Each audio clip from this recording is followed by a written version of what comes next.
It's Festival of Quilts Week! Hooray! Do you know what? When I woke up this morning, right, so I've only had how many days off, right? 3. I come 2 or 3 days off, right? When I was in work last time, when the alarm went off, it was still kind of daybreak outside. This morning, the alarm went off, opened the curtains like that, pitch black. How's that happened in 3 days? I know. Anyway, never mind. I'm here now for 2 days, Thursday and Friday. So, should we do today's early bird? Tweet. Right, now, you'll recognise this starter kit. Now, I always say, oh, it's already reduced. It's already reduced, look, $19.99. Already been reduced, look. So you get the cutting mat, you get the ruler, and you get the rotary cutter. Words aren't coming out this morning, right? For $19.99, I'll show you one open, right? Because if you're going to, I don't know, the caravan on holiday classes, you don't want to take all the great big ones with you, do you? These could be your spares. Now, I have to tell you that I made, you know, the quilts, the quilt that you're going to be able to see at the Festival of Quilts, you know, the one with the competition. I made my block using these 3 pieces: the 45mm rotary cutter, the ruler, and the cutting mat, right? But look, inches, centimetres, inches. At £19.99. No, it's not. $15.99. £15.99. Now, there's only till midnight today. If you think Christmas presents, I know it's only August, but Christmas present draw. Plan ahead. If you've got somebody you know is going to start quilting or doing any sort of crafting, this would be fantastic, wouldn't it? $15.99. And remember, once you've checked out on this, that's your P&P paid for the day. I know, ruler, cutting mat, and rotary cutter. 45mm rotary cutter. At £15.99. What's the matter, Ben? What did you just say to me? Oh, already? Oh, we've got such a busy day. We're going to the menu. What? Got so much to cram in. I can't hear you again, by the way, Ben. It's very quiet. There you go. That's better. Anyway. Keep going through for that. $15.99. Now, before I do the menu, I need to tell you about 2 special treats we've got today. Professional here. Thank you. Right. So, if you buy the Elna 720 between today and Sunday, you get an extra treat. Look, you get. Can I have it on the big screen, please? I still can't read it on there. Quilt Show Special, Elna Excellent 720 Pro Sewing Machine with 5-year warranty, free 5-year warranty, and a free Metler thread set, right? Now, it'll always cost you £1,799, but if you buy it between now and Sunday, you get a 5-year warranty, and you get a lovely thread set. Here it is. No, I haven't got it. Nobody sent it to me. Not that I'm bitter and twisted, but nobody sent it to me. So that's the 720. Now, you'll also, the next machine, you will see Victoria Carrington using this later. It's the 780. The Elna 780. Again, you get a 5-year warranty and you get a free Metler set. Can't search here yet because Hayley hasn't sent it to me yet. There you go. I just thought I'd let you know. I'd look at the split pay on that one. That's brilliant, isn't it? 5 split pay. So hang on, are we still in August? August, September, October, November, December. You'll have just finished paying for it in time for Christmas. I know. £2,789, £557.80 on split pay. Right, now today's menu. Here's the menu. Coming up today, at 8 o'clock, we've got Kaffe Fassett, Quilts and Quilting Tools. Actually, that's rubbish. That's rubbish, right? I've got a Kaffe Fassett book in Wales. Oh no, TV launch of the book. There it is. Well done, Becky. There's 3 of them. You only get 1, obviously. Right, okay. And so what else did it say for that hour? Because I haven't got any quilts. I've got the book and I've got some Kaffe Fassett fabric in the first hour. Then at 9 o'clock, we've got the Kaffe Fassett checkerboard quilt with Victoria Carrington. That's this one. No, that's not that one. Charlie. There you go, that's that one. And we'll show you Ian and Barry holding it in a minute. Then at 10 o'clock, we've got, 10 o'clock, we've got Wendy Orlando, Noughts and Crosses. That's this one. That's that one. There it is in a draped over our garden on a sunny day. Then at 11 o'clock, we've got Fassett's Quilt, Victoria Carrington. Now, I've not got a picture of those, but it's two of them. They're called Lavender and Sage and Bubbly. They're the same quilt, but they're in different colourways. But I've got no pictures yet because they're at Festival of Quilts. And then at 12 o'clock, we've got Quilt As You Go with Wendy Orlando. Now, it's not a pattern of actually what to make, right? So you see this picture. The pattern isn't for that. She's just going to show you different techniques. She's just going to show you different techniques of quilt as you go. Right, there are three ways you can get in touch. The first way is by email. studio@sewingstreet.com, studio@sewingstreet.com. The second way is by Facebook Live, and I've not shouted any of them out, so I'll do that now. So Julie Vaughan says morning, off to Festival of Quilts today. Anne says good morning. Pauline says good morning. Marie says good morning. Jan says good morning. I'm recovering from having a very stubborn tooth out yesterday. Oh, that's the other Jan. Lo, satting in the hairdressers. Claire says morning, John, off to do the dreaded school shoe shopping today. Wish me luck. Sue says good morning. Lovely to see you this morning. Carol says good morning. Margaret says morning. Raining here, but you've brought some sunshine to the day. Laurie says morning, John and team. What a great week. Love your shirt. See you soon. Sue says two fabulous guests today. I love them both. Pauline says we wanted to meet you and the Sewing Street team at Festival of Quilts, but because of the rail strike we can't come now. And Lo says say hi to the very lovely Richard, my hairdresser. Hello Richard the hairdresser. Hello Richard the hairdresser. And the third way is by going to the website. www.sewingstreet.com. You click on watch the show live, and there's on the right hand side, there's a box there on the right hand side that says yes, right? Now, if you scroll down the page, in a minute there will be two columns. Oh no, there are two columns. There's today's show deals. That's everything we've shown so far. And on the right hand side is pre-order. This is everything we have for the next 5 hours. There's Quilts in Wales, Bonada. And then here we go, all sorts of goodies in that hour. Okay, now some things there might be crash prices, I can't promise you that. Then, that's still the same first hour. Then, there is the Kaffe Fassett Checkerboard to Checkerboard Quilts, you're going straight past it, $199.99. There, get down there. Click on it so we can see the picture. There you go. Lovely. So Victoria Carrington is going to be showing you how to make that. Then we'll carry on down the page. There's the tools she's going to be using, some of the tools she's going to be using. Then, of course, we've got Wendy Orlando's hour. There they are. The noughts and crosses in 3 different colours. And the pattern on its own. It's foundation paper piecing. So there's your foundation paper piecing. You add a quarter ruler, your glue. So that's her first ad. Then there's the 2 quilts. Now I'll click on those and I'll show you those, right? So there's the lavender and sage. Oh, look. Lavender and sage, and bubbly. Which one do you like better? They're both go. I've just got to ask Charlie, can you stop? The screens next door have got swirling jewellery. Can you, they just put me off a little bit. Can you just switch those off for me? Right, okay, carry on down what's on today's show. The website, look, there's Wendy's second hour now. That's right, there's Wendy's second hour. That's 12 o'clock. We've got a few of our other patterns here as well. Oh, 505 spray, quilting gloves, underwear, fusible fleece, everything you need to know. Right, now, let's start at the very beginning. It's a very good place to start. We're not that. That's going. Because we've got TV launch of Kaffe Fassett's Quilts in Wales. Bonada, designs inspired by a Welsh castle. Right, we haven't put the graphics in yet, and 10% of the stock has gone already. Are you ready? Are you steady? Go. £25. Oh, look, no .00 or anything. £25. It is the TV launch. Oh, here you go. Ibexa says, Bonada Chi E Gid. Collecting my new card today. Well, it's new to me. Patricia says, good morning, love you. June says, morning, love you, love your shirt. Tree says, morning, Sewing Street family, have a beautiful day. Viv says, morning, watching a damp caravan.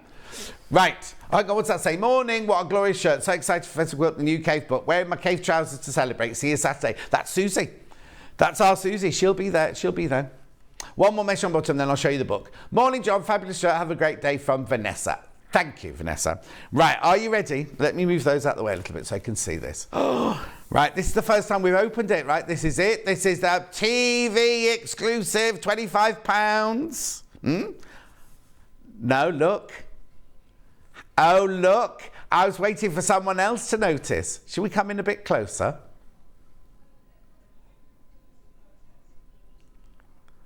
I know.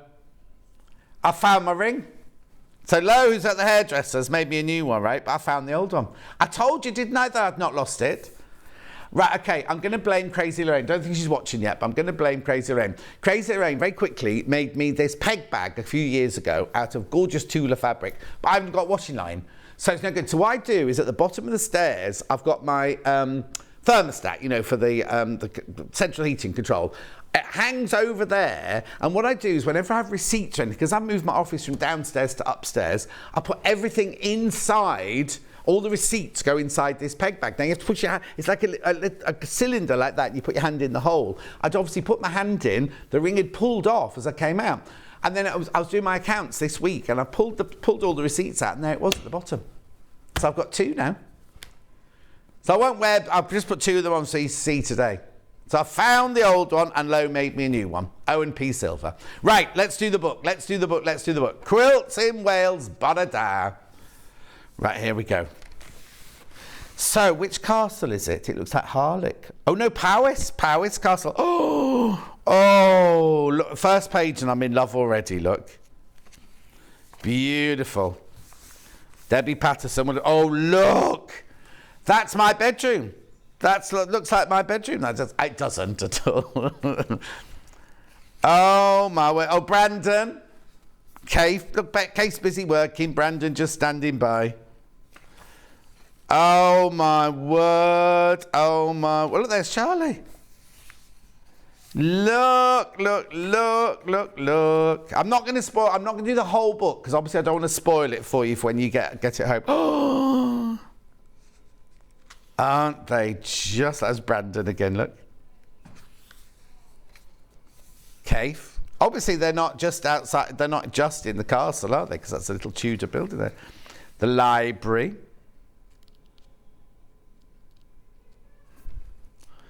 That's lovely, isn't it, that one there?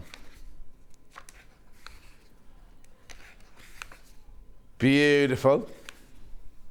Oh, look at that. That's fantastic. What's that one called? Strippy Strips. Or Stripey Strips. You see, I thought Stripey had an E in it. Oh, look. Now that there is after these two have been prepping it. Look, hang on. That one there, look. So Brandon just standing by. He leans on the door opens, and the quilt's there. Oh, look, aren't they just beautiful? The thing about these, they're not only informative, but they're also like coffee table books, aren't they? So then, what you also see here, look, is at the back, you have all the patterns and which fabrics they've used. So hang on, let me get to the start of the patterns. Here you go. Oh, there's load. Now there's load. Normally, there's just a couple in the back, but this one's got loads of patterns in it. Oh my word. Look, look, look, look, look. Here we go. So it's got your toast and marmalade, what fabrics you've got in there and how to make it. Then you've got your vintage library. Then you've got your, that's your vintage library silk. Cold frames, where they make the cucumbers. Hot frames, where they make the tomatoes. Oh, that's nice. Marble tiles. Topiary. Golden squares. Sassy baby.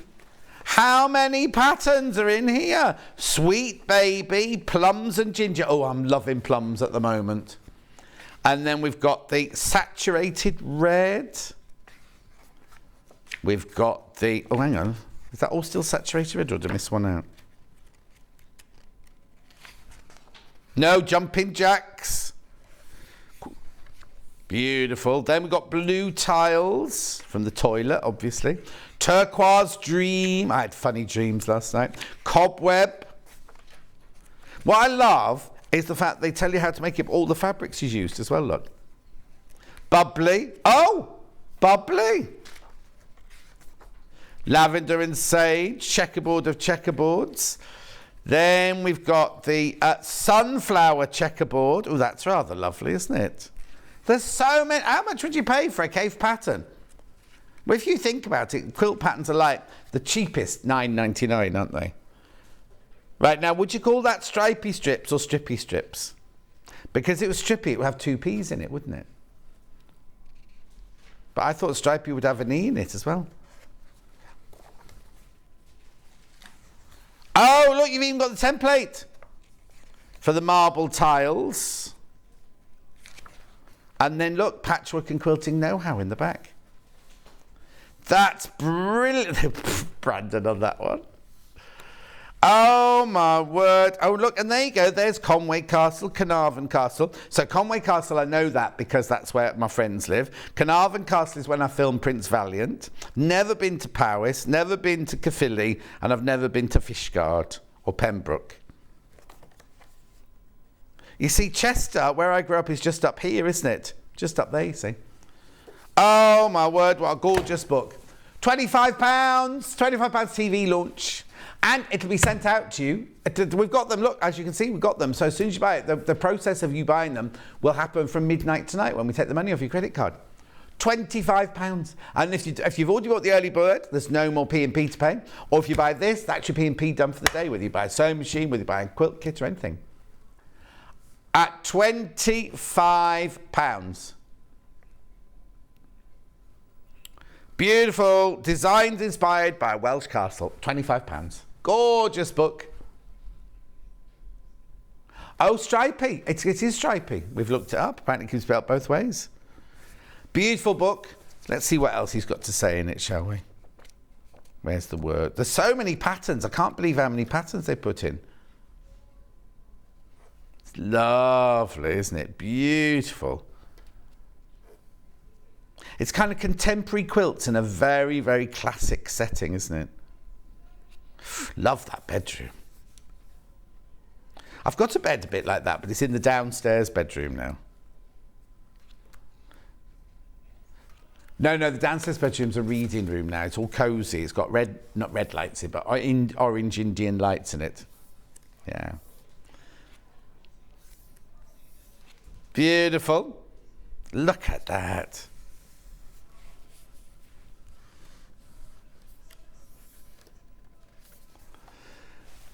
Gorgeous, £25. Keep going through, keep going through, keep going through for that. Lots of you coming in. Oh, right, okay. Good morning, Sewing Street. I want the Kaffe new book. Oh, I so want the book. Well, Kat, get it. Sue says, yeah, you found it. Oh, my gosh, you found it, says Pauline. You wear them both so well, says Lo. Sandy says, morning, John. Love to see you this morning. Your shirt is gorgeous. Lovely Kaffe book. Super photography, says Julie. Oh my goodness, John, you found your needle ring. I have, Jill, indeed. Good morning, John. I love the Kaffe books. I met him and Brandon at Quilt Festival a couple of years ago, and he was what lovely people. Well, he'll be at Festival. He'll be at Festival of Quilts this week. I don't know what date. I know he's definitely there tomorrow because Rebecca Reed's interviewing him tomorrow. It's not pre-order. It's ready to go. It's ready to go. If you go and Google it or Yahoo or Bing it, it's all on pre-order. It's a TV launch. Have I got a favourite? Oh, no, I don't know. Okay, let's have a look then. I like that, the one in the bedroom, the pictures in the bedroom, but then I did like the quilt hanging over the... Oh, it's very loud. What's all that noise? Keep the noise down, ladies. Just beautiful, isn't it? £25. I'm just trying to find it now. I like that one. Lots in baskets. Make sure you... Oh, that's nice. See, that would go nice in my house, wouldn't it? Lots in baskets. Make sure you check out. And now, what's that? There's a big thing going on Facebook at the moment. Apparently, when I go, you can check out any time, right? It's a song, apparently. I know. No, no, no. It's a famous song where they say you can check at any time. I don't think oh! That's nice. You're going to see that later, actually. And you're going to see that one later as well. Yeah, Ben. Ben's going to do his own book, Quilts in Redditch. He won't need quite so many, I don't think. His lounge is looking very nice, though. Beautiful. Absolutely stunning. Keep going through, keep going through. Right, I'll come back to that in a minute. But a £25 TV launch. I know, Quilts in Wales. If you're collecting all of them, you know what I mean? That'd be a nice added one to add to your collection now, wouldn't it? It's beautiful. Coffee table book as well as instructional. Right. We've got some Kaffe thingies here.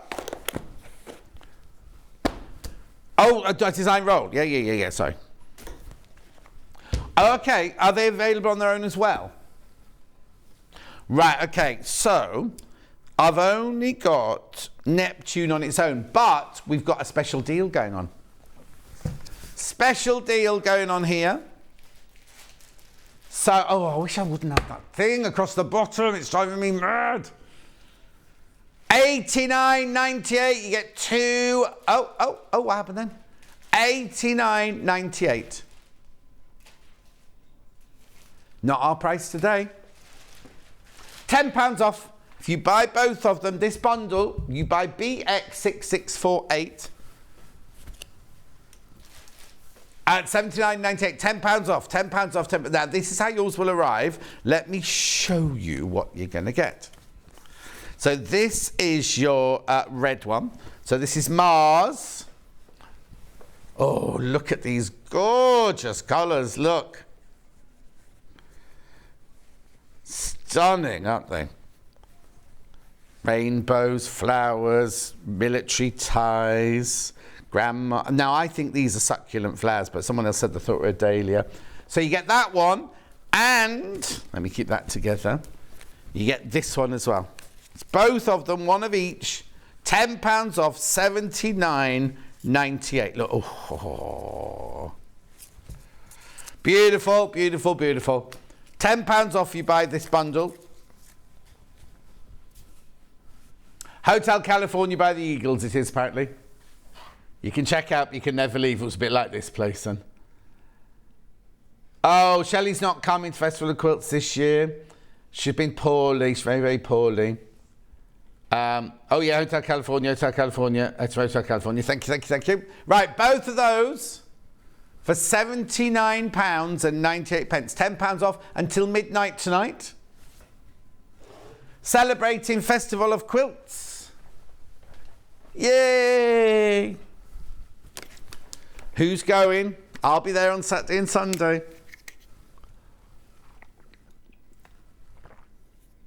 We were going to do a competition if you spot Bruce, he was going to give things away, but we forgot. $79.98 for the two. So I've not got Mars on its own, but I have got Neptune on its own. So let me take that one out. And then have the Neptune one, which is the blue one.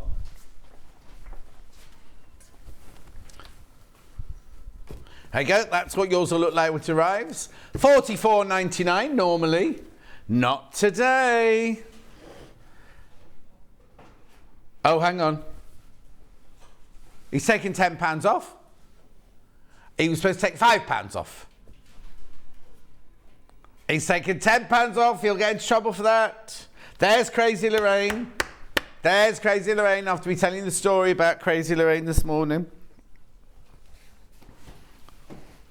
Needs to sell out. That is a genuine error. Well, because you only got £10 off the double, didn't you? So you're not supposed to get £10 off the single. Oh, Crazy Lorraine's not coming to Festival of Quilts. Oh, no. Dawn's coming on Sunday. Coming to see you, courtesy of Emma Bradford. Oh, that's nice, Dawn. She paid for your ticket. $34.99, that's £10 off. £10 off. Well, it's brilliant. It is brilliant. Do you know what you should do? You should buy 2 of those. Because then you're going to save £20. Whereas if you buy the bundle of the red one, the blue one, you only save £10. Oh, it's sold out. Oh, there's one not checked out. One not checked out, about to sell out. He said scratching his ear. My ears were so hairy yesterday when I went to have my shave, I can't tell you. Sold out, sold out, sold out. Brilliant. No, you'll get into so much trouble for doing that, but there you are. Right, are we going to do this then next? Okay, Fassett design wall. 2-inch square fabric grid, 115 by 150 centimetres, that's 45 by 60. And you're saying, well, what on earth is this Fassett design wall? I've got no idea what you're talking about. They've obviously been stuck on afterwards, haven't they? Right, here it is. You don't get the 5-inch squares. They're there just to show you what happens, right? So if you're going to see this being used when Victoria Carrington does her second show, her 11 o'clock show, because she's going to use this design wall during that hour. But literally, see, these aren't pinned, right? These are just my 5-inch. So if you're thinking, oh, I just wanted to set up a 4-patch, will they look nice together? Of course, I should do it straight, shouldn't I? Come on, John. So look, you just do it like that. Then put like that. Like that. So you can just place them, because the flannel fabric just allows you just to put things up like that, right? And you can step back, right? And look at it, take that one out of the way. And then you can just step back. Beautiful. Which one, Ben? Right, okay. Beautiful. So if you don't want that, you think, well, that's not quite right. I want to change that one for that one. You literally can just do that, and that. And they just, and so basically you can build up your quilt using your different shapes. If you want to do a half square triangle, you can cut them in half, whatever. You just build up your quilt as you want to make it. See how it's going to look? Without pinning. Without that one, because it's not going to go that side. I'll put. You see, basically it's better.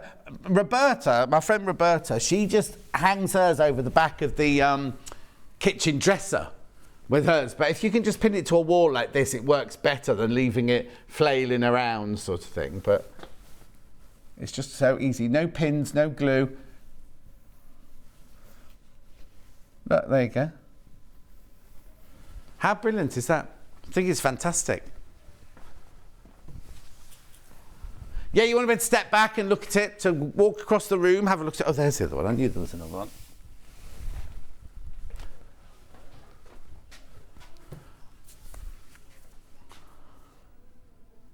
What are you trying to say, Charlie?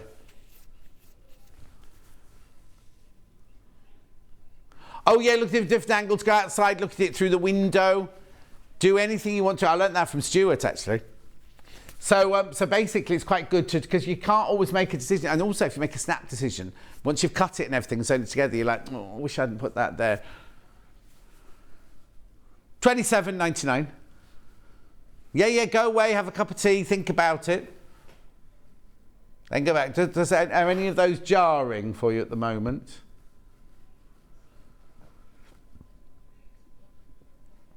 Yeah, it might not be working in 10 minutes, might it? So £27.99. You don't get, obviously, you don't get these. It's just the board. It's just the, not the board, you don't get the board, the design wall. There you go. Yeah. Well, it's flannel, you see. It's flannel, so it's got a kind of nice kind of fluffy edge to it and everything. Just leave it hanging there the whole time. You could pin it to the wall. You know what I'd do? I'd make a baton and I'd put it on my wall. But what I would do is I would attach ribbons.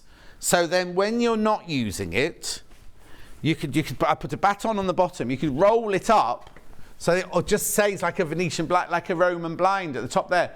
And then once you use it, just let it down again. Because you might not want that on your wall the whole time, might you? You might be doing dressmaking for a few days and you don't need that for dressmaking. That's the box there. £27.99. Kaffe Fassett design wool.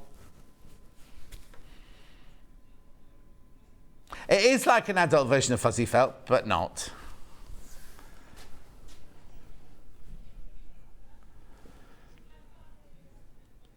Oh no, Trace says, hopefully going to get there, but train and ferry strikes are conspiring against me.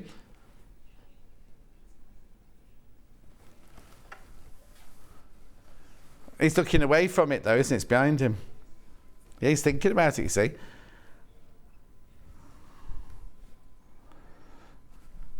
£27.99. The which one? Yeah, this one here. It's a layer cake, this one. Or a 10-inch stacker. So this is what yours will look like when you get it home. Oh, we've called it a charm pack in there. I see why you're calling it a charm pack now. £44.99. These are 10-inch squares, remember? Oh, I didn't know this was happening. Hang on, what's happening now? £39.99. So he's taken £5. 39.44. 1, 2, 3, 4. Yeah, £5 he's taken off there. Right, this is what you're going to get in this one here. So you get the beautiful flowers on purple. Purple. You get Kaffe. Oh, let's see if we can find it. Yep, there it is. I'll turn it the other way. There you go, Kaffe. Then you get your oranges in blue on pink. Not confusing at all. Then you got your flowers on fishnet. Right, can we find it again? Oh, you found it already? There. And there. Beautiful. Then what else we got here? Then you got your fishes on Missoni-like-esque background. Then you get your leaves. It's quite dramatic, aren't they? Then you get your, oh look, that's nice, your pink flowers at night time. It's definitely black, that one. Ooh, my hands are, you see, this is it. When I'm not here, I don't moisturise my hands because they're in my makeup bag, right? And my hands are all a bit rough today. I do apologise. Look at that one. Love it.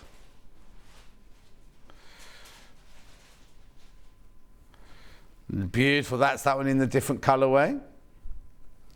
More leaves in different colours. Then you've got your geraniums. Then you've got your big dog roses, I'm going to call those.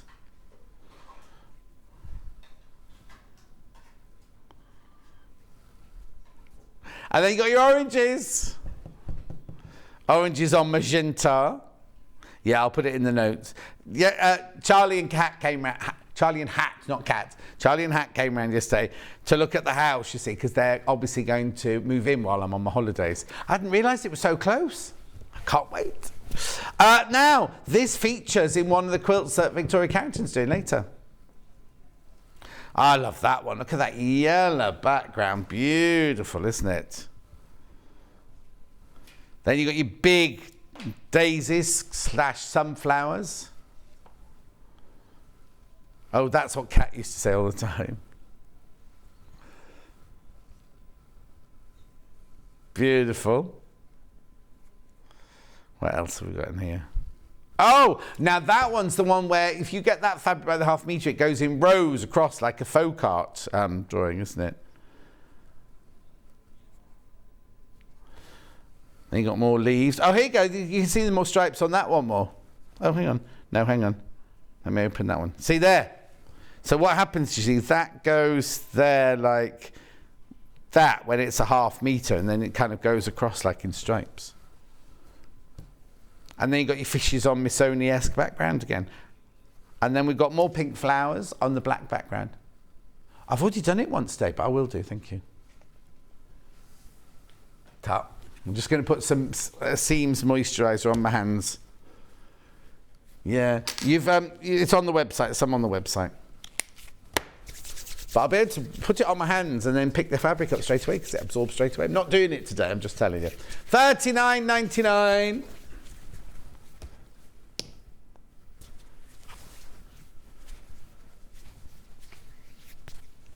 Hang on, lucky you. Oh, Dawn's got. Oh, I've done that one. Lucky you, says Crazy Lorraine. Crazy Lorraine, did you miss the story about how I found my ring? I'm missing it's your fault. There we go. Yep, right, okay. Quick flick through the book. Here you go. Fassett Quilts in Wales. Oh, I'm not saying that because it's a surprise. Oh, she's what? Okay, so Charlie's taking his girlfriend Hat on a secret. She knows she's going away, but she doesn't know where she's going. I'm not going to say just in case she happens to switch the telly on as I'm saying it. But they're off to it there tomorrow because it's just their anniversary, but he's working on the actual anniversary, so they're going tomorrow. So we've got lovely presents to surprise her with all day, all weekend then. Yeah, couple. Gemma says good morning. Cheryl says good morning. It's just what? The fact she wakes up and sees you in the morning, that's a present enough. £25 this is. TV launch. Beautiful book. It's got so many patterns in here.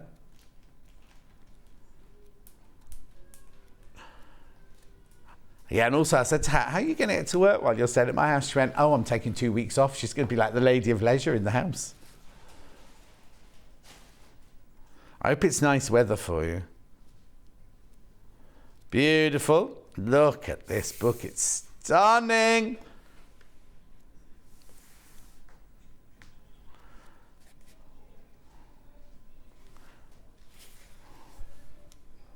That one.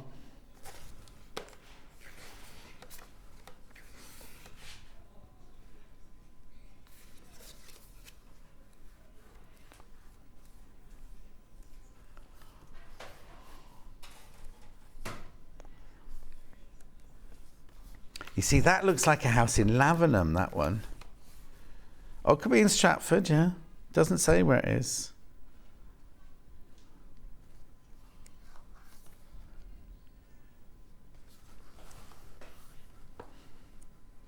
Gorgeous book, fabulous, but look at that bedroom. I think I could sleep quite happily in there. No, I don't think you have to jump over the rail. I think there'll be an opening bit round there.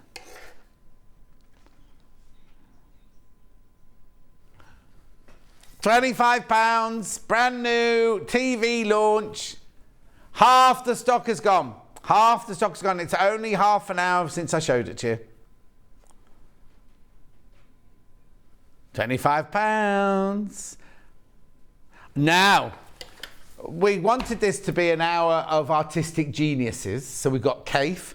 What else have I got down here? Oh, yes. John Scott's Threads. Who's he? Right, now there's a bundle, first of all, where you can buy my original collection and my latest collection. The latest collections are signed.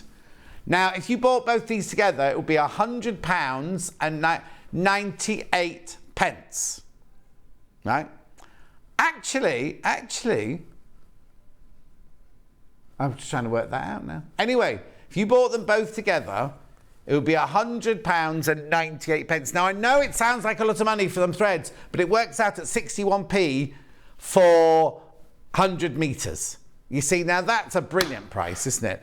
But watch what we're going to do now. No, don't make a mistake. We are going to take some money off it. £90 and 98 pence, right? £90 and 98 pence. Right, now we've got to do some maths now, haven't we, right? So we need to do 12 times 1,300.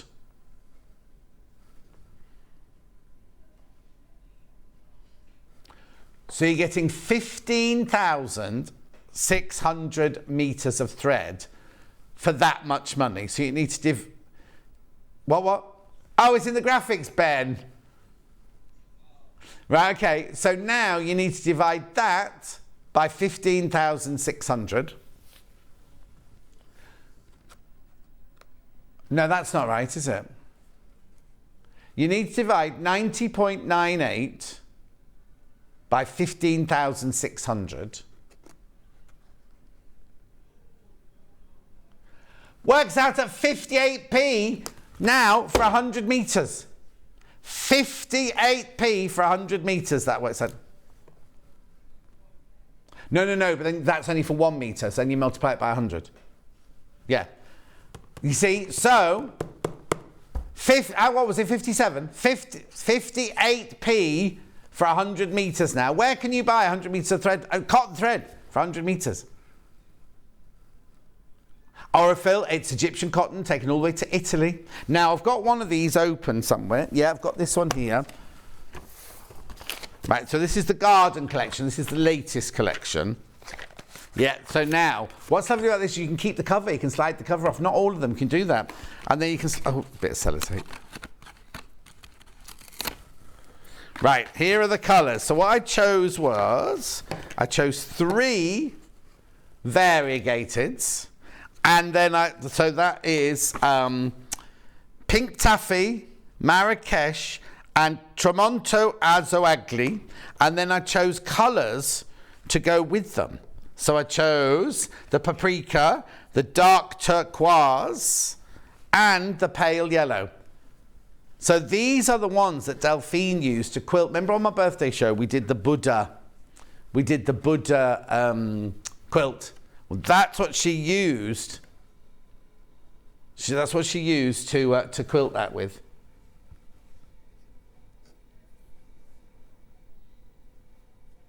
Oh, what's the matter? Oh, you missed the story. Right, I'll tell you again in a minute. Right, so that's those, right? So that's our studio sample there. Now, I haven't got one of my original open, so I'm going to open this one here. This is the original that I did first of all. Which were hugely, but this was the second, you don't call it reprint, the second run. We sold them, sold out. Oh, I can't open, am I opening it from the wrong end? There could be a way. Yeah, there we go. So the colours in here were all just my favourite colours, right? These have still got the cellophanes on them, obviously. So you've got your silver and your beige to do your piecing with. Then I added pink, blue, green and yellow, right? That was my original collection there. And then with it, you also then get this collection. I don't know if they're all going to fit in, are they? There you go. So that is all of them now. That's what you get for your £90 and 98 pence. Well, it's 15,600 metres of thread. Well, now which ones was in which? Right, so that one, and that one go in there. That one goes in there, that one goes in there, that one goes in there. And then these 3 go in there. Beautiful. Keep going through for those. That's the John Scott collection and the John Scott garden. Now, I have got them individually if you want them individually. So these are now both staying here, Becky. Both staying here. Right, so which ones do you want to do first? The original.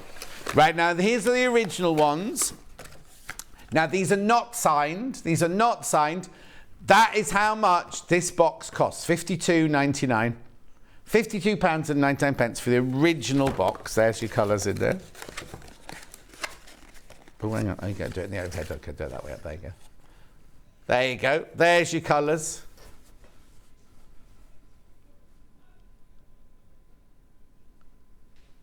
Well, they do. They do. That's why I was asking. They do add up because that one's £52.99. Okay. The other one, this one's already got money off it from my birthday. So that's your garden one there.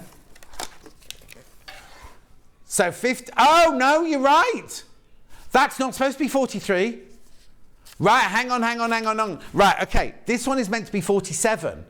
We reduced it from the 52 to 47, which will have made the £100. But this one's now got an extra saving on it. So you're right. Whoever messaged in, you're right. So if you buy them on any other day, So they've reduced this one. So we'll need to make a note, Ben, because we'll have to tell them upstairs if they do this again that the price of the big one's not right. £43, that one is now. Now, that's incredible. That shouldn't be 43. I think somebody's made a mistake there. I think what's happened is somebody said, take £5 off John's threads, but they've taken another £5 off it to £43. Because these should be $52.99. The same as those, you see. These should be $52.99 like that.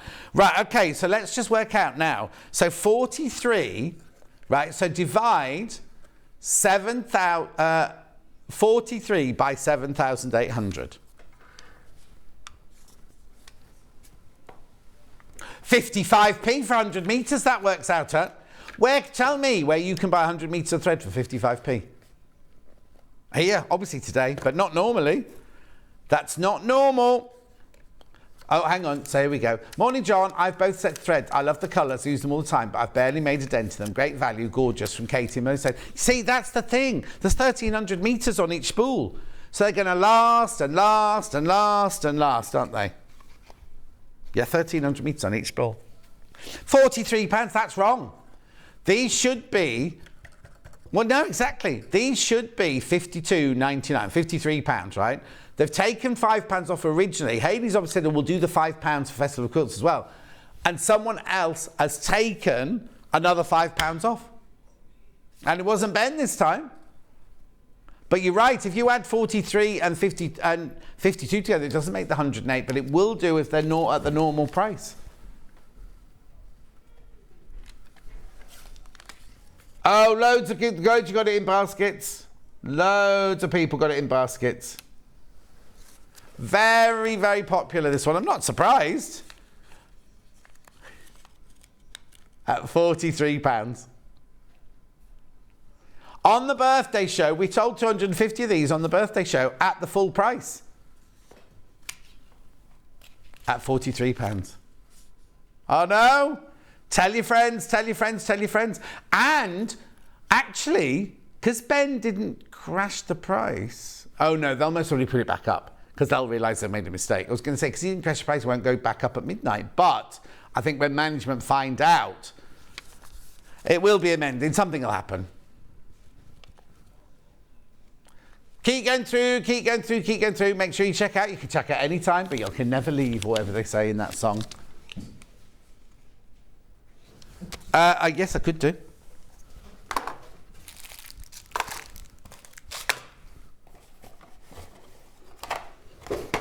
Keep going through for these. Keep going through. Right. I've got 7 more in baskets. Are you going to check out? Check it out, check it out, check it out, out, out. While I'm waiting for you to check it out, I'll just tell you the story about my ring very quickly, right? So I thought I'd lost one of the rings, hadn't I? And I kept saying, I know it's in the house somewhere, I know it's in the house. I was doing my accounts this week. Crazy Lorraine made me this gorgeous little peg bag, which I have no pegs, I haven't got a washing line. So I use it, it hangs at the bottom of the stairs, and when I get receipts or anything that need to go upstairs to the office, I put the receipts in. But to put the things in, you have to put your hand in the hole like that. So I'd obviously put my hand in the hole, and as I pulled it out, the ring had come off my finger. So it was in the bottom there, so I was doing my accounts this week, took all the receipts, I was like, what's that in the bottom? There's my ring. So now I've got 2. I won't wear 2 every day, there's too much for my finger, but I just thought I'd wear 2 today. And the first person to notice was Ben. Right, okay, keep checking out on those, keep checking out on those. I know, brilliant price. Brilliant, brilliant, brilliant price. I'll recap that. Oh, I might not have time to recap, actually. Right, okay, so which one first? I've got Deluxe Large and Deluxe Sewing. Have we got one of these? Have we got these out or not? Have we only got them in the box? Oh, we used to have these out. Well, I'll show you what they are. Look. Oh dear. I hope I haven't got to do any assembly. Oh, this looks like the studio sample already. Hang on. Right now. Oh, I'll tell you what I've got. Right, I've got them in 2 sizes. Let me just show you. Right. Look, I've got it in the large. And I've got it in the not so large. Have you got the measurements of the large there?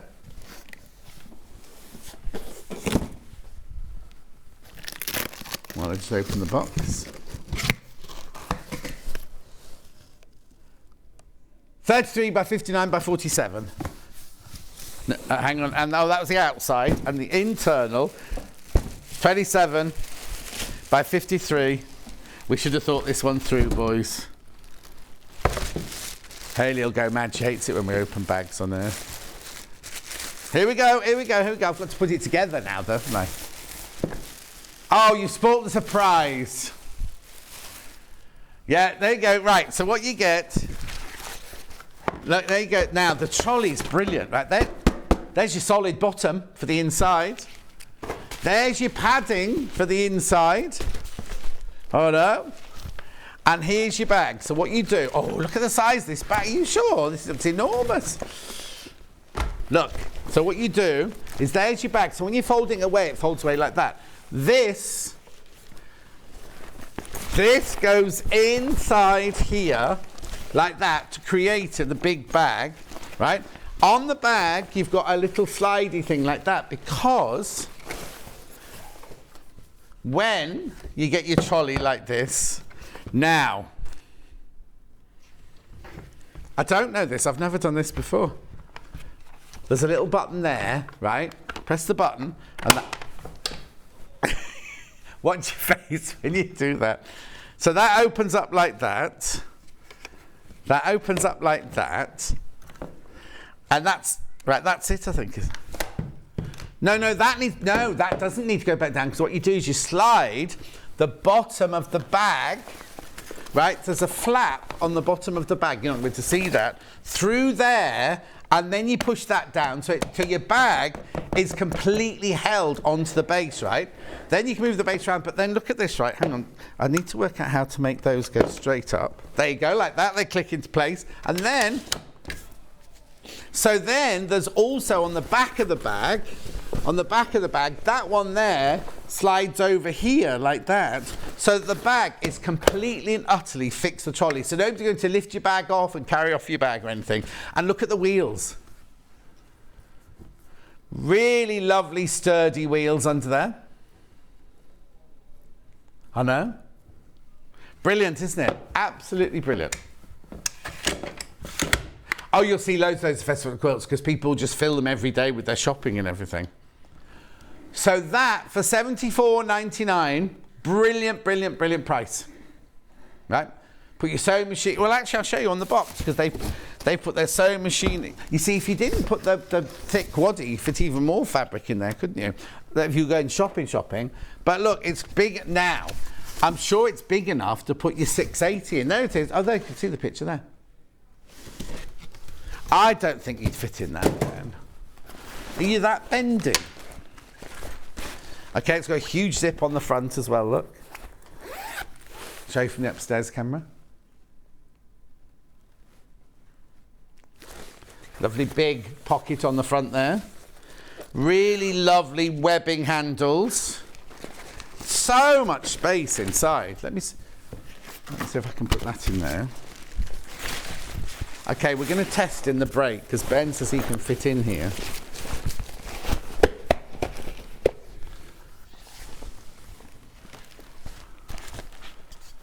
There you go, hang on, let's just put that in there.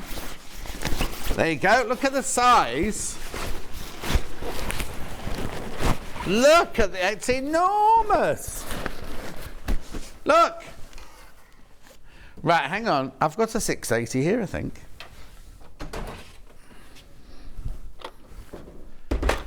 Look at this, 680. So much room in there. Where is the extension table?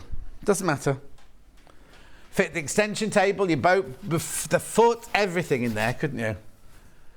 Well, you're right, Victoria Carrington. She looks exhausted already. She's not even started yet. $74.99 this bag. Right, that's the large.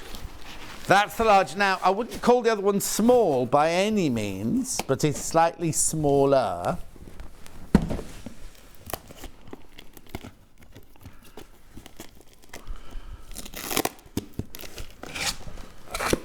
So what size is this one? 24 by 47 by 42 external. 18 by 41 by 35 internal. Right, let's just have a look at this one. Oh, this one definitely fit your 550, 560, 570 or your brother machining. Look. Solid bottom. None like you, Victoria Carrington. She's laughing, don't worry. Oh, hang on now. That goes in first, actually, doesn't it? Goes together so easily, doesn't it? And then you slide that one in like that. There we go. Can you put, and the trolley's exactly the same as the one with the security thing on the bottom. Now, does it go as high? There you go, yeah. Whoa! Just as high. What are you saying to me? No, the Duke you fit in the large one, wouldn't fit in this one. But, hang on, where's the 550s? Oh no, they're not here. Hang on. Oh, easy. This would easily fit in there, look.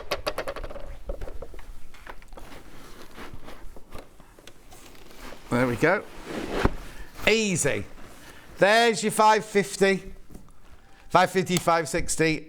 No, hang on. 550, 560, 570. Or your brother could fit in there easily. Not your actual brother. Your brother's sewing machine. Thank you very much indeed. Right, that's us done for the first hour. Straight after the break, Victoria Carrington's here. Now, I'm going to show you this before we go, right? I'd like us to show the picture of how big the quilt is that Victoria's about to make, because you're not going to... Here you go, look. There's Ian. Now, you know Ian's over 6 foot tall. And there's Barry, the beautiful, bald, bashful book buyer. On the other side. And then someone said yesterday, with biceps. And I went, hardly. Anyway, that's a Festival of Quilts, because the quilt is at Festival Quilts. That's why we haven't got it here. So don't go anywhere. We will see you here in about 4 minutes from now.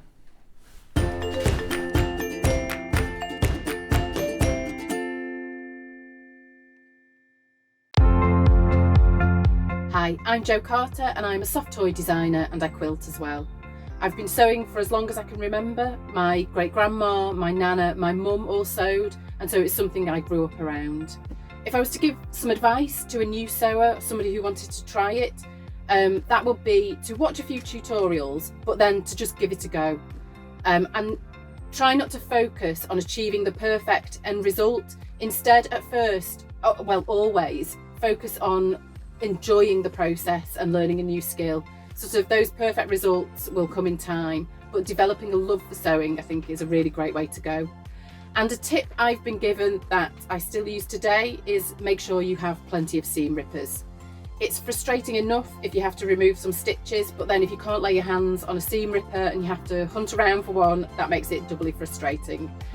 So yes, plenty of seam rippers would be my go-to tip.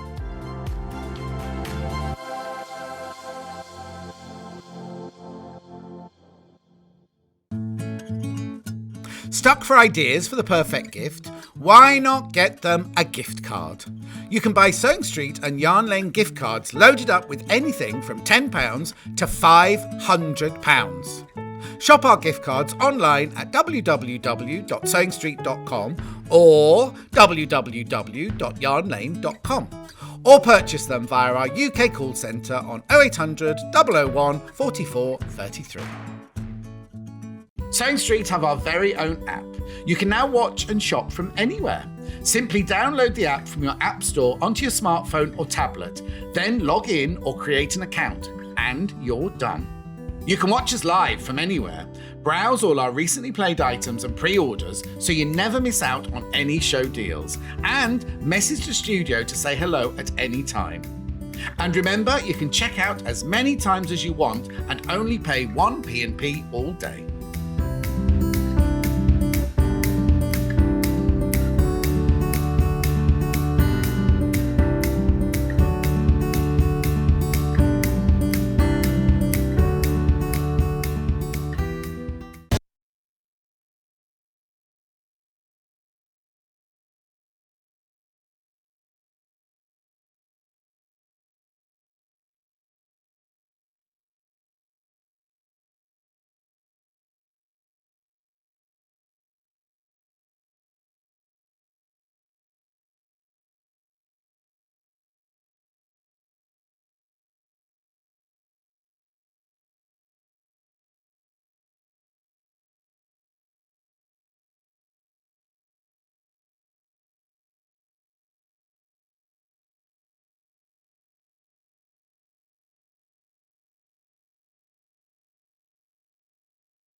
Have you heard about all the different ways you can shop on Sewing Street?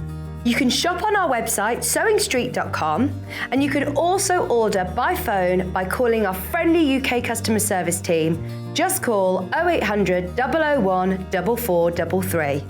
And don't forget about the Sewing Street app. Here you can shop all of the Sewing Street products as well as watch the live shows from anywhere.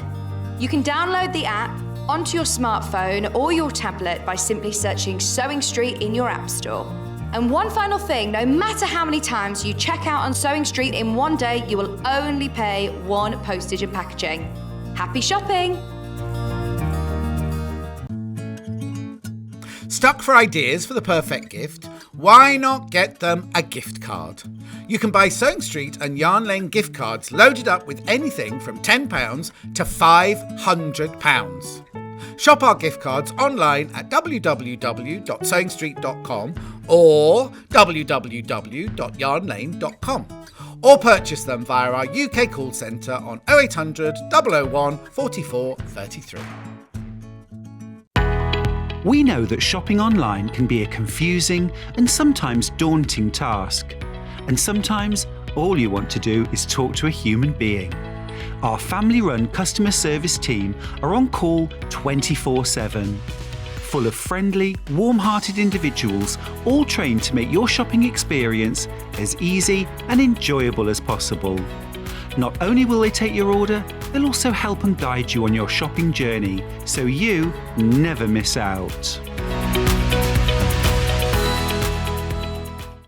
Keep up to date with what's on Sewing Street and Yarn Lane, as well as all the latest news and special offers by signing up to our email newsletters.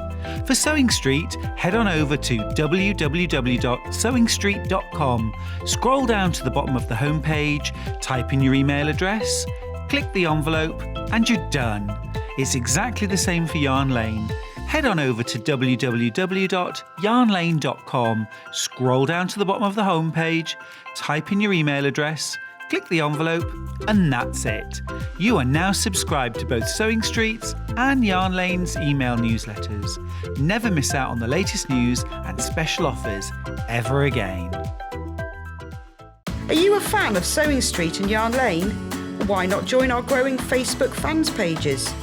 Just search Sewing Street Fans and Yarn Lane TV Fans on Facebook and click Join Group. It's that simple. Never miss out on the latest news and updates from our presenters and guest designers, special offers and plenty of chat with your fellow fans. Share photos of your makes, ask for advice, interact with your favourite guests and presenters, and be a part of the ever-growing sewing and yarn community. See you there!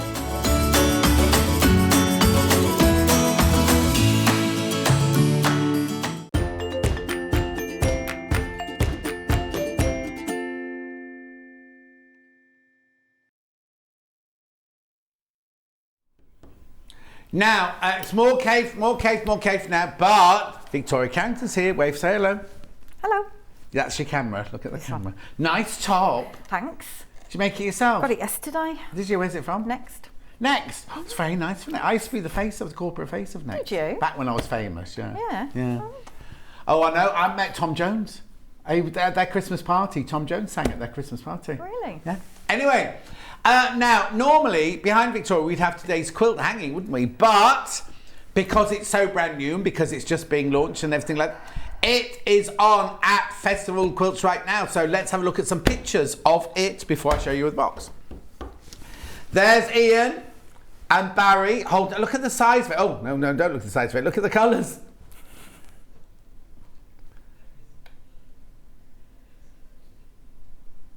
That's a bit wobbly. Who's done that? No, that was, I think, Hayley on her phone yesterday. There it is. There's the whole quilt. Oh, more. There's more. The same shot, but from further away. Does she not realise she meant to do it from a different angle? Oh, there we go. Here you go.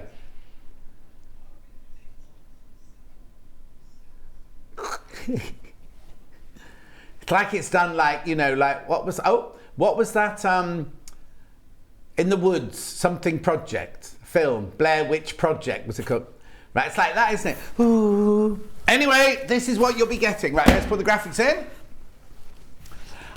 This is what you will be getting for your $199.99. It's an enormous Kaffe Fassett quilt, 218 by 218. Now, it's for the front and the binding. Front and the binding, right? Split pay, 66.66. So that'll be 3 times. Yeah, 3 times there. 3 times. So August, September, October, paid for by October, before you've even finished making it. Right, so in here, we've got 22 fabrics, over 11.5 meters of fabric, and complete instructions. So let's have a look in here. I love opening these boxes. Yeah. Right, there you go. There. Now, it's not difficult, this, is it? It's not a difficult one. No. Not a difficult one, but it looks so dramatic, doesn't it? So here's... Oh, I've got no overhead, don't I? Ugh. So there's your instructions. All the fabrics you got in there, all your cutting instructions, and then your placement of piecing and things like that. Mind you, I imagine you can put those squares wherever you want to put them, really, can't you? Yep. Really? Because they're all 9 patches, aren't they? Right, in the box. Is it what? Yeah. Here we go. Oh, you can tell there's loads of fabric in it. It's absolutely... Oh. Right, if you love your blues, you're going to love this, aren't you? So look, all these different fabrics. Now, you do have to cut out, on the cutting instructions, don't think, oh, I'm going to swap that one for that one, because these will all be, we'll have a look in a minute, they'll all be different amounts that you're getting. So there's 4 there of your different blues. Oh, now, that's one we haven't seen. Is that one of his woven collection? I think that's from his woven collection, that one. Feels Where a does bit that one different. appear? Is that in the squares as well? Yeah. Then you've got, you've seen these, and you've seen your ties. Here's your oranges in purple on black. But then another stripe. Then we've got the big snails. Then we've got Grandma's Garden. Actually, do you know what? I can tell you the real names for them, can't I? Flower Dot, that's called, not Grandma's Garden. Flower Dot. Right? Now, that one was orange. What do they call the snail one? 12. Spiral Shells. I've got stripes. Narrow. That's oranges. Now, that one's called Military Ties, I think that one, isn't it? Hang on. Number 10. Regimental Ties, not military, Regimental Ties. Right, number 7. Shadow Flower. Wide stripes. And this leaf one here, Unbelievable. As little Paul would say, that's number 11. That's called Coleus. Then you've got that one there, which looks a bit like Geodes, which is... Oh, there you go, number 13. Agate. Oh, very nice. Then we've got this one here, number 8. That one's called Regal Fans. Then that one there, which I adore, this one. That one's called... Is that number 2? Yeah. Cloison. Then we've got Damask, which I absolutely love. Hang on, where? Oh yeah, number 4. Damask Flower, yep. Then we've got Wide Stripe. I love those colours of the wide stripes. Oh, these are beautiful, these. Now, these are fabrics we've not had before. Then you've got your fans. Your Regal Fans. More stripes in different colours. I'm chucking it all over the place. Oh, love that one. More stripes. Then we've got Jumble. Number 22. Yeah, Jumble in Aqua. Look, we're still going. Then we've got Narrow Stripes. Well, they're not narrow, are they? We're called, oh yeah, Narrow Stripes. Then we've got number 7, which is Shadow Flower again. Then we've got number 2, which... Oh, no, hang on. That's not number 2. It's number 5. Charlotte. Whoa, all those, plus your instructions, plus your cutting, plus your piecing, plus your layout. $199.99. Now, it's huge. It's 218. Let's just show Ian and... there they are again. Now, remember, Ian's 6 foot tall. Right? At $199.99. Checkerboard of checkerboards. It's beautiful, isn't it? Right. There you go. There it is, the full version of it. Is now somebody holding that, or is that pinned up? That's not their phone, is it? Oh, okay. Makes it look small if you think that's a phone. Anyway, 199.99 split pay of 66.66. Hello. Hello. How have you been? All right, thanks. Are you properly prepped this time? Last time I was on with Victoria, she's always properly prepped. Don't get me wrong. I was properly prepped. I just had a nightmare, didn't I? Yeah. So hopefully it won't happen this time. Keep our fingers crossed. But now, this isn't a difficult quilt to make, is it? No. No, it's dramatic and looks amazing. It's not difficult, is it? I'd definitely say this was a beginner's. Now, isn't that funny? Right, I'd say the same. They've put intermediate on here. I wouldn't say that, would you? No. Committed beginner, Charlie says. Yeah, that's a good one. Yeah, I've got... that's not good, is it, when you get speckles in your nail? I thought I'd got a bit of muffin on my nail. It's actually a calcium spot. Anyway, let's start it, shall we? What are we going to do? So, because I thought this was sort of a beginner's quilt, I thought we could go kind of back to basics and just go through some cutting and using the stripology ruler and things like that, because the cutting instructions are really simple, because you're just literally cutting strips to make the squares. Right, there you go. And then your borders, so there's nothing complicated involving it, so I thought we'd just touch on that again. Haven't got my heels on today, so I'm a bit lower down, so I might be struggling a bit on this hard desk. Okay, so... I've got an idea. Move out the way. Oh, thank you. If I double match you, that might make you a bit higher. Oh, that's better. Yeah.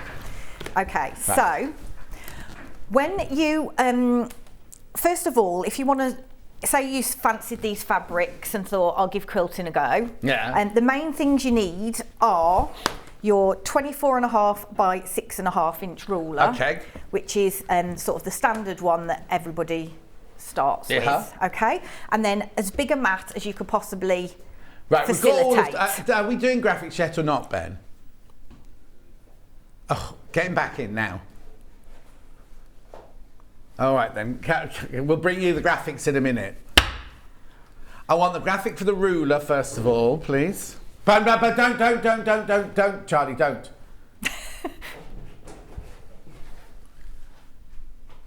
Okay. The graphics for the cutting mats. We've got the cutting mat especially for the hour as well. And we'll bring you the graphics in a second, but we just need Ben to do something first. Right, okay. Okay, so the first thing you need to do is make sure you press all of your fabrics first. Right. Okay, it's very important, because you can definitely be out if you're not pressing the fabric first, if you're going over creases and things like that. So the way I tend to do it is so the fabric, so this is classed as your width of fabric, which is generally sort of 40 to 44 inches depending on the manufacturer. Yeah. And these are your selvages at the side. Okay, so you'll always know that that's the width of the fabric. And I judge the length of the fabric by where the centre crease is. That's how I remember how to measure it. And one thing I'd say is with kits, I would always go through each piece of fabric, double check the measurements are right for them, and just label them up in terms of the numbers that correlate with the things. And then you can make sure that if there's any discrepancy with one of them, because you'll never, once you've started cutting it, you'll never know whether it's a discrepancy with fabric. This is just a general quilt kit thing. Sorry, that's me making all that noise. Or whether it's something you've done yourself. Yeah. So you press it, so it will come folded, so you press it and you want to press that centre crease in. Don't open it up and try and press that out and cut it. So you want it folded, okay? Then what you do is you have it flat like that, make sure it's all nice and flat, and then you take your ruler, which goes the whole width of the half width of fabric, and then you line up one of the horizontal lines against the crease of your fabric, and then just double check it looks right at the top, okay? Yeah. And then you just take a slither off the edge and just make sure that that's not kind of underneath your ruler and that's sticking out, so you get a nice straight line. Yeah, make sure you're leveling off both edges. Yeah. Right, so you put your hand spread out as far as it'll go here, just making sure that you're not having your thumb or anything too close to the edge. Okay, then you, so I've got have we got these in the show? No, we haven't got that one in stock at the moment. I've got the clover. I'll put that in a minute when Ben comes back. Yeah. So you must always make sure that your blade is in unless you're cutting. So as soon as you put it down, you need to get into the habit of closing it. It's very important. So what you do is you retract your blade, keep your fingers spread out, go up about a third. Okay, keep the rotary cutter where it is, move your hand up to the middle. Okay, and then move it up to the end. Okay, and then you've got a nice clean cut. Yeah, the lady that was on with Stuart yesterday, whose name I can't remember, lady's from Canada, Rose Parr, she said when they teach children quilting and using the ruler, they make a spider, do your cutting, then make the spider move up. Then that's a good idea. Yeah. Okay, because if you keep your hand just there, and then by the time you get into here and you're putting pressure on, your ruler can start moving up the top. With everything, you can all go wobbly. Exactly. So then, what I do is flip him over like that, making sure my edges are still level. Mm-hmm. And then, say if I wanted to cut a 2.5 inch strip, then I'd use this edge of the ruler because this has got a 1/2 inch marker on it, which is useful if you're cutting 1/2 inches. Okay, and then you make sure your vertical line is exactly along that cut line. And then again, move up the fabric. Okay, now what I tend to do is instead of moving this fabric then, so if I'm cutting another row, instead of moving this fabric, I'll move this fabric and then cut this row. Okay. And then it makes sure that edge stays straight. Okay. So that's the first bit. So these rulers, I use mine all the time, this one, and this is kind of the main one that you get. What I'll do is at the end I'll sum up all the tools that she's used, just because we're having a few issues with the graphics. We can't change the graphics at the moment. So as soon as we can, I'll go through everything, the rotary cutter, the ruler and the mat that we've talked about already. Okay. So another brilliant tool to have is the Stripology ruler. Yay! So I use this all the time as well. Yeah, you'll find all these on pre-order. If you want to get yours now, you can get it straight away. Everything's on pre-order without me putting the graphics through. Yeah, so this makes sure that your fabric stays where it is and you just literally cut. So, so you can get the job done a lot quicker. It's particularly good with this quilt because you can you just cut in the same width strips the whole time. So it's good for that. Right, so what I'm going to do now is I'm going to take my fabric and I'm going to fold it like that. Right, and so you don't go right to the edge with it then? No, I just make sure that I've got my selvages hanging over the edge just so I can see that it's kind of straight. Yeah. And because if you put it like that, say, that's obviously an over-exaggeration, you're not going to get a straight strip if you're off, okay? So I just use the selvage as a guide. So I'm going to line my bottom edge of my Stripology ruler, marking up with this folded edge here. Okay. And which side are you working from now then? The cut edge that you've done, or does it not matter if you haven't squared it off? So it doesn't matter if you haven't squared it off. Okay, so you could do this right at the beginning, you wouldn't need to square the edge off with that ruler. You could just go straight for this one. Right, okay. So on the 0 mark here, I'm going to line that line up exactly along the fold of my fabric there. Right. Okay, and I'm making sure I've got all my rough edges in. Right. And I'm going to open my blade, and I'm just going to go up. And I'm just going to go again because this rotary cutter hasn't got a very sharp blade. Okay? And whose rotary cutter is it? Mine. So if I wanted to cut 2.5 inch strips, can we see? Yeah, you can see that. It's in the shot. So it's also useful. So for speed, you can just follow the 2.5 inch cut. So these are represented by a square. Yeah. So there's a square for your first cut and then a square for each 2.5 inch strip. So that's really good for cutting binding. So you can cut loads of strips at once. Okay. Yes, now that is right. You always put the blade in on a slight angle, don't you, as well, when you go in? Yeah. So you retract it and there's like teardrop shape, so you've got a good chance of hitting the line when you get in there. Okay.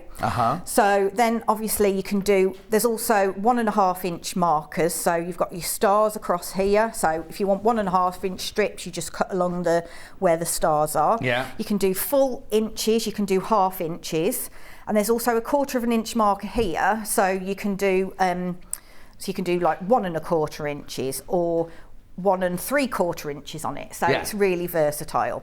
So let me just cut another 2.5. But if you do the 3/4 one, you have to move it each time you've cut, don't you? You can't just keep going across, can you? No, you have to. But the advantage is that you keep your fabric completely still. You're not moving of course, it at all. Yeah. So and then what you can do is, so I've got my 2 strips cut there. Is you can then if it were me at home, I'd turn my board round so they were, and I obviously wouldn't move the fabric then if I could just turn the board round. And then you can line that up with the bottom edge again and make sure that edge is nice and level.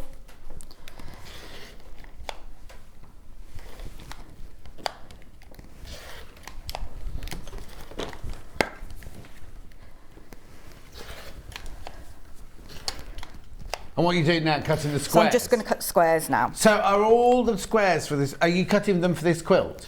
No, because they're a bit bigger for this quilt. Okay, fine, I was going to say. So then you've cut all of those squares in no time at all. Brilliant. Okay? Yeah.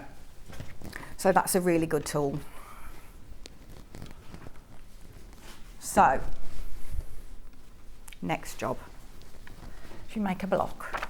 Right. So now, are the instructions quite thorough? They tell you what to cut. Because it's a really simple one as well. It is really easy to do. Right. And they obviously tell you what width strips to cut, how much you need to do for the borders and all that sort of thing. So yeah, it's really clear. So this is what. So this here in the centre. So that's your block that you're making. So you make 16 of those, so it's 4 by 4. Right. Okay. Now, they say. Hang on, the quilt itself are 4 by 4. This is 3 by 3. Yes. So. So you're making 16 of those to make when you make the quilt. There's 16 of them. Yeah. But the actual block you're making is only 9. Yeah. Okay. So on your pattern here, so you've got you'll need to refer to this picture when you're putting all the bits together at the end, once you've cut all your squares. Yeah. So they say to make sure that all your stripy ones are horizontal and they all go in the same direction, but you don't have to do that. All you can do exactly what you want. I wonder if they did that to make it. Oh no, because when the border. Yeah. The border goes across the bottom.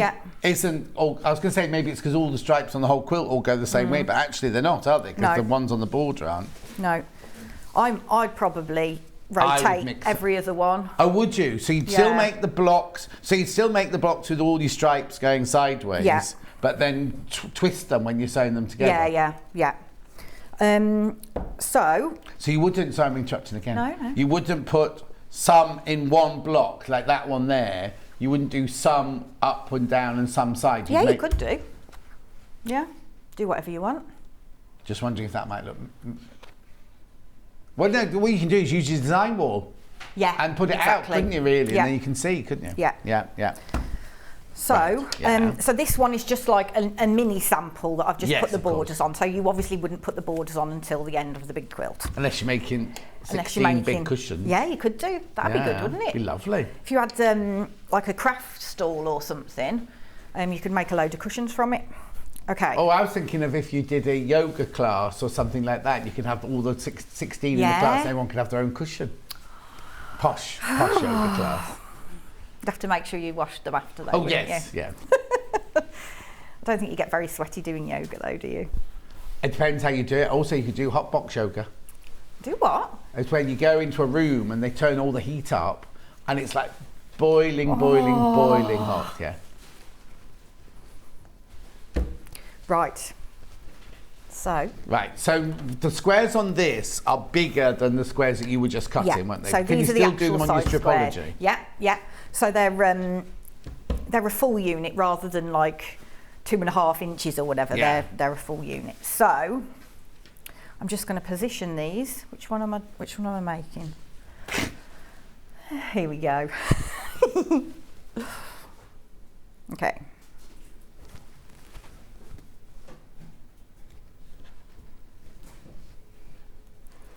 So what you do is you now another do your question. block. You know Yeah. that woven fabric? Yeah. Is it easy to see the right side to the wrong side, or are they both the same? Oh. They look pretty well. They look pretty much the same to me. Let's have a look. Because if it's woven, they will be, won't they?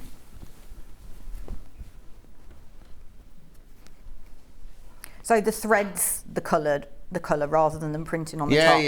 No, they're the same back and front, so you're all right. Yeah. Yeah. Okay. Right. Okay. So you position your squares, Yeah. and then you take. Oh, I should probably. Oh, hang on, what's the John. matter? Hang on. I haven't set my machine up. Oh, honestly, you had a long break. It's Quilt. It's because you have to turn it off to bring it Yeah. in here, isn't it? What are you looking for? Are you looking for your quarter inch stitch? I know. You got it. You go Yeah. to Quilts. Actually, I might just do it on there. You sure? It doesn't matter. Yeah. Okay. So you want to be using a 1/4 inch seam. Yeah. So if you're a beginner, and a lot of people tend to use the standard foot on their machine and use like one of the Hang on, we're like, just coming into that. guides as a 1/4 inch.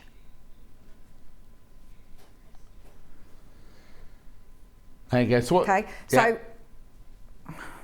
some people would use the guides because there's like lots of different little grooves along here which you can alter your needle position to make it an accurate 1/4 inch. But I struggle with that a little bit, and I like the foot that's got like a guide on the side of it. Yeah. So you literally just run your fabric down there, following the edge of the metal bit. That's good if you're going down edges of fabric. Yeah. But the one with the guide sometimes gets in the way, doesn't it? If you're doing a half square triangle, you're going across and it's not on the edge of the fabric. So if you've got a line, you've got 1/4 inch either side line diagonally, sometimes gets in the way. Some machines have 1/4 inch feet that don't have the guide on as well, sort of thing. But so use it by all means when you're using the side of the fabric. So on the straight edges, but if you needed to sew, for example, across there, then you wouldn't use that. You'd use your straight stitch with. Or if your machine comes with a 1/4 inch foot, Yeah. Okay. So I'm going to take my first 2 squares. Yeah. Put them right sides together. Right, before you do that, Victoria, I've got an announcement to make. Directly from the festival. 199.99. Now loads of you checked out, loads of you got it in your basket already.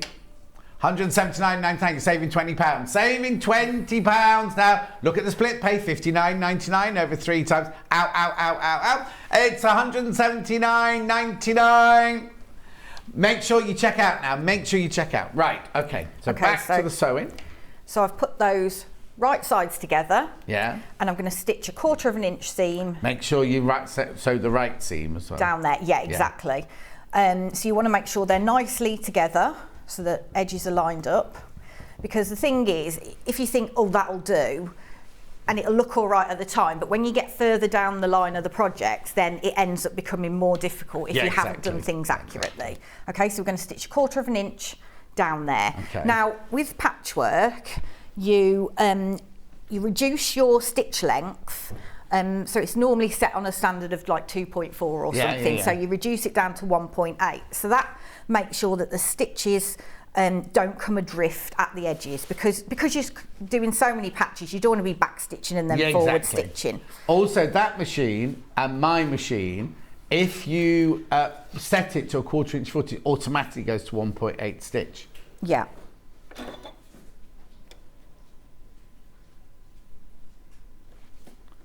You're all right. Yeah, thanks. Okay, So I'm just using the quilting foot with this, just so I don't have to change it later. But you could use the quilting foot if you wanted. This is a nice machine. Do you mean a walking foot? Yeah. Sorry. Yeah. Okay. Oh, it lifts itself up and everything, doesn't it? Yeah. Okay. So I then position.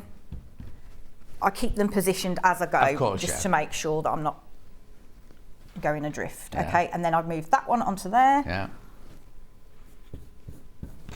Charlie and Hattie are moving into my house when I go on holiday. Charlie, director. Aww. And they came yesterday to have a look round to check everything and see the cats and everything. And all he was interested in is, where's the sewing machines? Where are the sewing machines kept? Where will the sewing machines be?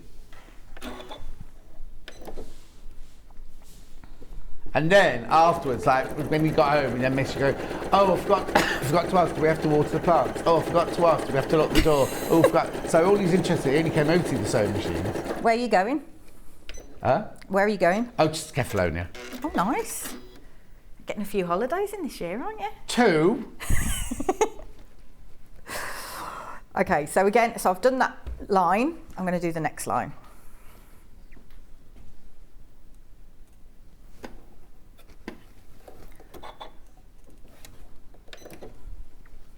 Where did you get that big tin of 505 from? Is that ours or yours? Mine. Okay, we haven't got the big tin available today.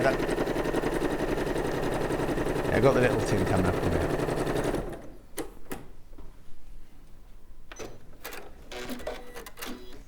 Okay. And then again, I'm putting that one right sides together. Uh-huh. Although it doesn't really matter with this fabric. Ooh.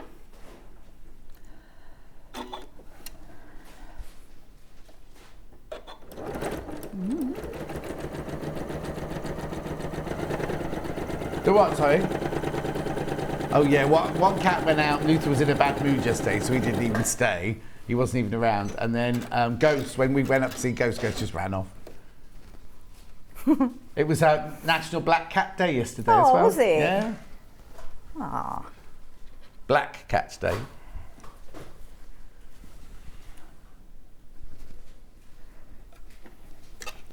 Do they lose a lot of hair? Or Yeah, are they... loads. Yeah. Norman and Nellie didn't really moult at all, so I never had an issue with it at all. Yeah. These two, it's like the other day, they slept on the end of the bed. In fact, they slept there all night. And the next day, I just had to change the sheets because they were just covered. Yeah, we've got a black Labrador and he molts. Like, you'll Oh, so that black Labrador that you do your pictures of, that's yours, is it? Well, I've done a few black labs, so so yeah. But yeah, we've got one. Okay, so I'm just doing exactly the same, so you can see how easy this is. Yeah, it's exactly. Just, and this is kind of a good project if you're a beginner, just to get your accuracy up. Yes. And it's obviously nice and simple. Yeah. Kind of a bit of a confidence builder. Okay, right. Okay. So in the instructions, it says to press rows 1 and 3 to the left, and then the centre one to that side, and that enables you to match up these seams nicely. Okay. Okay. So when you, I'll move this onto here actually, so I can show this.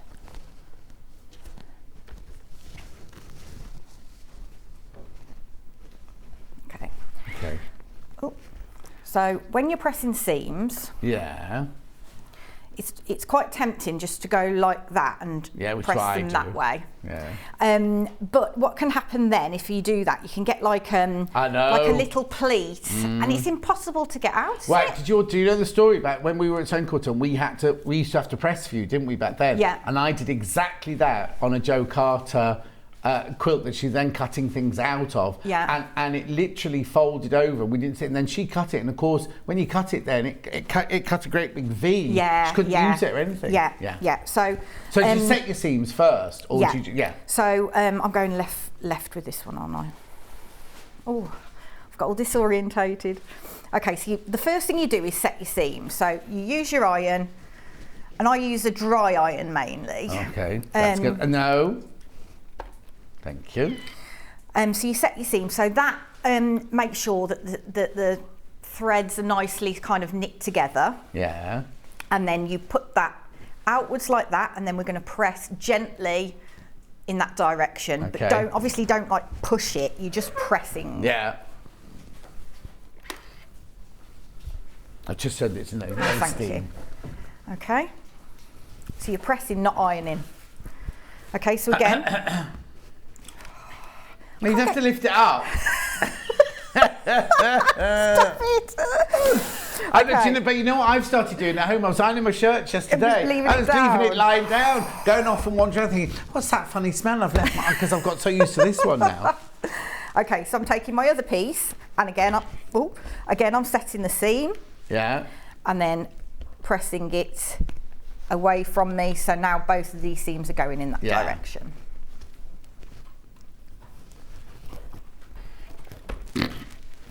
Don't worry. Okay. So I'll do that one with that.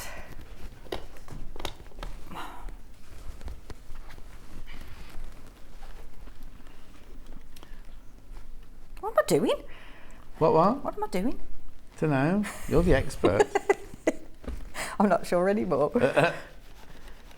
Okay, so setting the seam and pressing it in one direction.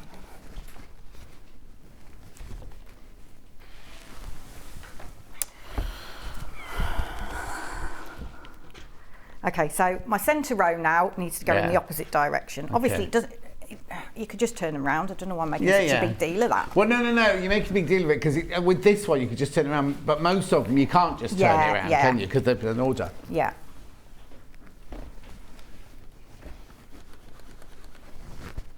Okay. So if I turn them I'll do over. that in a second, yeah.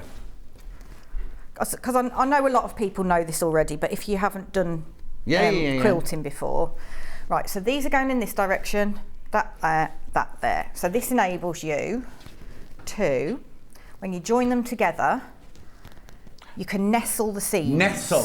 They don't nest, they nestle. Okay, so you can Because they shouldn't feel say it. nest. It's get rid of that orange writing, pink writing. Because we can't see what Victoria's doing. If it, anyway, go on, carry on. So what you do is you can feel them joining together. Now you can pin it if you want, but I tend not to because I just prefer to have the manoeuvrability when it's on the machine. So what I'm going to do now is stitch 1/4 of an inch across here. Yeah. Okay.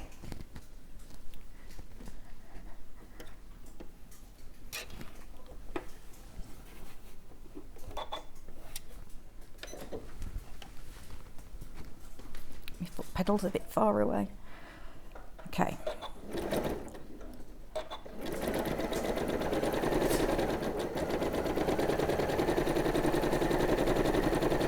And then when you get to where the seams meet, just make sure that your bottom seams aren't being pushed in the wrong direction because they need to be facing away from each other. Otherwise you'll get like a bump, which makes it a bit more difficult to quilt. Okay. So once I've got past this seam here, I then make sure my second one's positioned correctly. Yeah. But the good thing about this quilt is you only have 3 at the most at any time. It's not like you've got a long strip of those to match up. It's going to be 3. So really good for practicing that matching and everything.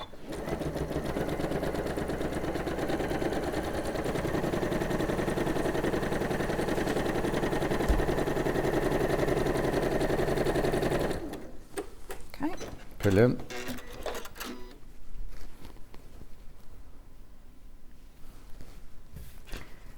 Right, and then I'm going to press these seams. They're going to go. It doesn't say in the pattern, but I pressed mine in the same direction. Okay. So that when you come to join these blocks to the other blocks, so if you've got all your seams going that way on that block, you can turn your other one so the seams are going in the opposite direction for that block, so you can then nestle the seams there. Brilliant. Okay, while you're doing that, let me just run through the things that Victoria's used. Oh, I don't know what she's done with them. What you have to... That ruler, I've got stripology. So 24 1.5 by 6.5 inch ruler is what you saw first of all.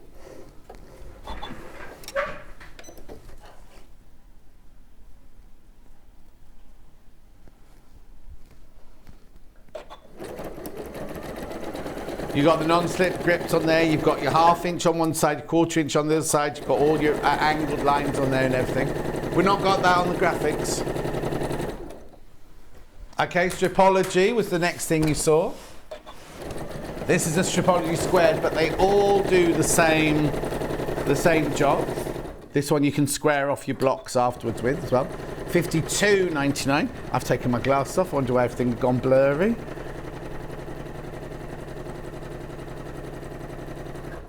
£52.99. Then the other thing I was going to show you was the rotary cutter. 45mm. This is not the one that Victoria's using, but this one's the clove one. It can be left or right-handed. You just swap that round. £12.99. Now I have got, we're not going to get time to show it, but I have got a threader's, it's called a, it's basically for doing your 45-degree binding on. Well, let me move that out of the way.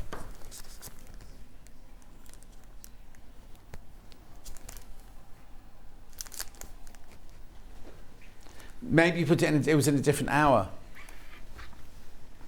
£6.99 that one, £6.99. Okay, so that's all of those for the time being. We'll go back to Victoria in a second. Because literally, what time is it? We've got 15 minutes. Let me just recap, while you're doing that, I'll just recap what you get in the quilt as well.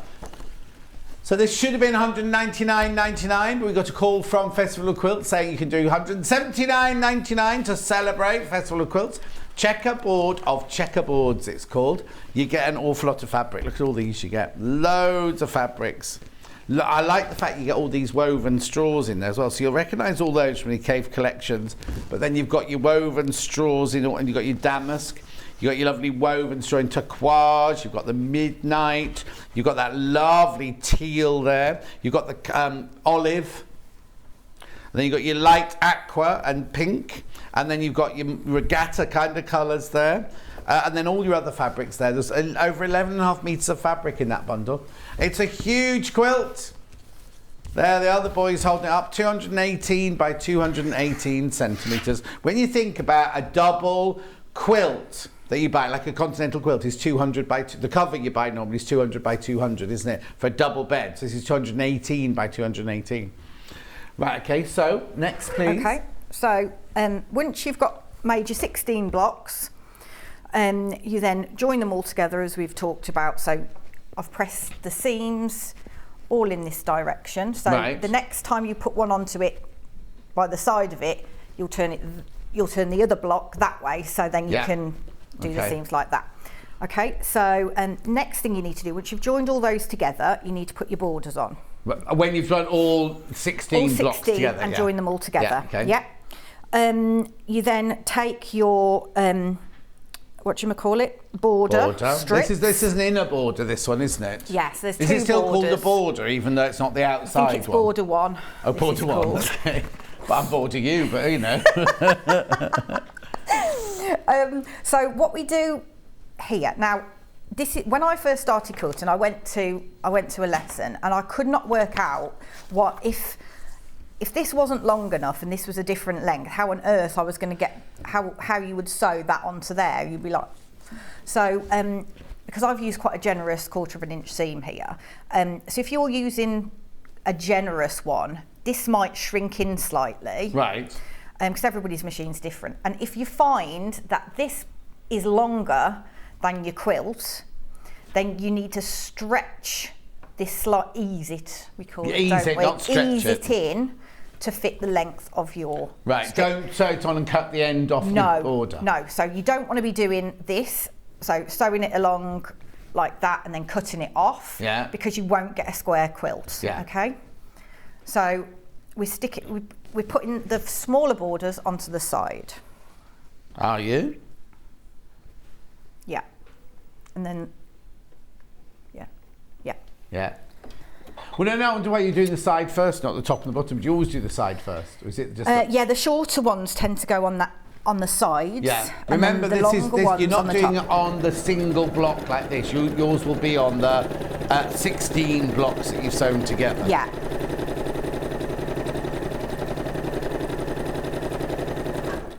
I'm not taking my own advice there. So if, for instance, like I've done here, my block's slightly bigger than my border, then you just need to stretch your border fabric Yeah, so slightly basically you to need meet. to make them fit. Yeah.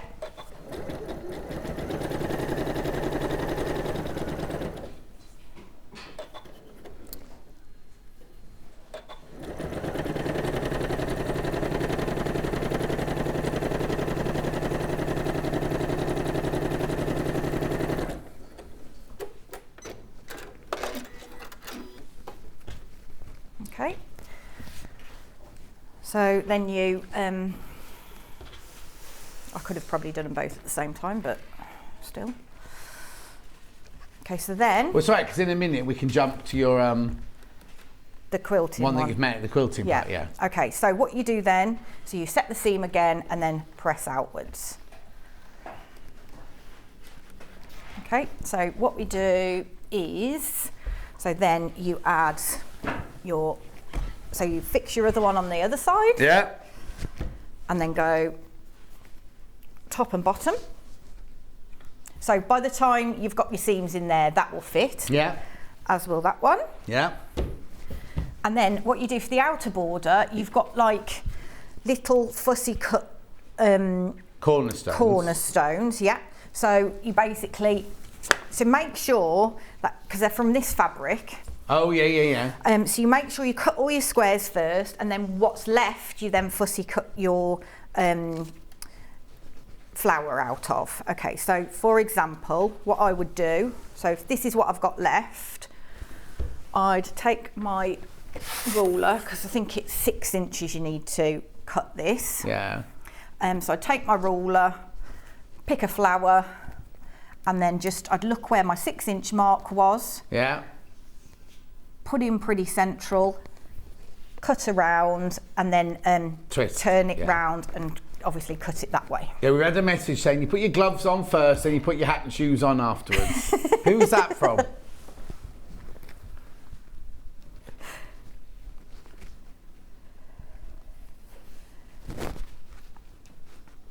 Oh, here we go. It's coming up now. It's from Lucy. Does this mean anything to you both? Put your gloves on first, then your shoes and your hat. Yeah, exactly. Gloves, shoes and hat.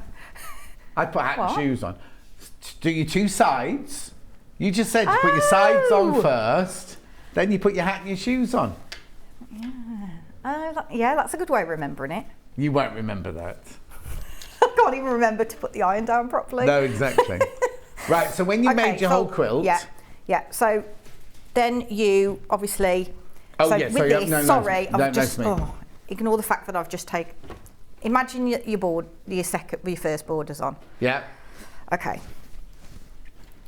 So then you position these all the way around. Now these 4 are the same length. Even though... Okay. Because you're going to put your cornerstones on. Okay. So what you would do, so you've got these across the top.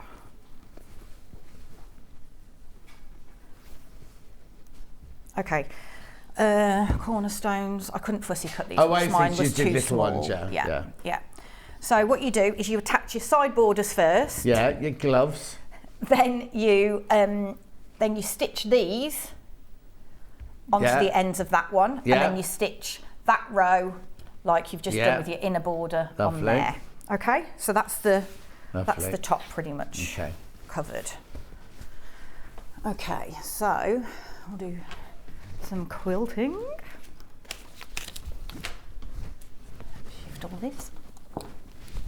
Yeah, tidy up, because you've got a lot to get off in the break. Okay then, so basically you then make your quilt sandwich. Right. So to do this, you need, well, this is the way I do it, is you have your backing slightly bigger. Yeah, now remember, you don't get the backing in the quilt kit, you have to supply your own backing. But you do get the binding. Yes. And then you have your wadding slightly bigger, and then you've obviously got your quilt top. Right. So the way I would do it is I lay my wadding down, and then I get my backing fabric and lay it over the top, so it should cover all of the wadding. Yeah. And then I pull half of it back, spray the wadding with 505 spray. Yeah. And bring it down and smooth it. Okay, we've got 505 spray in the small tin. And then smooth it down.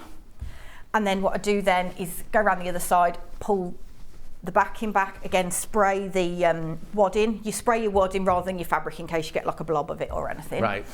And then I turn it over and then apply the top in exactly the same way. So again, spray, put it down and the other way. Yeah. Okay, so that makes it nice and smooth. And then if I've got a big quilt, I would use curved safety pins. Oh, okay. Just to hold. But for example, if that was a solid block with solid fabric. We had those in the first day. You'll find them on pre-order. Okay. Yeah. So say that was a solid fabric block. Yeah. I wouldn't poke a pin through that. I'd choose somewhere that's a bit busier because you can't notice, because it does make a slight. Oh, okay. Right. But you can obviously just go like that and get it back. But yeah, just to be on the safe side. Now, when it comes to quilting, there are lots of different ways you can do this. So you could do echo quilting, which is basically you use your 1/4 of an inch seam guide. So you guide on your foot. Yeah. And you just follow this seam line and just stitch kind of a 1/4 of an inch inside. Which is, I think, what they've done on that one in there, isn't it, Charlie? I think they went diagonally on that one.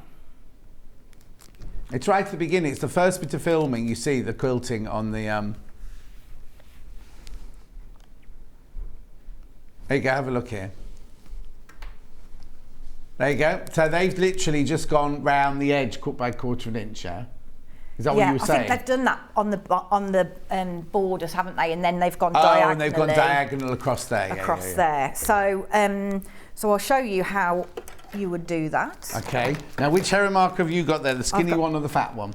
You've got both? I've got both, yeah. Right, okay, we've got 2 Hera markers, right? Do the chubby one first of all. This is the traditional Hera marker. Now, in the old days, this was made out of whalebone. Obviously, it isn't anymore. It's made out of plastic now. No, it's just the Hera marker on its own, 01. Right, that's $5.99. That's one you're going to see Victoria holding now. But we also do another one, which is a Hera marker, but the other end is a pointy stick, so that you use that for a plique. So this is your chubby one, which is just your where you use. Oh, sorry, I'll hold that still. You've just got your marker there. Victoria's going to show you in a second. Right. That's the traditional one. Then we've also got this one here, which is a slightly smaller. I'll wait for the graphic. There you go. Slightly smaller bit at the top, but it's also got a pointy stiletto end there, $6.99, because you've got 2 jobs. You can mark it and you can hold your applique and everything with that. Yeah, and that point's also useful, like to make sure your seams are pressed down nicely when you're using your sewing machine as well. Okay, so what I do, so with the Hera marker, I would line up my points. Yeah. I mean, it doesn't matter if they don't line up exactly. Nobody is ever going to notice. You've got 3 minutes left. Okay. Sorry. And then I'm just going to score the fabric. Now that so I've got an indentation. Ruin the fabric. Oh, that thing is driving me mad. What? That white thing that keeps coming across the bottom because it keeps covering up what you're doing. Okay, so you can clearly see. Well, I can. Yeah, no, clearly see that line there. Yeah. So I would do sort of a couple of lines at a time. So you wouldn't want to do this over the whole quilt all at once, because obviously the lines will disappear. Yeah. And then I'd do the same in the opposite direction. Okay, now when you quilt, you need to make sure that you've got some length on your thread. Yeah. Because we're going to pull through. We're going to pull through the threads to the back. Yeah, so don't use your thread cutter. No. So you want to make sure you've got like a good 4 inches there. Yeah. And then also when you stop, you need to make sure you've got 4 inches. Okay. So I'm going to put my needle in. Size for your stitch? So good one. I'm going to use a 3. Normally use about 3.2. Okay. So that, and also you need to use a quilting foot for this. Walking foot. Yeah. Because you've got so many layers, otherwise they start to like mismatch kind of thing. So oh God, I've got it all tangled. Oh. That was because I pulled that thread through like that, wasn't it? What's tangled? I've got a bit of nesting going on. Oh no. It's just because I hadn't pulled the thread through properly, I don't think. We saw that, we were on your face then. Oh no. Show the picture of the boys holding it. Go on, you're all right, you can do what you've got to do. I'm going to go through the bundle of the quilt, right? Bundle of the quilt, right? So in the bundle for £179, you do get the instructions. She's freed it now, that's right. You get the instructions. This is what happens when we give a designer a brand new sewing machine that she's not had before. No. Don't worry, you're not going to have time to do it now, Victoria. Okay. So you get the instructions, then you get all of this fabric. It's 11.5 metres of gorgeous, gorgeous, gorgeous, gorgeous, gorgeous fabrics, all in the blues and the lavenders and the magentas and things like that. So much fabric there, £179.99. It is enough for the front and your binding. Let's have a look at the finished thing so you can see what you're getting, because I haven't got it here for you to see. It's enormous. It's 280. Look, there's Ian holding it up with Barry. Yeah, and then you see you've just got, there's all the squares together.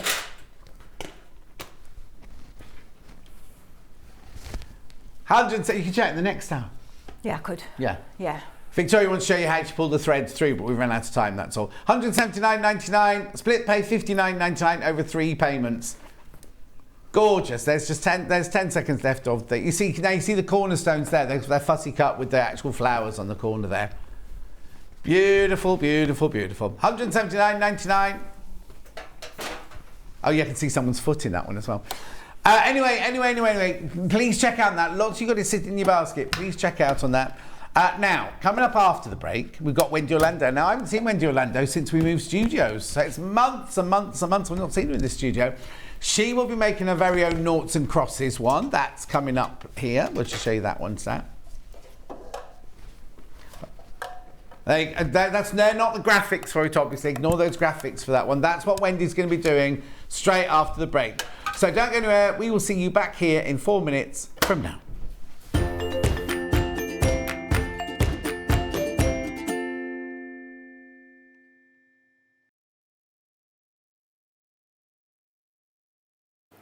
Hello everyone, my name's Cara Ackerman and I'm absolutely delighted to be here at Sewing Street. I actually originated from Hertfordshire, then went down to Hampshire and then it ended up in the East Midlands. I've been in the East Midlands for about 40 years now, which seems crazy, but 36 of those I actually worked with DMC Creative World, which was wonderful. I really, really enjoyed that. And then I decided to go freelance and that's how I got introduced to Sewing Street. I love doing anything to do with textiles, so embroidery, cross stitch, patchwork, done a bit of quilting, bag making, toy making, oh goodness, there's loads and loads of things. What I love doing is just trying something new, and I think one of the tips is don't be frightened of trying something new. You always learn from it, and don't be scared of making mistakes either. We all learn from the mistakes that we make. Little bit about me that you might not know and that's a bit of a surprise. I once went to the garden party down at Buckingham Palace, the Queen's garden party, for some work that I did with Marie Curie. I was so lucky to go there and just a wonderful time. So I hope to see more of you on Sewing Street and I hope to try lots of new crafts with you. So see you again soon. Bye-bye.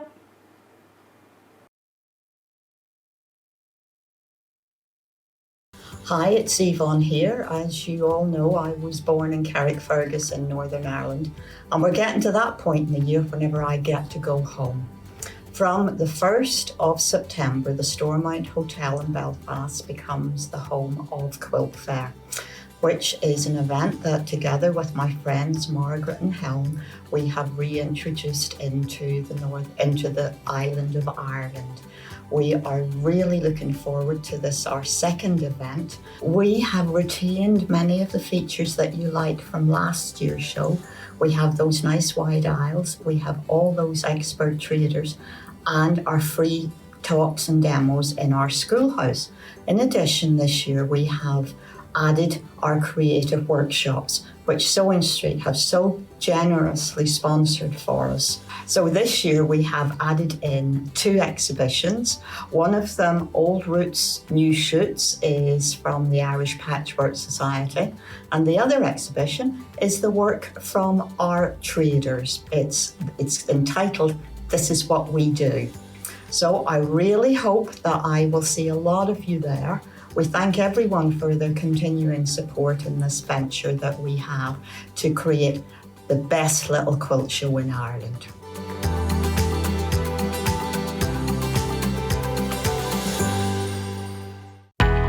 We know that shopping online can be a confusing and sometimes daunting task.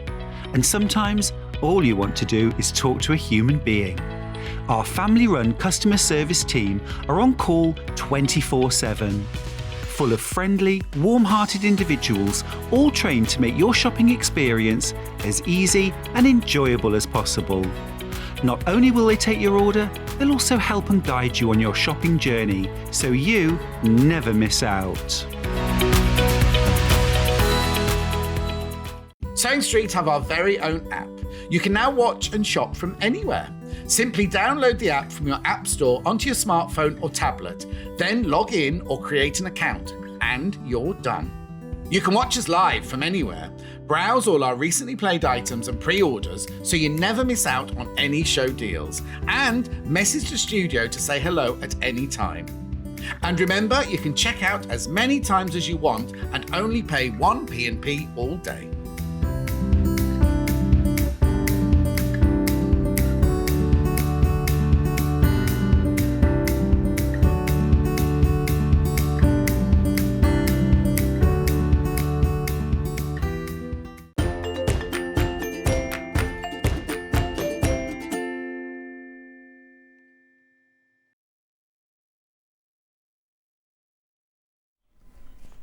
Now, we thought they were separating us, didn't they? Because it's been months and months and months since we've been together. So we haven't been together in this studio. I know. And when did we move here? In March? March we moved here. No way has it been that long. But you keep changing the days. I'm on with you, and then you change. No, that was one. It wasn't me that changed it. They moved me. Anyway, welcome back, Wendy Orlando. Oh, thank you so much. Now, it's a gorgeous Noughts and Crosses foundation paper piecing quilt topper. Yeah. Why say one thing when you can say 100? Right. So I've got 3. Do you have a look at the quilt that's on the wall, first of all? There it is, there it is, there it is. So the finished size is 42.5 inch square. 42.5 inch square, right? You'll see it hanging behind Wendy. So this is the first one that we're doing here. So it's the one that's on the wall. So you get 1.5 meters of the shutters. You get your white, which is 1 meter. You get your pink dot, which is 1 meter, and you get your floral, which is 1 meter. So you're getting 4.5 meters of fabric in total, plus your instructions for $49.99. That is enough for the front and the binding. The front and the binding. So that one there is called Renaissance Garden. Okay, beautiful. That's the one that's on the wall behind Wendy. The one that she's going to be making is the black and white one. So again, this one you get the instructions, and then this one you get oh, this is nice. This is going to look really dramatic. So you've got your meter of your black fabric. This is Henry Glass Misty Morning. Then you've got your grey, 1 meter. Then you've got your plain white, 1 meter, and then you've got your black, 1.5 meters. So I'm presuming that's got the binding on it as well there. Okay, so that's your black and white one. That's one you can see being made, and then the other one is this one here. Again, you get the instructions. Also, sorry. Right, but look, see now you get your I don't know what you call that, pattern. Template, right? And all the instructions is very, very thorough. Everything getting there. Right, this one here is your moder. So you've got your blue and gold flowers. Paisley rose, this one. Then you got that beautiful one there. Now, no white in this one. You get like, is it cream? A metre of your cream in there. And then you get a metre and a half of your dark teal. So that's very different again, that one. That's beautiful, isn't it? Absolutely stunning. You can get the pattern on its own. So you might have your own colourway that you wanted to fit into something in your house. I'm going to go through everything that is for sale in the hour, and then I won't have to disturb Wendy quite so much as I would do normally. So there's £9.99 for that. Right, now we've also got the rotating cutting mat in blue. Ben's favourite one. £16.99. £16.99. Lovely, the blue, isn't it? And we've almost sold out, the blue. Almost sold out. We've taken us months and months and months to get the blue and the pink one in. Pink one went ages ago. We've also got Carol Doak's foundation paper piecing paper, which you can photocopy on or you can print on. 8.5 by 11, this one. Because obviously, how many times am I going to need to copy that print for that template for this quilt? 36. 36 times. So you've got 100 sheets in there. 36 times you need to do that. We've also got staples, for not staples, but basics that you need for foundation paper piecing. You've got your glue pen. $5.99. At $5.99, it's got a cartridge already in and it's got one spare. Doesn't matter what colour they are because they all dry clear. You've got the blue refill, but it doesn't matter because the blue, the yellow and the pink are all exactly the same strength and they all dry clear. Well, no, because if you can't choose, if when you buy it, you could have a blue refill, a pink refill, a yellow refill, it doesn't matter. Right, then we've got our add a quarter ruler. Oh, have you got one? Okay, right. Add a quarter ruler. We've just got this one, the 12-inch size, this one. $17.99. Brilliant. You'll see where we're using all this during the hour. We've got this lovely little ruler here, which is your 6.5 by 12.5 by Creative Grids. $23.99. Gorgeous. Got all the things you'd expect from a Creative Grids ruler. Rachel the ruler. I think Rachel the ruler designed that one actually. Oh, it's normally got the name of the designer on that one. Hasn't got that. And then the Quilters Multi-Mat in the stripe, right? In the stripe.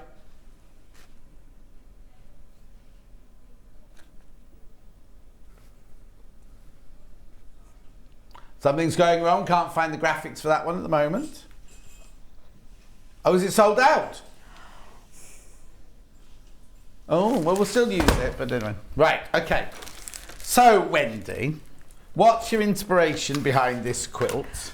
Well, as you know, when I first came here, two things I don't do, FPP or quilts. Right. And the first two projects I was sent was FPP and a quilt, and I'm completely hooked.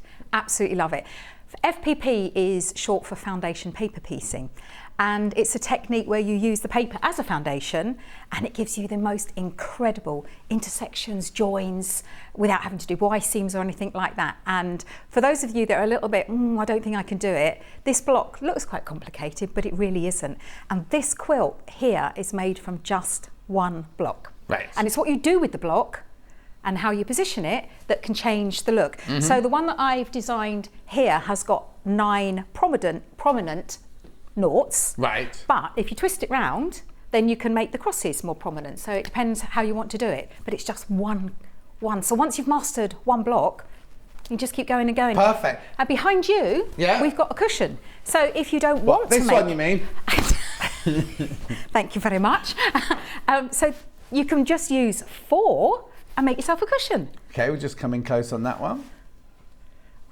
Oh yes, so you've got your cross in the middle. So I've got the cross more prominent there, but behind I've got the noughts. Yes, of course. And then if you put them all the same way, then they're neither a nought or a cross. So it depends if you have the blocks going all the same way. Have we got several, in a minute, where to put them together and have a look, brilliant. Thank you. Right. Yeah, so what I've done, I've actually made 4. Now this one I haven't trimmed down yet because I want to show you how to do that later. But yeah, just depending how you put the blocks together, like. Yeah, so that's a nought. Oh, that's a nought. Right, hang on. Yeah. No, that's a cross. That's a cross. That's a cross. Yep, so we've got a cross there. Yeah. And then we can put your glasses on. Well, I don't know what that's nothing, but see, I've made another one now. Exactly, that's exactly. absolutely nothing. And then, that's there's your nought. That's your nought. That's your nought. So actually, I could have done this, couldn't I? In the instructions, I've given you 3. After now, all that. there are probably more than 3, Yeah. but you can choose which design that you want to, and you can see the noughts and crosses in all of them, but that one has 4 noughts, that one has 6, and that one has 9. Right. So it depends which one you want to be the But it's more using the prominent. same amount of blocks, isn't Exactly it? the same amount of blocks, and just that one block. So as I say, for those of you who are a little bit scared of FPP. Well, it's because it goes against everything that as a traditional dressmaking sewer, my brain, I can do it now, but when I first saw it, my brain wouldn't allow me to sew the wrong way round, as it were. Well, it's kind of the topsy-turvy of sewing, yeah, because you start one way, you turn it over, you start one way, you turn it over, but it's really logical. You can't go on to the next step without doing the previous step. Exactly, but it's really important to stay in order, isn't it? It is, Yeah. it is. Right, so shall we get started? Yes, please. You have got, on the back, you have got the template. Now, please don't use this. Hang on, don't move it. There you go, there you go. It's all right, the upstairs camera's taking a while to come in today, that's all. Right, I'm faster than the camera, that's a first, isn't it? So don't use this because you can't see through it. No, of course. Now, the whole point of foundation paper piecing is that you can see what you're doing. So you can either scan this onto your photocopier and then print it on the paper. Yeah, Calvert's paper, yeah. To me, that's the best way. Of course, because it's the paper for the job.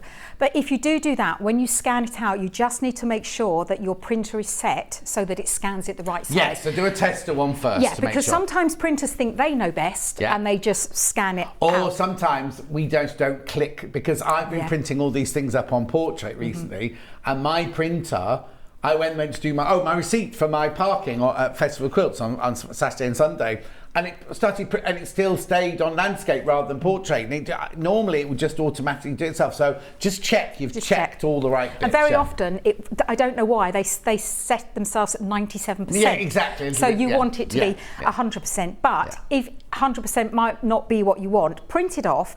Now the thing is, if you do print it off and it's not quite the right size, as long as you print every single one the same, they're going to be the same. Well, they will, won't they? Course, yeah. Instead of being this size, it would just be a little bit smaller. But they all don't print out and then change your settings and print out. Because the whole point of foundation paper piecing is that they match exactly. Of course.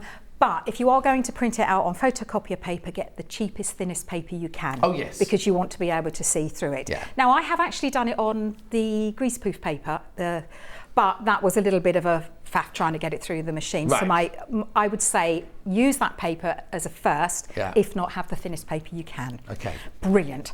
So that's the first thing that I did. I printed lots of these out. Yeah. Now, what you want to do is just to save it, just so it's easier to work with, cut it out, but do not cut out close to the line. So I've just cut the top and the bottom off because the instructions are on there. I'm just cutting them away. You can leave it completely as an A4 piece of paper, but it does follow you around. Yeah. And got my bin there. But you don't want to be cutting so close to this, because you will see with this one that I have done, it then gives me, when I cut it, when I trim it, it's going to be really sharp. Now, this is the fun bit. It is so much fun. I just want to say that with the fabric, you've got 1.5 meters of one fabric. Yes. Now, I'm very fortunate that I have special software that tells me how much fabric I need. And it did tell me I only needed 1 meter of each. But when I came to make it, I made it like I was a beginner and cut them a little bit bigger, and I didn't quite have enough of that first fabric. Which is your binding fabric, yeah. But for those of you that know what you're doing and that can get these pieces really small, you may find that you will be able to get it you'll only need a metre of each. Yeah. But I've made a cushion out of the rest, and I had a little bit left over. Exactly. Why are they A's then? Have we got a B and a C and a D? No. Now, I've done this because I started my journey, as you know, when I first came here. Now, normally you would just have 1, 2, 3, 4, 5, 6, 7. Yeah. But if you get used to your mind thinking that you've got a letter in front of it, when I bring the next ones that have 2 or 3 pieces to it... Oh, you're getting used to the... I'm getting people used to it. So yes, a lot of them would just say 1, 2, 3, 4, 5. Yeah. But I've got A1, but you do only get 1 block. Yeah. So your next design might have 3 different blocks or 4 different blocks. So you might have A, B, C, D. Yeah. So it's just getting our mindset. Yeah, it's like I don't want you to relearn the technique. Whereas if I give it to you now like this, when we progress you on to a little bit more difficult. I just don't want people to get home going, oh, where's B? Where's B then? Exactly. No, it's just the one. Okay. So the first thing you're going to do, now I've cut some pieces of fabric out. I've told you in the instructions to cut strips out. Now, the reason I've done that, it's much easier to cut strips. But again, if you know the technique, then you'll know what you're doing and you'll be able to cut the smallest pieces possible.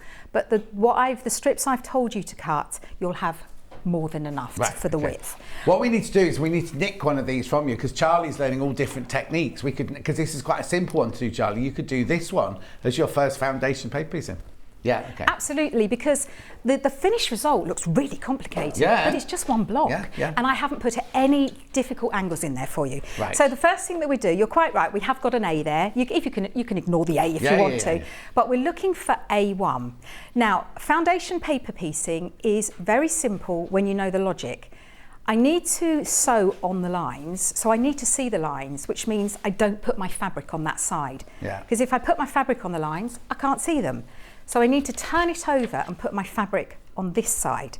Now, I'm looking for A1. I can see it. I know that it's probably going to be quite difficult to pick up on camera. I'm also just going to show you. You're going to be impressed with this, John. Oh, yes. Yeah, my skills. What I've done, I printed 2 plain ones off and I've put the fabrics that I'm going to use. So that was the one that I've made. Right. Don't laugh at my drawings. I'm not laughing, I'm laughing, I'm confused. Right, so I need to know where to place the fabric on here. Now, it does give you, in the instructions, it tells you where to place them. So on here, it tells you fabric A's here, fabric B's here. Right, okay, yeah. But I forget that, so I've actually put what fabrics. I've labelled them. So that was fabric A, that's B, that's C, and that's D. Right, okay. But I've drawn a little picture. So 2 A's, you've got 2 A's then? As in you've got A, 1, 2, 3, 4, and you've got fabric A. Oh, see, now I'm confusing people. I know they'll know what they're doing, because the instructions are very, very thorough. So the first thing I'm going to do is look for A1. Now, he's there upside down back to front at the moment. Now, the first piece of fabric that you put down is the only one that is the right side facing up. All the others are right side facing down. Now, as you can see, I have a strip here. Now, you can either work out roughly how much you need and then pre-cut them, or you can cut them and then trim them, or you can just cut them, sew them, and then cut them off after. It doesn't really matter. Now, this, if you can put this in your basket, if they're still there, this is your friend with foundation paper piecing. Because although you can pin... Oh, we can't change graphics. It does hold everything in place. So I'm looking for my A1. I've got my... I should have said that the dotted line is my 1/4 inch seam allowance. So I must make sure at every single point that my fabric goes beyond that. Oh, okay, not the solid line, you go as far as the solid, outside line. Exactly, the solid lines are stitch lines. Right. As I say, it does all say in the instructions, and the dotted line is your 1/4 inch seam allowance. If you go beyond that, then when you trim it off, it's going to be a really crisp edge. Exactly. So the first because it'd be awful if it was just that 1/8 inch too short. And I have done that on one of my blocks, and it doesn't really matter as long as you are within the 1/4 inch seam allowance. But it looks, I like everything to be perfect. But I must have been having a funny 5 minutes. No, I love it. I love it. The bit where you trim it down to that final look, because the edges all look a little bit frayy and everything, and then you trim it down to that final thing, and it's lovely, isn't it? It's perfect. So I'm looking for A1, and I've got the line that goes between. I say it's going to be difficult for you to see, but it's here, and then there's a line which is my stitch line between A1 and A2. I want to place my fabric so it's 1/4 inch above that line, because I'm going to sew on that line. If I put it on the line, when I sew, it won't catch it. Now, I'm going to put a bit of glue on that A1 and along the top with my 1/4 inch seam allowance. And the reason I'm doing this is because I want to make sure that it stays and it doesn't go anywhere. Now what you're looking for, and if I turn it over here, I'm looking for the fabric to go beyond that dotted line, a 1/4 inch beyond there, and then more than 1/4 inch along here. But I'm going to square this off because I just find it easier. So that's my first one. That's all done, my first one. As I've already made them, I can now revert to this rather than my little beautiful drawing. I can see what I'm doing here. So the next fabric I need is going to be this one, but I need it in the wider section because I've cut, as I say, you have different size widths so that you don't waste fabric. So I'm going to place it on here. Now, a top tip to do this is to place, you want the whole of the fabric to be over this section. Okay, so we place it on, we line it up on there and we push it back and then we check that it goes beyond that and beyond all the lines. But if you do struggle, you can look at it from this way and just place it on there to see that it's all gonna go over there. And then I'm going to put a little bit of glue on the 1/4 inch seam, but never pull it across, just dot and dab and pull it away, push it away from the top. And then I'm going to place this down. And again, I can just double check because now the glue's holding it in place. I can pull that back and I see that it fits all the way. Now, I'm not a great pinner, but if you want to pin at this point, you can, but just make sure that it is well away from that stitch line. Because you don't want to be sewing over pins. And at the moment, and also with the paper in it, it might buckle the whole thing. That's why I don't like using it. But you'll see in a moment that I do use it at the ends because now, because I need to sew it, I can't sew it on there because I can't see the line. So I need to turn the paper over. So it's very topsy-turvy, but it's also, you can't do one thing until you've done something else. And I'm going to stitch on the line between the two segments. I'm going to start a little bit beyond the dotted line, all the way on the line and finish a little bit beyond. Oh, so you go beyond, you don't stop at the line? If you don't go beyond, when I come to do this one, if I am a little bit squiggly and I miss it a bit and I miss it there, that's going to come undone. So if you go a bit beyond, you know that there, and that's where you get those really crisp intersections. Now, you need to have your stitch length set really, really small for this. So I've said 1.5 or below, because you're working with paper, we need to get rid of that paper at the end. We need to tear it off. And the smaller the perforations, the easier it will be. If you do it too big, then you're going to put a lot of pressure on the stitches. Don't do any locking stitches don't do any reverse stitches because we don't want to create, what's the word I'm looking for? Bulk. That's the one. That is the word. So you can see here, I've sewn on the line and I've gone beyond the line. Now, if you've gone off slightly, no one's going to know. Where you want to have it really sharp is these points here because these are going to join to the next one. So when we've done that, and this, there's a couple of things that I use. This is a must. Sold out. Oh, it's not, is it? Have we not got them in any other colourways? Oh yeah, might have been other colourways, mightn't we? And the rotating mat. That comes in a little bit later, but certainly for this one now. So we open it up. Now I'm going to remove this and finger press that fabric back. Now you can use a roller if you want to. Don't use a roller on the soft side because as you press down, you're going to be stretching those stitches. If you're going to use a roller, use it on this side, but be gentle. Don't be too rough with it. Or what I like to do is I like to finger press it back and then press it with the iron. So you haven't cut anything off or anything? You haven't done any trimming? Not at the moment. Not at the moment. So this is now where it's self-explanatory. I need to put the next bit on, but that's not the right shape for me to be able to do that. So I turn the paper back over. I'm looking for the next line. So it's always the next line. So that's A1 and that's A2. I've stitched that one. So now I need to stitch that one. Now, you can use a cereal box or you can use a bit of card. Postcard, These are brilliant. Yeah. And you do need the long one because soon we're going to be doing that.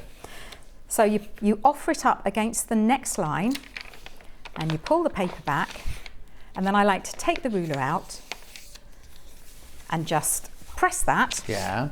And I mean, it's difficult because normally I wouldn't have a mat under me here, so I'm tending to go for that. And then you get your add a quarter, and if you offer it up to here, it will stop. It will butt up against it. Yeah. And then we're going to trim this off. Right, using it. Oh. Yeah. Yes, I'm using. Okay. Why are you arguing at me? Oh, I didn't know we had those. These are brilliant. Now, I'm a lefty. I was going to say. Yes, because it's set the other way, but I've had no problem using it. That's what I was looking at, thinking. Why is the blade that way? Why is the blade on my side? Because you can't put the blade the other way. Well, I couldn't. You might be able to do it for me. You might be able to, but I couldn't. Oh, I should have a look. You can have a look at it. Right. So I've now trimmed that off to 1/4 of an inch. You're going to try and... Oh, let's see if you can do it. Now we've done that. Again, we need to do the next thing. So to do that, we have to open the paper, and we must have to turn it over because I need to put it to the next piece of fabric, which is on the other side. So now I've got a really nice straight line here. So I'm looking for the next fabric that I need. And I'm going to place it on here, make sure that it fits. Dot the edges with glue. This one is very bright, this yellow, isn't it? Very bright. I've got all 3 of them, so I just happened to pick this one up. Right. And then place it on there. And we're going to, that's going to fit. Now, you can, as I say, you can pin it just to hold it in place. I am going to be honest with you, sometimes the fabric has a mind of its own. Right. And as you go to put it under the machine, these bits flap around. So just make sure that they're down. Right. So now I need to sew. Now you know what your edge cut's about. No, I have got one, you're okay. I turn it over and I'm going to stitch the next line again from the you're not listening, I know you're not. You're concentrating from the beginning, before the dotted line and after the solid. And again, I've got that stitch length. It stays all the way through until I finish the block, so it stays at 1.5 or below.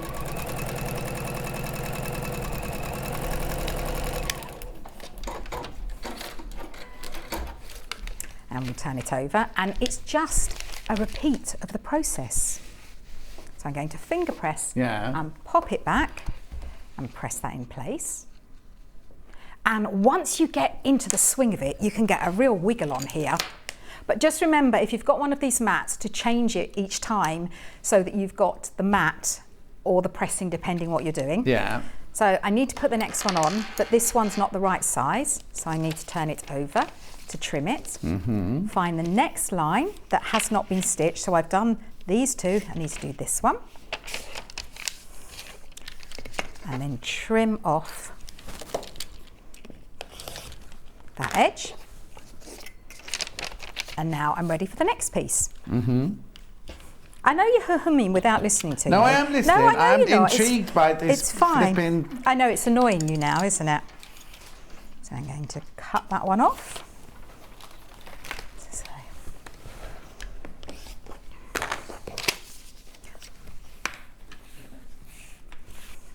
So we need to put this one on, because this is the colour. Oh, I nearly did it wrong then. I nearly put, I know, I would have been called up for it though, wouldn't I?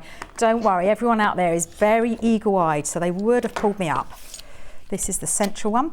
Now, I'm surprised you haven't mentioned something, because you normally home in on things like That's this. because I'm not watching. Go on, what? You haven't been paying attention. Well, this centre one is made up of 2 strips, but it's the same fabric.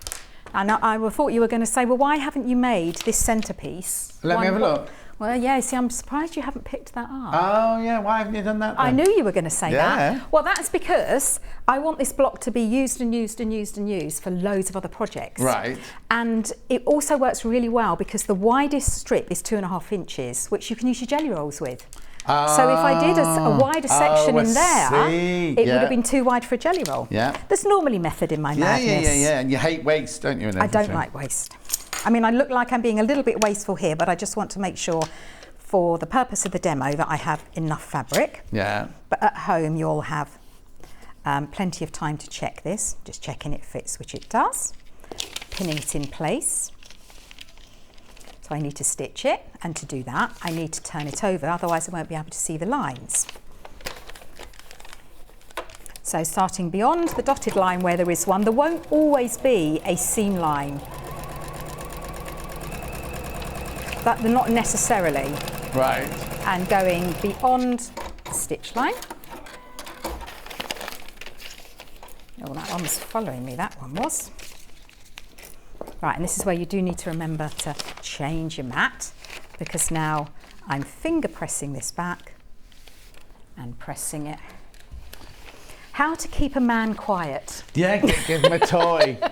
I am listening, I promise. Give him something to play with, and it's well. Have you mended it? I don't think you can make it to a left-handed one, but I think it's because the guard comes out, not to the side. Yes. The guard comes out at a But straight it's kept line. you quiet, hasn't it? Which is lovely. So now what we're going to do, I need to add the next one on. Yeah. But he isn't listening, I promise you. I am listening now. You need to add the next one on, but it's not prepared for me. So I turn it over and I'm going to prepare it. And you can see where you stitch, just follow the next one if you are following the lines. Yeah. And I won't, I'm just looking at the time, so I won't do them all. Maria says, oh, morning Wendy, morning John. Thank you again, Wendy. What did you do for Maria? I don't, I think it was the bag. Okay. Yes. And then Margaret says, Wendy and John together at last. I know. Well, I haven't been rude or anything this time. Not yet, but give it time. Because when I messaged and I went, 7 more sleeps, and you went, it's not the Christmas show yet. And I went, No, that was the other one, wasn't it? They took me off it, didn't they? Because Vix had to go to Thailand. Asked, I know that you asked to come off it. I know, and I'm sorry to make you all jealous out there. I got a massive John hug this morning. Oh, don't worry, there'll be loads of them on offer for Saturday and Sunday at Festival of Quilts. I'm taking several shirts. Oh, are you? Well, it gets very hot and sweaty in there, doesn't it? And also I've got to dress up for my talk on Sunday, haven't I? No, people don't mind what you're wearing. They just I haven't even worked out They what just want to see you. Now this time, I'm going to throw it out there. I'm going to start from the centre. Why? Why? Because I can. Oh, okay. No, because I'll just show you that this one here, so this one that I'm going to stitch here, doesn't start at the edge. So it's not always going to start on a seam. Sometimes you have to start inward. So I'm going to stitch beyond the line each side. Okay. Move that over then.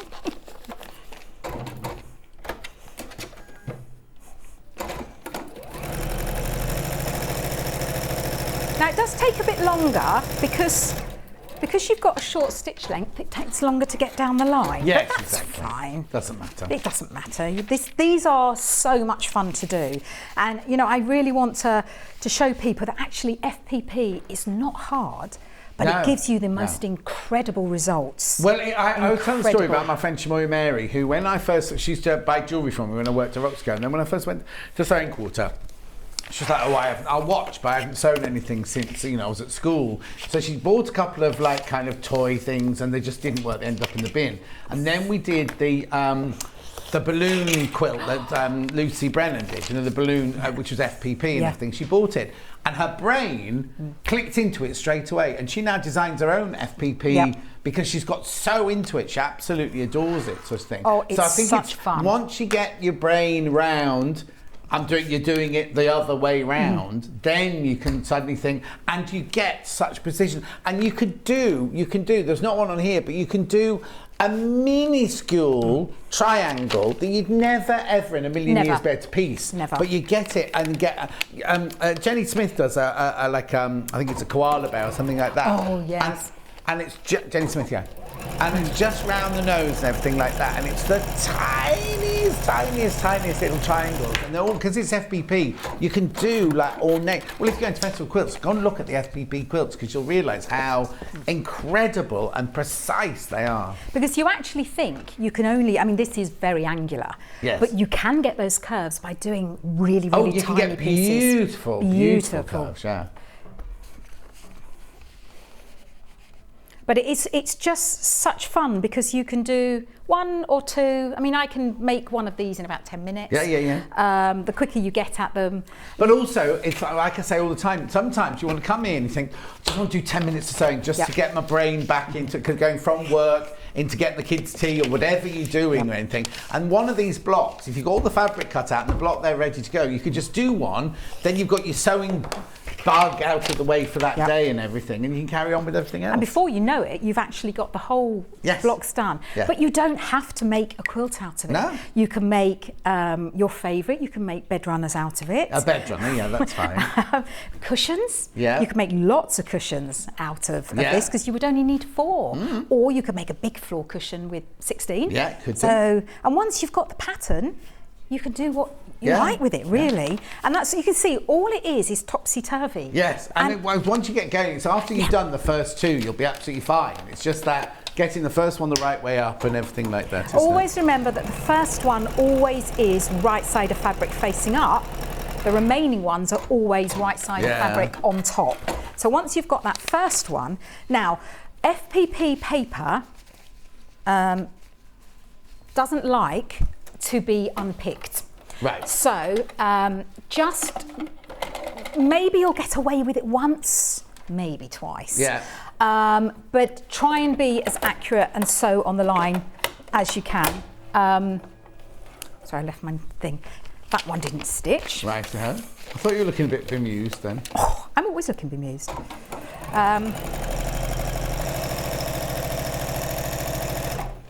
Yes, I thought it was going to play up on me, but it's okay, it's behaved. We'll blame Mark, he used it last. I wouldn't do that.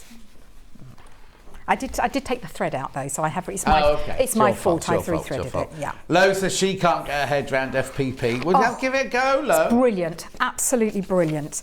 So again, I need to put the next one on. This one isn't the right size, so I have to turn the paper over in order to do that. I've got my next line. I fold it up against my ruler. Yeah. Get that crease mark. Add my quarter. Now you could do this with a normal ruler, and it doesn't have to be exactly a quarter, but these make it so much easier. Yes, no one is going to see the back of it because it's going to be against a quilt, but I know that they're there. Yeah. And I like it to look as neat as I can. Now I'm only going to show you a couple more. I just wanted to show you there is one section that has more than, it goes across them, and I just wanted to show you one of those. Right. Putting that last one on here. But you could make so much with this. You could make a nice mat to put your machine to stop it making a noise. We had a question. Does it matter not that. That thing just keeps coming up with its own thing.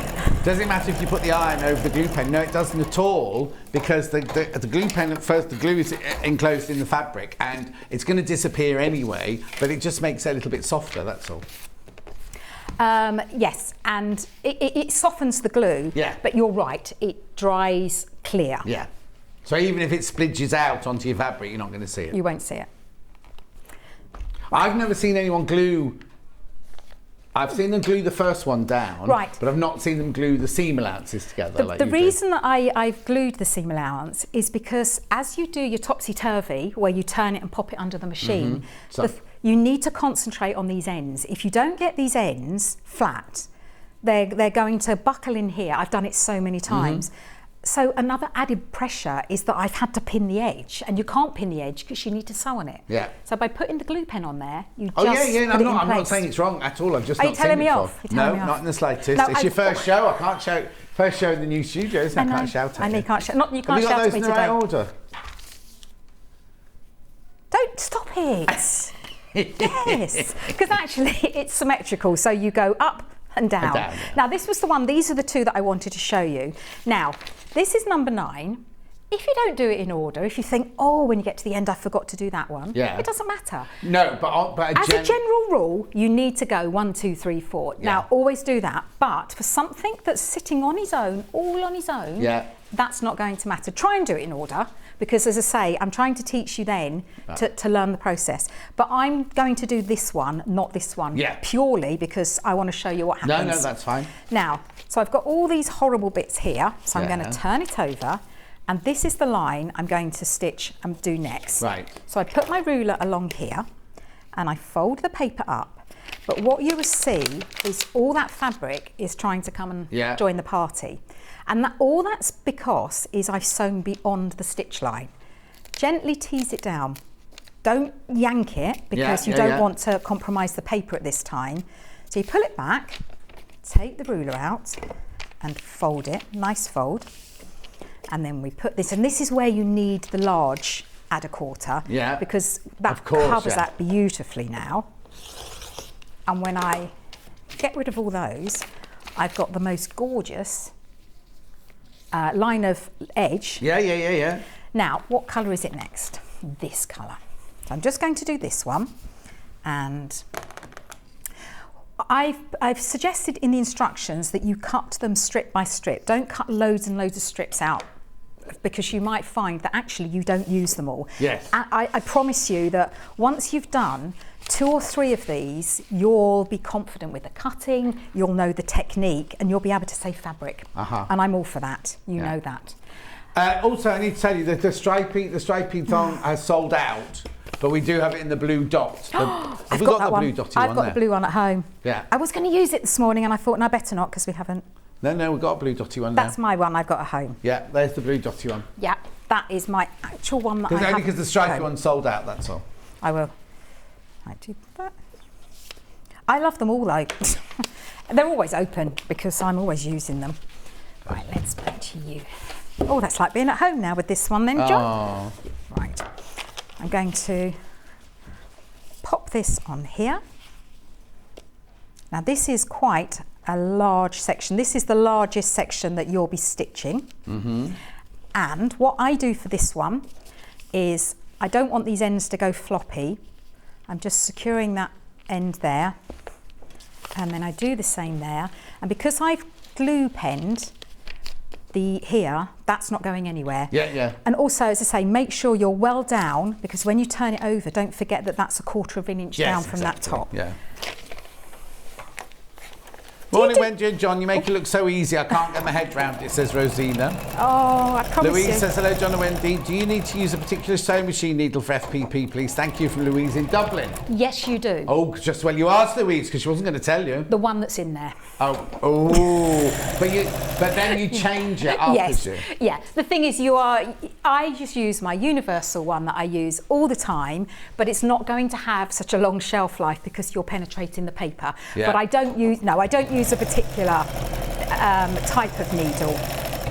Andy Lynn says, morning, John and Wendy. I've got that gold and black rotary cutter. It's brilliant for my hands as I've got rheumatoid arthritis. And my hands I feel safe with the guard there. So that's this one here that we just had on I was playing with earlier. it fine until you took it apart. No, it's fine now.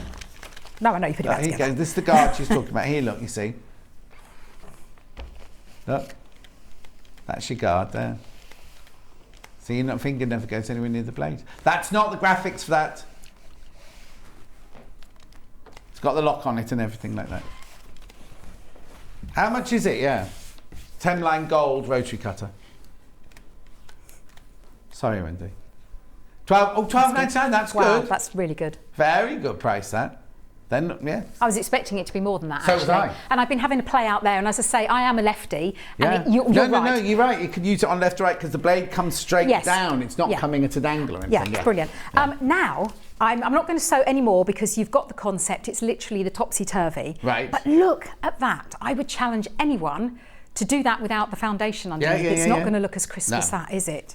Brilliant. So what you do, you keep adding and adding and adding until you get to this stage. So this has had all its fabric added, but at this point, it hasn't been trimmed. Yes. Now I do have a little tip on trimming, and the whole point of foundation paper piecing is that it fits. It's a bit like a jigsaw puzzle. It all fits together. Yeah. So it's really important now that when you trim these, that you trim them in the same place. Now I found it easier if I look for the dotted line and just line it up so the line is right on the edge of my ruler. Right. If I try and go on the dotted line, it disappears and then I don't know if I'm on it exactly. Right. Whereas if I can just see it, then I know they're all going to be trimmed to the same size. Exactly the same. Now, this is where these are absolutely perfect. Rotating cutting mat? Yeah, because I'm always saying, aren't I, if you can keep your fabric in the same position and just move the mat, then you're going to find it's much, much easier. The blue cutting mat and graphics coming in? I like this one. I got the pink one. I like this one. Well, they all do the same thing, don't they? I should really have one of each colour, shouldn't I? Ooh, need a new blade. $16.99. And turn it round. And that's Margaret says she's going to do hers in plain black, white and grey. Oh, lovely. Yeah. Beautiful. Absolutely beautiful. Now, there's nothing to stop you doing every single segment a different colour.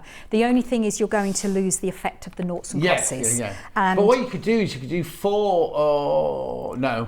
Well, yeah, no, you could. I know what you're saying. Yes. You could draw it out and you could colour it in so you work out where the colours are going to be. But you could make all the crosses different colours. Exactly. That's what I was thinking. Yeah. Because, as I say, once you've made one or two, you'll know exactly where the fabrics are. And then do like I do, just do a little drawing. Yeah.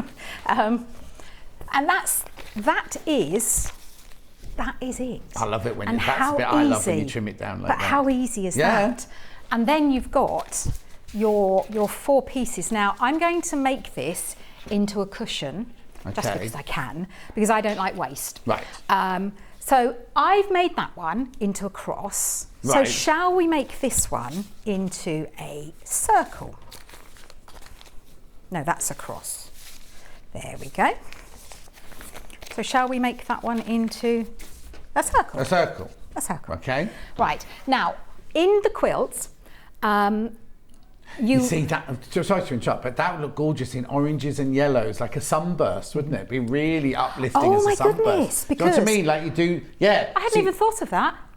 When I saw that on camera then, because I can see the noughts and crosses on there, but as soon as you lay it down there, I thought, oh, that would be lovely. Start with red in the middle and go out in your yellows and then have your beautiful, like a gorgeous sunrise. Anyway, carry on. Well, no, now you've got me thinking. Now I'm going to have to do that, aren't I? Because there'll be the rays of the sun, won't they? Yes, exactly. Right. So we're going to have a circle. Now, pretend that there's 6 in each row. But again, you may not want to make the whole quilt. Cushion, aren't we? We are. Yeah. But if you're putting the quilt together, then you're going to have them all in a row. Now, in the instructions, as I say, I showed you earlier, here, you choose which design you want, or the great thing about the viewers are their imagination is incredible. And the things that I see on the page, so someone might come up even with a different design. So then you just, on here, as I say, it's a bit hard to see on screen, but it shows you the non-coloured in version, and you just follow. It is there. Or you can just use a picture.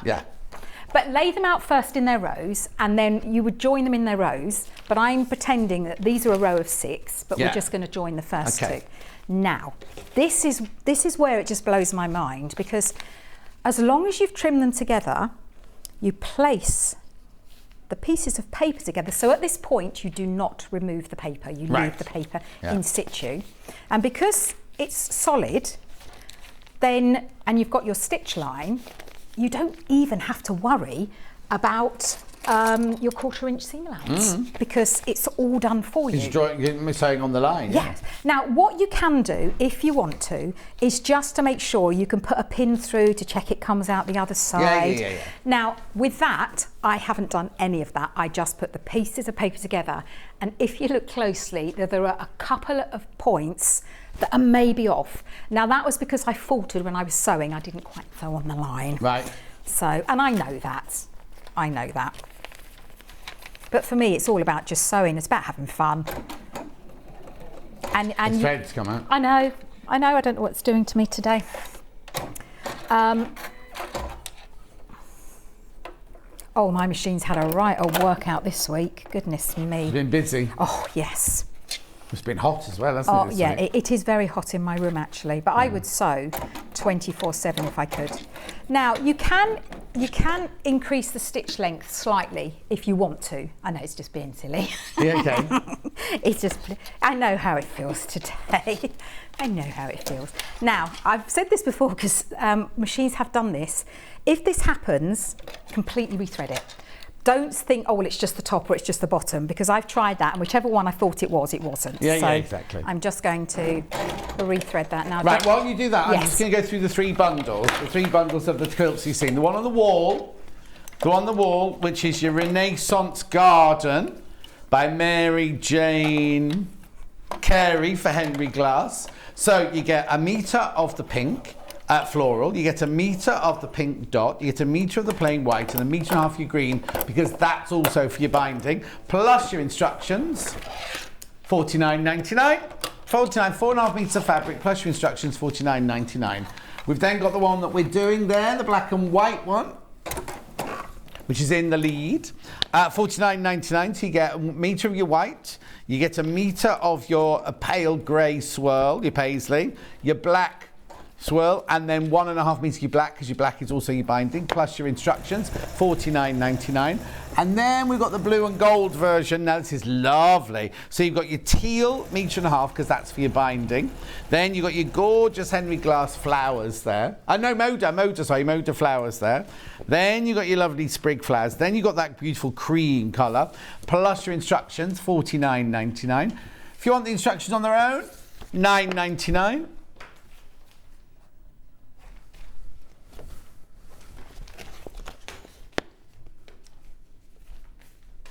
£9.99. What's a great demo from Wendy. On top of that, my grandson has got his A-level results and he's off to Salford University to study computer networking. A lovely day, says Maureen. Oh, Lynn says, congratulations. I love this quilt. What's the finished block size? Well, the finished quilt is 42.5 by 42.5. The block size looks like it'd be about, how big is that block? 14.5. Yes, 14. No, block. Oh, you mean... no, I think, do they not mean... Do you mean the whole block, like the cushion, or do you mean one block, like an A block? Yes. So the blocks themselves are 7.5 inches. Oh, there you go, 7.5. Yeah, the blocks themselves. Yeah. Because it kind of, to me, it makes me think that a block is like the four together. Yes. Right. Now, you can see here that I just put the two pieces together and they've all lined up. Beautiful. And then you would do that all the way along the row. So you would add the next one and the next one and the next one, making sure that you keep them in their right order. Yeah. Before you do that, hang on, let me just look at this. Oh. I'm rather liking that. I'm liking that, you know. Yes, I'm liking that, because if you had them all down in rows... Yeah. Sorry, I just saw that. Well, you've made another design. Yeah, there you go. Yes. Oh, I'm liking that as well. Yeah. Now, press the seams open. Right. And and I think Jenny said this as well the other day, what we're learning is if you take the paper away from just these bits here, it makes it easier when you come to take the whole of the paper. Yeah. Because it is a bit of a challenge. Yes. Louisa says that as well. Yes. Louisa always takes away just the a little bits around here. Where you're going to put the seam, because you don't want to be taking it all away, because the whole point of it is that you need to sew on the line. Yeah. And if you take that line away, you've got nothing to sew on. So I'm reducing the bulk here. Isn't it funny how you just can't think? I just couldn't think what I was trying to say, the word bulk. Yeah. No you idea. got it now. Oh, no, you told me. That's why. You reminded me. It's because I'm sorry, I can't concentrate with you sitting there with your shorts on, John. I haven't got shorts on. Yes. Who says it's actually He's got too cold for lovely shorts? legs. Though? It's lovely legs. Yeah, he hasn't. He's got his long. It's really weird, because where did I pajamas. wear trousers the other day? Oh. No, because I've just worn shorts constantly. Where did I have to go the other day? And it was really weird having proper trousers Things on your legs. Yeah. I was what? Did I have to go to a meeting? Oh. What was it, John? You know better than I do. I love it. You don't even know where you're going. No, it's nothing to do with the village. I wouldn't get dressed up for the village meeting. Where did I have to have proper trousers on this week? Oh no, it wasn't a meeting. I went for lunch with Stuart. I wore trousers, yeah. Because it was a business meeting. Oh, I say, was it? No, no, I didn't think it would. Yeah, so I've just taken away the paper here. You don't have to, but it just makes it a little bit easier. Yeah. And I'm going to line those two centre ones up. Am I okay for time just to do this? You're all right, you're all right. You keep going. And then if I'd have taken the paper away from the whole of the edge, I wouldn't have any line. Yeah. Now, it's technically supposed to be 1/4 of an inch. Yeah, no, but if you've got the line, use it. Use exactly. it, that's what I say. Absolutely. Right. You know when you start sewing and you think, oh no, that sounds all right. Yeah. That's okay. Oh, I've given my machine a right old clean and overhaul. I cleaned this one this morning as well. Oh, so. don't, because... Oh, I did? No, hang on. Who was it in last week? Oh, my brain. Lucy. Lucy came in last week and I said, would you use the brother machine? She said, I would love to. And then she was out there tutting and I said, what's the matter with you? She went, this machine is filthy dirty. She had to clean the whole machine. Well, this isn't filthy dirty because it's all been That's cleaned. Mark's fault. It's my one. Mark. It's my one. Oh, your one at home? No. We share it. Yeah. Mark and I share someone it. else used it as well now. Jenny Jackson used it. Oh, yes, we all share. Adam brings his own in. Does he? Oh, Yeah. See, I wouldn't trust myself to carry it because I'd probably drop it. Yeah, more than likely. Now. Look. So. Oh, no, I like that colourway. It's lovely, isn't it? I can't wait to see if anyone's bought the Goldie. If they're all selling, but the Goldie blue one. Oh yeah. I haven't seen that. Okay, so if you've got this one, yeah, please show me. If you bought the Moda one, the one with the teal, the flowers and the gold and the cream, we'd like to see. Obviously not this afternoon because you won't have received it. But when you have made it, please put it on the Facebook fan page and tag her in it. Tag her. I couldn't tag the crafty company this morning. Tag her. Just wouldn't tag at all. Anyway. Yeah, but I mean, I have the beauty of actually being able to load the fabric pictures in my software, so I can kind of see what it looks like. Yeah, but you want to see a real one. I want to see a real they might one. place it a different way, or they might do a different order and everything. Yeah? Because when I put that in there, it's like, yeah, I love that. I want that one. That would be on my bed. But this one would have to be in my bed because my bedroom's grey. Now, say that again, there are no paper pieces in the instructions. What's in the instructions is the template. You have to photocopy them because it's not like EPP, it's FPP, this one. So you have to photocopy that one 36 times. If you want to do this, some people might only want to make a cushion. Yeah, but if you're going to do the whole, if you bought that fabric, buy the whole quilt, but you know what I mean? So 36 in the quilt. Now, and also what I would do, if it was me, I would make the topper with the kits and then I'd buy some extra fabric. Do that afterwards. And make that the centre of a big quilt with some plain edges. I wouldn't have that going all the way down. Exactly. So have I got time just to show you when you've done that? You've got 1 minute. Then you turn it over when the whole quilt's complete. Yeah. And then you take the paper out. Now, to take the paper out, always start close to the perforations. Yeah. Because you don't want to be yanking it away because you're going to stretch them. Now, I do say that when you've completed rows 1 and 2, you can then take the paper out for row 1.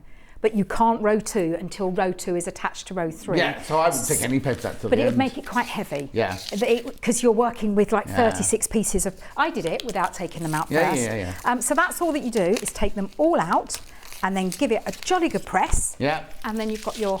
God, that's lovely, that one, isn't it? That black and white works beautifully. I can't wait to see that one. So please tag me if anyone's bought that colour. Right, thank you ever so much. Now, Wendy will be back in an hour's time when she's doing, Quilt You Go. Now, it's not an actual project, it's how to do Quilt You Go. So she's going to show you lots of different ideas of things to do with Quilt You Go. But straight after the break, Victoria Carrington's up doing a really, really, really beautiful Kaffe Fassett quilt. We will see you... No, after. I said after.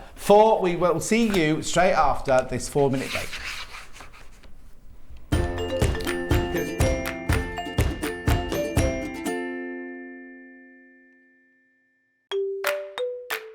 Hello everyone, I'm Delphine Brooks. I've been part of the Sewing Street family now for over a year and it's been the most incredible journey so far. Some of you may already know that I like all things sewing, anything from quilting to toy making, needle felting and of course applique, which is my favourite. The best thing about being part of the show is being able to share with you my imagination and bringing you new ideas and new designs and patterns and seeing how you interpret those designs and make your own work and then sharing your images of those is the most rewarding part for me. I'm currently working on lots of new ideas and exciting projects that I cannot wait to bring to the show and share with you all. But in the meantime, take care everyone and happy sewing. We have some exciting news. Sewing Street has been nominated in the Best of Craft Awards and the British Sewing Awards for 2022. We're so amazed that 2 years have flown since Sewing Street started, and we couldn't have done it all without our Sewing Street family. Thanks to our presenters and guests for entertaining and inspiring us every day, and for all of our viewers for tuning in for all the fun. We've been lucky enough to be nominated for 2 awards this year, which are the most loved TV shopping channel at the Best of Crafts Awards and the best sewing social media account at the British Sewing Awards. To vote, please head to our website to find out all the details you need to get involved.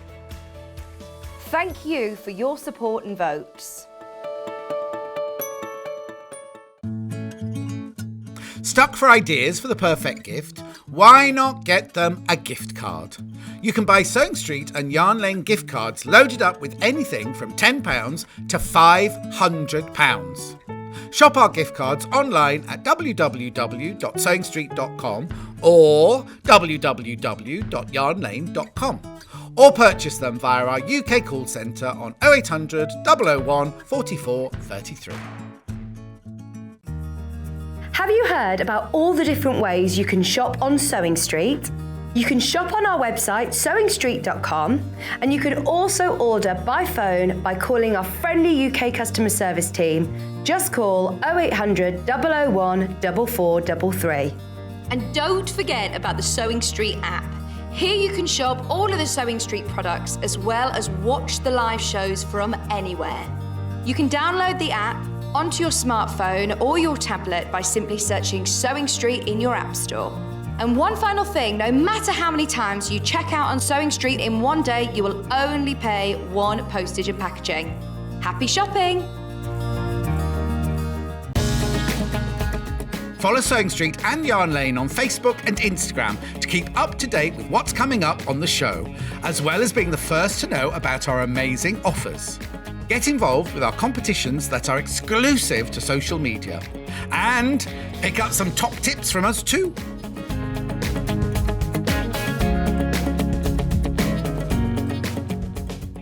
Sewing Street have our very own app. You can now watch and shop from anywhere. Simply download the app from your app store onto your smartphone or tablet, then log in or create an account, and you're done. You can watch us live from anywhere, browse all our recently played items and pre-orders so you never miss out on any show deals, and message the studio to say hello at any time. And remember, you can check out as many times as you want and only pay 1 P&P all day.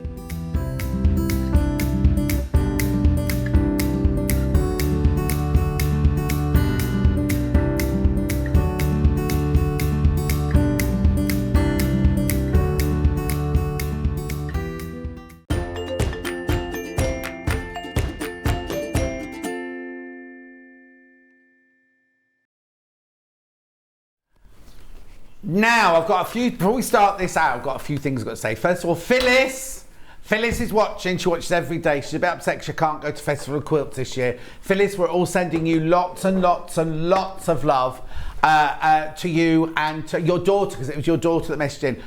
What's the daughter's name? Jenny. Jenny sent the message in, say that Phyllis is watching. So, she's a what? Oh, she's 88 years young and an avid quilter. Well, perfect day for you today, isn't it? Anyway, sending you lots of love, Phyllis. Right, now the other thing I need to tell you, I've got to show you some pictures first of all, from Festival of Quilts. Here you go, here's the first one. That's our lounge, that's our Sewing Street lounge there. And there's people crowding round looking at the quilt that you all made. Yeah, where's John Scott? Why is it John Scott here? Who's on the stand? That's Kate. That's Kate who does the. She won't be watching. She makes all the mistakes on marketing. That one there. I'm only joking. I'm only joking. She hates it when I point anything out to her. That's all. Her mum watches every day. Pip. And here's the last one. Who's that there then? Oh, Victoria from The Office, yes. Oh, look. Oh, now look, you see right in the background, right? That's the back of Barry, right? And then the one facing him, that's Paul, the buyer, who refuses to come on telly or anything. Look, they've all got, oh no, Paul hasn't got his on. They've all got Sewing Street t-shirts on, look, because there's on the left-hand side, that's the back of Ian over there, isn't it? He's got no hair, look, hasn't he? Anyway, I'll be there in that lounge on... And Mandy Shaw's opposite. Look, Mandy Shaw's completely opposite there. How brilliant. And there's what? And yeah, the quilt that Maeve made in the middle, and they've taken the lovely big star quilt to go on the wall at the back there. I hope they haven't got us on live, because Kate have heard everything I said. Sometimes they have us on live, don't they, on the telly? All right, Kate. It's what? Have they? Where's Barry is then? Oh, they are watching us then. Anyway. Now, I've also got to do a quick recap. 8 o'clock this morning, we had Kate's brand new book, TV launch. Here we go. Quilts in Wales. Bodada. Hang on, Cariad. Bodada Cariad. It means good morning, gorgeous. I think not gorgeous, Cariad, my love, that's what it says. £25. It's a beautiful, beautiful book. It's got loads and loads and loads of pictures there. And then look at all these patterns at the back. There are so many patterns in there. It's a TV launch, and it's not pre-order. They are ready to go. They're in the warehouse now and ready to go. So as soon as the payments go through at midnight tonight, they'll start sending them out to you. Kaffe Fassett's Quilts in Wales book. Oh, Toby's around a lot today. Yep, right, okay. Now, the other thing we did in the 9 o'clock hour, was Victoria did this. Now, we've got a picture of Ian and Barry holding it to show you the size of it. It's called Checkerboard of Checkerboards. And Victoria did that in the 9 o'clock hour. It should be £199, but because it's Festival of Quilts week, and for today and today only, well, it might not be only, but for today until midnight, it goes down to £179.99, split pay of £59.99. That was the quilt from this morning's 9 o'clock show. Was anything else I had to say before I do these? Nope. Right. Oh, now, have we? Let's have a look at the videos then. That's what these two are coming up now. We've got videos of them. Here you go. Got Bubbly first. What's the little... Oh, it's... Shh. What's all that noise? See you later, someone just said. Right, that's Bubbly.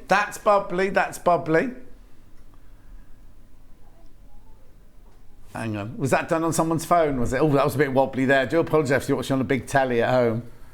And then Lavender and Sage. It's exactly the same quilt. Ian filmed them.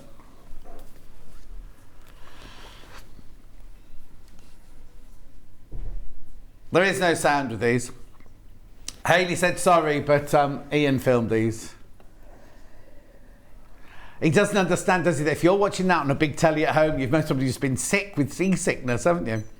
Anyway, so I've got both those. So I'm going to go the other way. I'm going to show you Lavender and Sage first, because we're not making that one. So I want to have a look what's in Lavender and Sage. £169.99. That's your price. So, full-on instructions, which we'll go through in a secondo. Beautiful. And then in the box, open the box, take the money, open the box. Only old people will know what I'm talking about. Right, look. So, look at the fabrics in this one. How much fabric is there? I'll tell you. There are 13 fabrics over 9 metres, and the finished size is 211 by 211. So another big quilt. So you've got your flowers. Oh, this is what we had earlier in the Neptune, wasn't it? Is this Neptune, some of this? Right, then you've got your fishes on your zigzag, you've got your flowers on your fishnets, you've got your jumbles in a couple of colours there. That's a nice one there, that bright green one's lovely, isn't it? Oh, geranium on magenta, that's nice. Then, do you like that one? Yeah. Yeah, she likes that one. Then you've got your jumble, and you've got your flowers at night time. Then you've got your oranges, which are actually green. Oh, look at the geranium. I love this fabric. Look at that. That's nice. That must be a border, is it? Oh, there's no border. Well, it's a border made of triangles, isn't it then? Yeah. It's beautiful, isn't it? And then you've got your jumbles there on the green, lot of that one. And then you've got your grey flowers on fishnet. So that one there is your lavender and sage. They're both the same pattern, just different colourways. So it's like warm and cool, isn't it? That's like the cool... Is that cool? I'd say that was a cool version, obviously. Cool. You're anything but cool, Ben. Right here. Then we've got Bubbly, which is the same design but in pink. Oh. I love that. I don't know which one's. I don't know which one I'd have. Right, so this one. I think everybody thinks that this is the one. Oh, I've never seen jumbles. Look at me ripping it open like it's present for me. Look. I've never seen jumble in that colour before. Right, so we've got the geranium look in the reds and pinks. Jumble in black and pink. Oh, this is lovely. Then we've got the Missoni fish. We've got the flowers with the purple background. We've got the flowers with the black background. We've got the the flowers in fishnets. We've got oranges in orange. We've got the feathers. In two colours. The feathers in red, the feathers in orange. Then we've got oranges in blue. Nice. Then we've got the flowers in fishnets in blue. Oh, that's nice. And then we've got the jumble in the red. And that is stunning, isn't it? Absolutely beautiful. I can tell you what the real name for it is. Flowers in fishnets are called flower net. Oh, it wasn't far off. No. Wasn't far off. Oranges, there's one called Lucy. So that the flower, that one there is called Lucy. We've got orange. Oh, we've got koi poloi, number 4. Oh, so okay. So the Missoni fish are koi carp. There, koi poloi. Tickle My Fancy is the feather. And then Climbing Geranium is the other one. So there you go. And it includes binding. So this is your full front of your quilt and your binding. It doesn't include the backing or the wadding, obviously. And this is the one that you're going to see. Look at the split page, 56.66. This is the one that you're going to see Victoria demonstrate now. Now, are you ready? Yes. Are you sure? Yes. Right, okay. Go for it, girl. Go for it. Okay. So first job I did was to go through all the fabrics against my chart here. Yeah. And I just put a little number on each one so I can recognise which one they are, because you'll need to identify them later when you're positioning all your squares. Yeah. Okay. So this is a really straightforward one. Again, this is probably a beginner level. What was I going to say? So it's literally just joining your squares in diagonal rows with some setting triangles in the corner. Yeah. And you just stitch them like that. Right, okay. Okay, so it's really easy. There's not even any borders on it, so it's just the binding, finishing it off. Right. Okay, so that's the fabric that you will need for your binding. Jumble. Yeah. Okay, right. So first job you do is obviously cut out all your squares. Again, that's really straightforward because everything's the same size. Yeah. So for this, because I didn't think I was going to be able to fit it all on here if it was full size, I've just cut my squares slightly smaller. Oh, okay. So that will be the size of your actual squares. Oh, okay. And this is what I'm using today. Right. Okay. Right. So in the instructions, you basically go through, like, it's literally these 2 columns of instructions, so that's how easy it is. So first of all, you cut all your squares out and keep them labelled like we did earlier. Yeah. Okay. So along this list so you work from the centre and you build it outwards when you're positioning it. So the centre piece is fabric number 1. So I'm going to take my fabric number 1. Oh. And position it. Do you want me to bring the board there. a bit closer to you so you're not stretching? Yeah, that might be easier. Thank you.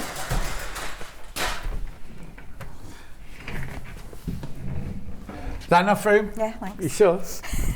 I'll move it out again when you... room. Okay, so next is number 2 fabric. Brilliant. So you literally, And these squares are good on here because you can tell whether you're getting them accurately in a row or not, even when they're on the diagonal. Diagonal, yeah. So again, so you could position these on a bed or on your floor. Yeah. Sticks well to this, doesn't it? Eh? Sticks well to this. Yeah, exactly. It's because flannel. Yeah. Okay. So next we're going round number 3. So each of these go up in 4 each time. So you'll have 4 more of each as you go up the numbers. Okay. So this is how easy it is. Uh-huh. Okay. Oh, there's actually more. There's more now then in this one. Yeah. So you have one centre one, the next one's 4, the next one's 8, the next one's 12, the next one's 16. Right, okay. So, okay. So you can see it coming together already. Yeah. This would be nice for a teenager, wouldn't it, to go off to university? What do you think? It depends. When I went to university, the first time I went to Bretton Hall College, right, part of Leeds University, Barry, who lived in the room opposite me, had a duvet, and I'd never seen a duvet before. And I was like, it's a continental quilt. My nan had continental quilts, but you put them over the top of everything. Yeah. We all had sheets and blankets, and you had this like duvet from blimey. Essex. It was like, blimey. It's very modern. I know it's A-level results day today, I know. Yeah. Your kids done A-levels this year. I'm not old enough, John. You're not, or they're not. They're not, because I'm not. I thought you started late. I did. Oh, they're on holiday at the moment in Malta. Oh, are they? They're having a nice time. Yeah, they are. Okay, It must so be I'm just nice gonna because that means there's just you and boyfriend at home. Yeah, 10 days as well. And what day are we on now? Day 2. Oh, they've only just gone then? Yeah, oh, yeah. No. Oh, yeah. you'll have had a row by the end of tomorrow. Oh, yeah, definitely. We're going on holiday for 5 days, so we'll probably end up having one there. What, this week? Saturday I'll go. Yeah. You going to Festival of Quilts? No, not this year. Oh. So, yeah. So if It's I just what? stick these up just to give you the idea of what it looks like. Oh. Oh, that was a funny noise. Where are you going on holiday then, today? Mallorca. Oh, very nice. I'm It's raining there at the moment, isn't it? Yeah. I'm mainly looking forward to not having to cook or think of what to do for meals every day. You do what? Well, every day you're like, what are we going to have for dinner tonight? I And then know, you it have must to be go and difficult get the because I'm on my stuff own. I could just decide on the afternoon, and it doesn't matter if I Yeah. just fancy beans on toast or if I Yeah. fancy something more ornate, like Yeah. egg and chips or something, you know. Yeah, and everybody wants different things. Yeah, 'cause of somebody course they doesn't do. like something, and Yeah, my mum used to say, this isn't Joe Lyon's corner house, you know, when we were little. yeah. Oh, I'm enjoying this, just putting it out on I know. the board. Me too.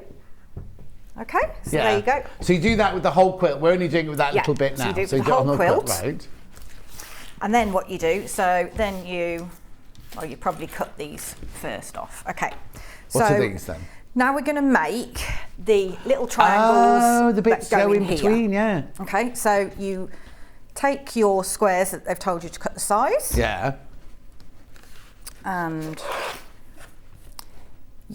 so for the setting squares, which are along the sides, you have to cut these into 4 triangles, these Right. squares.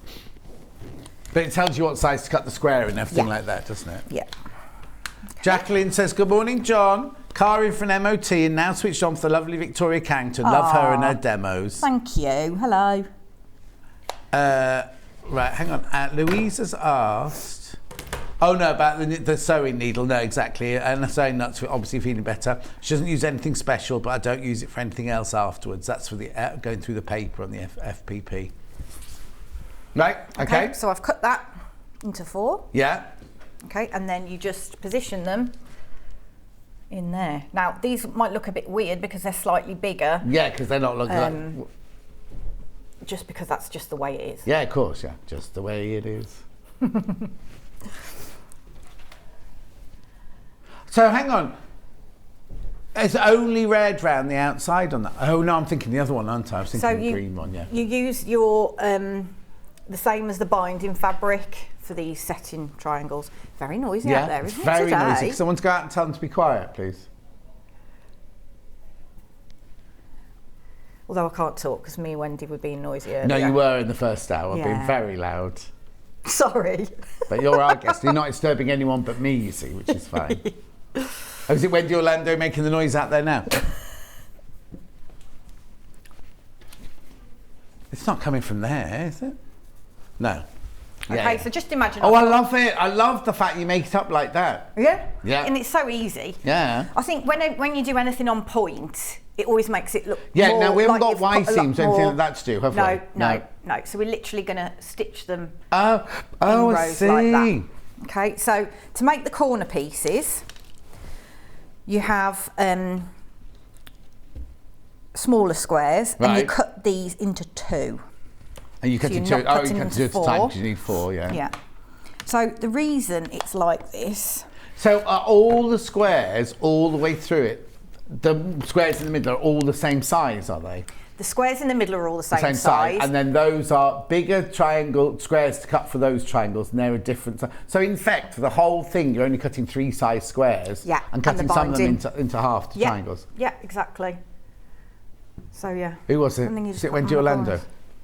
Yeah, it was Wendy Orlando making all that noise. Right. You've run out of So big you've- triangles. I've got some more, but I think it might be a bit boring for people to watch me doing that all the time. Are you bored, everyone at home? Let's have a vote. Are you bored with Victoria? I don't. Let's make her date before she goes off on her holidays. So if you're not going on holiday till Saturday, what, you could have gone to Festival Quilt this afternoon or tomorrow? I've got so much to do. What, packing? I'm just making Waxing the your most legs. of kids not being there to Yeah. get stuff done. Right. So what you then do, let's do. Right, okay, so which one? So would you take away, did you sew the diamonds on last or the triangles on last, or did you do? Hang So on. I would sew the triangles on last. Shh. Go on, sorry. I'd sew the triangles on last. Right, So I just so I take one row yeah. and then I would stitch them together. So again, like we did Are earlier. you pinning at all? No. No pinning. You can do if you want. Can do if you want. I've got some flower-headed pins here. He's desperate to get these. I've been waiting for a moment when I can say pins. And no, I'm not using pins. £10.98, get 100 flower-headed pins there. Yellow, white, orange and green. £10.99. They're extra long, aren't they, those as well? Anyway, £10.99. Just thought I'd bring that in. So I'm just double checking that I've got them round the right Yes, way. please do. You know me. Okay. Remember the machine that Victoria's using got a special deal up until Sunday. Have the threads arrived yet? Has Hayley sent the information about them in yet? Did you not ask about them this morning? Don't worry. But anyway, there's a special deal with the sewing machine. You get 5-year warranty and some threads, but I can't tell you what the threads are like. Okay, so then... There it is. Oh, have you sewn it? Sorry. There you go. No, that's not that machine. That one. There you go. That one. Thank you.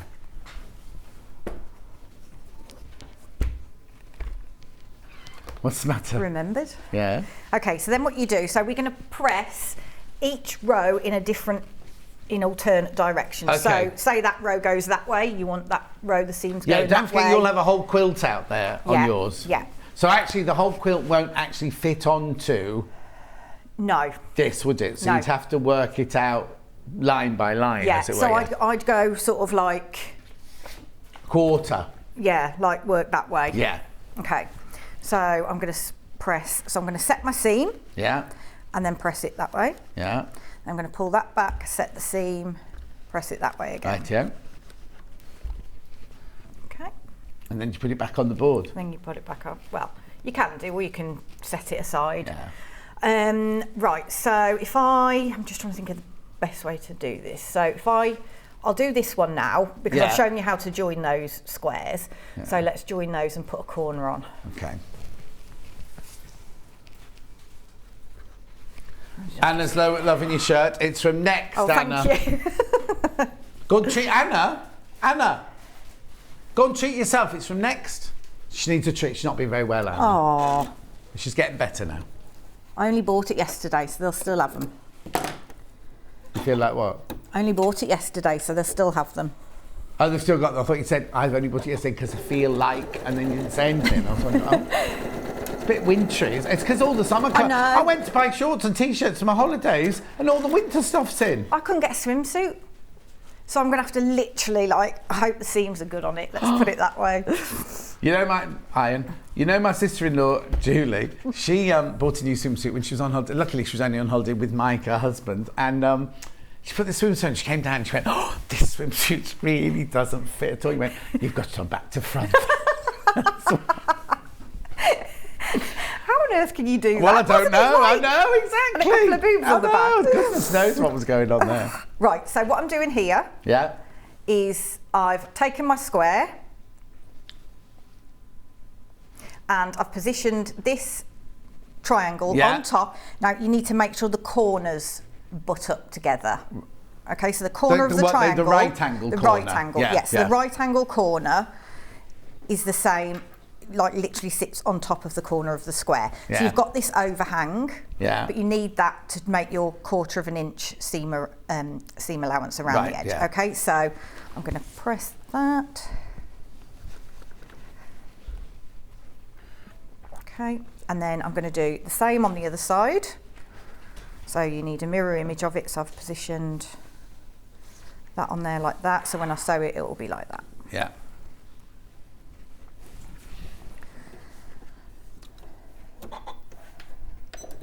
I was away when my A-level results came out. I was on the drama course on Anglesey. What were you doing when yours came out? I just went and collected them. Did you do all right? I didn't. Yeah, I did quite well, but like they say, education's wasted on the young, isn't it? Mm-hmm. Because I would have tried a lot harder. Yeah, I know. Well, I did it again. Mine were rubbish. Mine were absolutely rubbish. My O-levels were brilliant, but my A-levels were rubbish. Yeah, it's because I was learning how to party. That was when I started rebelling and kind of being a bit naughty, I should have waited. And also, but the thing is though, I also truly agree that imagine if we had worked really, really harder, and we got A stars in everything, well, didn't stars in my day, and we went off to be a banker, would we be happy now? We might be rich, but would we be happy? Do you know what I mean? At least we're doing something we love. Yeah, do you know what I mean? I just think it all works. And so much stress is put on those poor kids, and especially now, those poor kids are getting their O-levels and their A, or they're not called O-levels, but those are, and they think it's the end of the world if they don't get what they imagine they should be getting and everything, isn't it? Well, I went to university and I did event management, and now I'm doing this, which but is that's nothing what to do Hannah's with doing it. her MA in event management. She? Yeah. Event management and something else, isn't it? Yeah. Oh. Oh, you know what? She's getting superstars in everything. Like all her marks are the highest marks in the class and everything. She's doing ever so well. So Hannah doing an MA. Hannah. Right. So again, I'm setting the seam and pressing that. Yeah. Okay. Mm-hmm. Now, then what you do is imagine I've sewn the triangles on the corner of that. So then you've got plenty of time, so no rush. I want to show the quilting and the binding as well. Okay, so again, you're making sure you've got your seams in opposite directions. Yeah. I'll get there in a minute. Okay, yeah. And then you're joining them together and butting up the seams where they meet. Okay? Yeah. So again, I'm not going to pin it.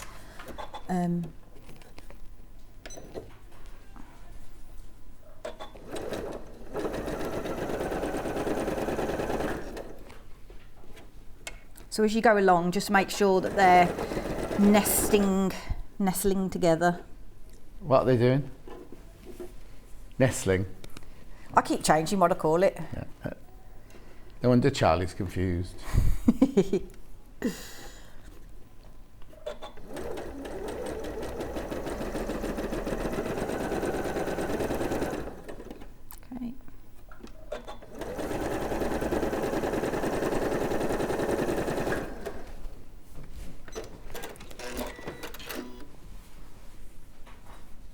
So then you can press those, you can press the seams then in all the same direction if you want when Yeah, you're 'cause it joining the doesn't matter, rows yeah. together. So I'm just going to set the seam. It's funny, isn't it? Because press it if you open. went into a fabric shop and you saw all these different Kaffes on the shelf, there's no way you'd put them all together. No. And yet when they do put them all together, they work so beautifully together, don't yeah, they? exactly. Okay, so imagine you've got your triangles on the edge there, and then these will create your seam allowance, so you can put your binding over the top of that, so your squares stay whole. Okay, so I've got now these little ears at the top, so I'm going to put my here. So I want to attach my corner. So this is for the corner. Yeah. So I'm going to trim off the ears. Yeah, get them online, Anna. You can have it delivered the next day from Next. She's still talking about the blouse. She's not well enough to go to the bus stop yet, you see. So. Or I can stop off on my one on the way home if you like, Anna. Okay, so I've trimmed that off. Yeah. And then I'm going to position that onto there. Now you'll have your corners overhanging here, and you want to make sure that they are even. You don't want one little one and one big one. No. Okay, so again, I'm just going to stitch 1/4 of an inch across there.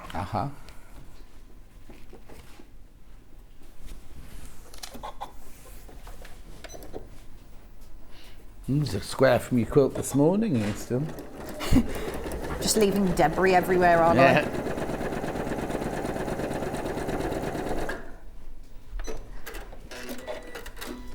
Okay, and then what we're going to do now is just set the seam again and press that open. Open or across? Outwards, because it's your yeah. corner.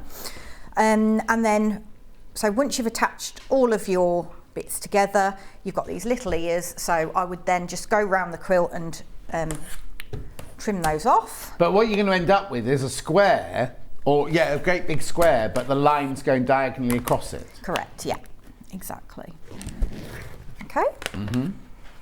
And then you want to, so once you've done all that and squared it all off nicely, you're then going to sandwich it like we did earlier. And then, so I've just used this as a bit of an example. So I'm going to show you, hopefully, if I've got time, show you how to do some quilting Got plenty and of time, got binding. half an hour. Yeah. Okay, so this is, so with this quilt, you can you can quilt it edge to edge. So you can literally just go zoop, zoop, zoop. So Is I that would technical probably, term, is it? Yeah, Zoop, zoop, zoop, zoop, zoop, zoop. yeah. So I would probably quilt it by going 1/4 of an inch down there, Either side away of from the the seam, or just one, or just one. You could do one. Okay. So you if could you do did just maybe 1/4 like inch underneath there, each seam, yeah, and then maybe one on each side as well. So that would give you quite a nice Yeah, effect yeah, without yeah. having to like double stitch it Yeah. basically. Yeah. So by doing it edge to edge, you haven't got to pull through any. Oh, because you're going to show us that. threads. Can you show us that still now? Yeah, I'll give that a go. Okay. So this is where I went wrong last time when I pulled this through wrong.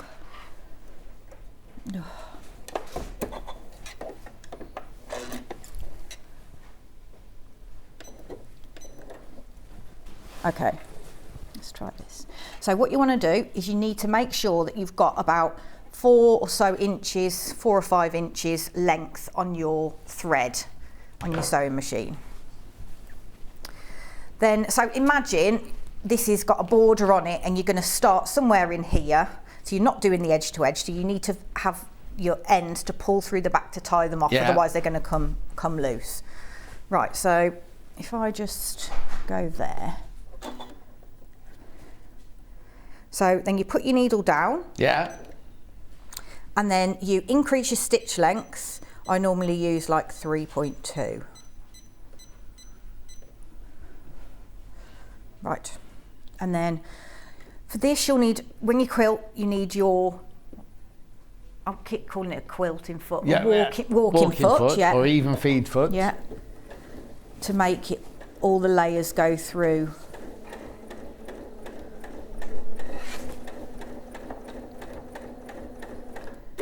Okay, so what I'm going to do now is, it's down in my fabric at the moment, so I'm going to lift it up. Yeah. And I'm going to pull that through. Right.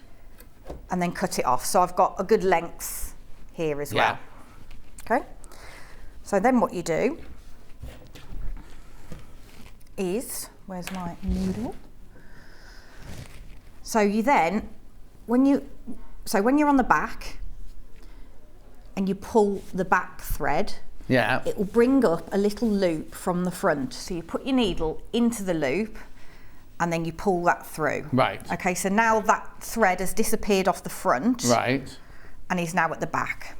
So what I do is then do a double knot in it. Right. Okay. And then I take a needle with an open end. Do you know what I mean? Then I put the needle in where the knot is. And then I put that through the wadding inside, but make sure it doesn't come out the front of the quilt. And then poke it out the end there. So it's probably about an inch. Okay. Then you take your 2 pieces of thread that are out the back, and then you put your thumb there, and then push the threads through the eye of the needle. So that's why you need this particular needle. Otherwise, you're going to have to thread it through, which is a bit of a pain. So make sure your loop's relatively big, then push it through, and then your knot will, if you just give it a little tiny tug, your knot will pop through into your fabric, and then you take your needle off, pull it a little bit, cut it relatively close, and then it disappears back in when you've released it. So there you've got your ends tied off and nice and safe and secure inside. Fabulous. Okay. Right, before we go any further, I'm just going to recap on these. Now, I need to tell you, these are totally and utterly exclusive to us. Nobody else has got these quilts at the moment. The reason we haven't got the quilts is because they're just launching them at Festival of Quilts now, because they're from the Wales book and everything. So it's a brand new quilt. No, you can't get these anywhere else at the moment. They're totally and utterly exclusive to us. And so new, that's why we haven't got the quilts here. So this one's your bubbly one here, $169.99, 3 split payments of $56.66. You get all of this gorgeous, warm, hot fabric in the pinks and the magentas and the reds. You've just seen Victoria doing a little demo on that. So you get all of those fabrics in there. $169.99. You can't get it anywhere else at all. Cannot get it anywhere else. That's $169.99 for that one, which is bubbly. We also had lavender and sage, which is the same print, same pattern, but with using all the cooler fabrics like the greens and the blues and the lovely, beautiful, softer colours in there. You've got your teals, you've got your slight magenta in there, but then mainly greens and blues in this one. Look. They're beautiful, aren't they? All of those, again, for $169.99. 3 split payments of $56.66. Brand new, you can't get these anywhere else. Brand new and exclusive to us, right? And then, it's the same with the one this morning. I'll show you that one again very quickly. The one from the 9 o'clock show this morning. And Ben shouldn't have done this. He's been told off, right? $199.99 is how much this one should be. I dropped it to $179.99 till midnight tonight. Totally and utterly exclusive to us. You can't get it anywhere else. You will be able to, I imagine, eventually, but at the moment, this is totally and utterly exclusive to us, and that's why the quilts are at Festival Quilts, ready to be seen as the new launch to go with the Quilts in Wales book. So just so you know that if you're thinking, oh, well, I might go, because I know what you do. You're the same as me. If you see something on a channel, you see something, you think, I'm just going to check, see how much it is elsewhere. It's human nature, isn't it? Human nature, you're going to do that. You won't be able to. These are all exclusive to us. Right. So what's next then, Victoria Carrington? So once you've quilted it all, so when you're quilting it, you will still have your excess wadding and backing that we talked about at 9 o'clock, overhang. So then you need to square it up, trim it up so it's all nice around the edges. Yeah. Okay, so then you need to bind it. So to do that, you need to take so you cut your strips of fabric Is this what that one's actually bound in, that Yeah. one? Yeah, Yeah. yeah, yeah. So you cut your width of fabric 2.5 inches wide, so that's the general size that you use for binding. Yeah. And then you lay it down so your first piece is right side up. Then you take your second piece and you position that right side down on top. Okay, so I normally just leave a bit of overhang. And then I take a pen, or I use a friction pen, and I draw a line from where those two start to meet there. Okay. Right. Yep. Yeah. And then I stitch along that line. Okay. Why do we do that? Okay. So when it's in a long strip, you have to fold it over. So then this seam ends up kind of going like a V shape rather than on top of each other. Oh yes, and you making have it all all the seam bulky, so it latches, reduces bulk. Yeah. Okay. So I'm just going to stitch across there. Okay. You can pin that if you want because it does come a bit adrift. I'm going to use a short stitch length for this, so I'm going to use a 1.8 again. Okay.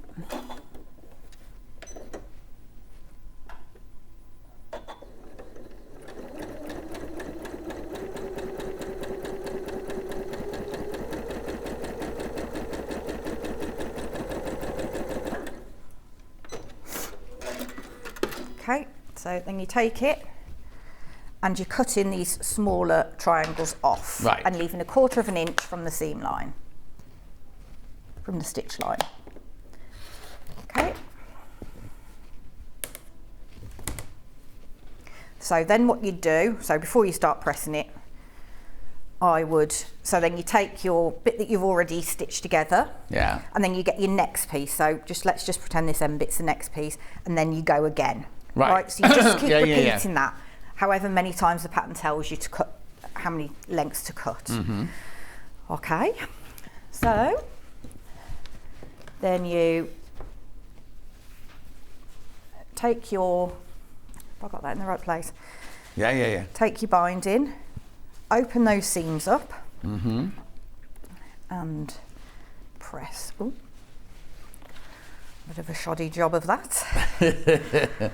Okay, so they're nice and flat. So, like we've just said, when you then fold that, yes, I you've see. got that going there and that going up there, so it's Yeah. not bulky. Okay, so that's, and then you just need to trim off your ears, and you just do that across the whole length.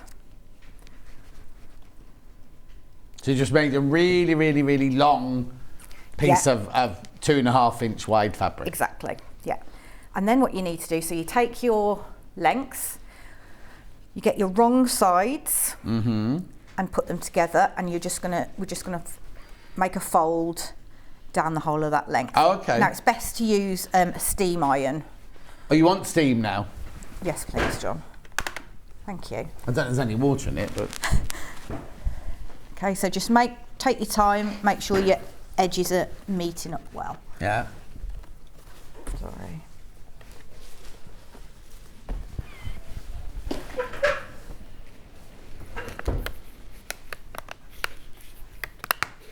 Oh, aren't you good? I'm just opening the water then.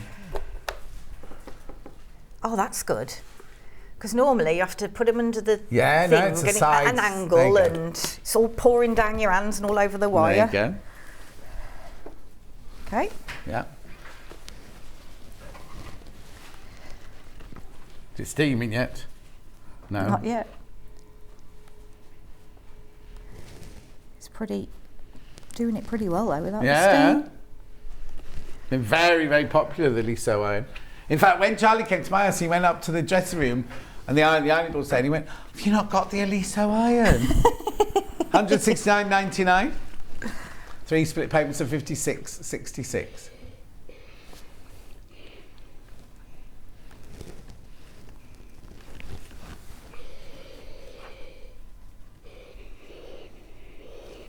Oh no, that's the quilt. That's the quilt, 169.99. Sorry, I thought it was the iron. I was going to say that's not right for the iron. Oh, there, it's steaming now. Okay. I thought so. I thought we were reducing it. That's why I was a bit confused. The iron's £155, taking $7.99 off the iron. Only for Festival Quilts Week. Only till Sunday.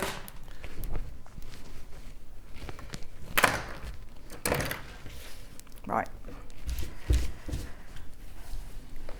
So, when you're putting your binding on, Yeah. if you're making like an heirloom quilt or entering it into a show, Yes. you need to put your binding onto so you need to stitch it onto the back. So that's the back of a quilt, is it? So if this, let's say this is the front. Right, okay. Right. Then you stitch your binding onto the front. With the machine. Yeah, and then you take it round to the back. Yeah. And then you hand stitch it onto Right, the back. and you have to do that in competitions, do you? I think so, yeah. Okay, you haven't done a competition for a while. No, never done one. If you wanted a quicker way of doing it, you could do it onto the back. Yeah. And then bring it to the front. And then you can just stitch along it with the sewing machine. Yeah. Which I do for a lot of like samples and that, because it's quicker than hand stitching. Yeah, some people, I really like hand stitching it onto the back, but I just don't have time. Yeah. But some people hate it, don't they? Yeah. Okay, so we'll put this on the front and do the hand sewing method. Okay. So let's say that's the centre of my quilt. I want to leave a biggish gap. So I'd probably leave about that size gap on a quilt of this size. Okay, so you want some overhang.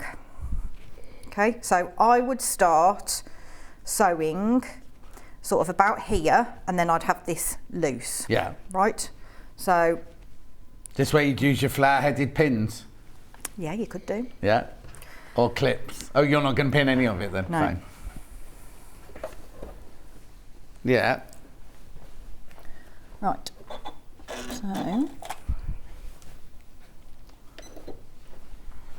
So I'm going to stitch 1/4 inch, just slightly under 1/4 inch. Okay. Just slightly under 1/4 inch? Let's just say 1/4 inch. I don't know why I said that. Yeah. Losing my marbles.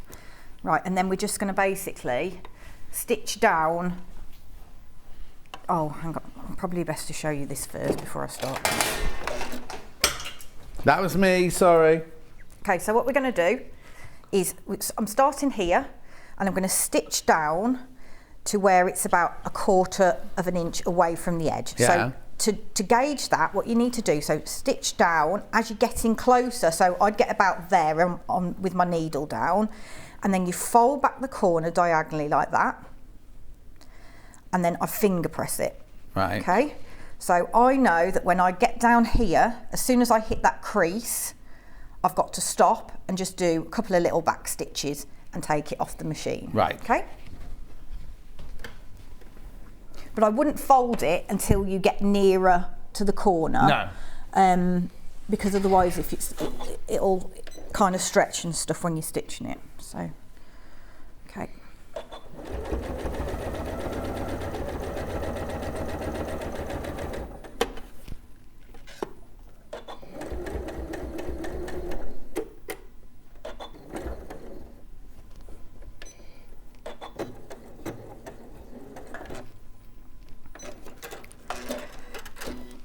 Okay, so I've got to that fold. Yeah. So what I'm going to do now is fold it back like that. Uh-huh. I'm a bit wonky on, aren't I? And then I'm going to fold it back on itself. Right. And make sure that that fold there is level with the edge of the quilt there. Right. And then all I'm going to do is start a little bit further in here, and I'm going to back stitch and then stitch forwards again. Okay. Right. So your stitches are going from when they've finished. They'll go right from the top of the quilt, will they? Yes. Yeah.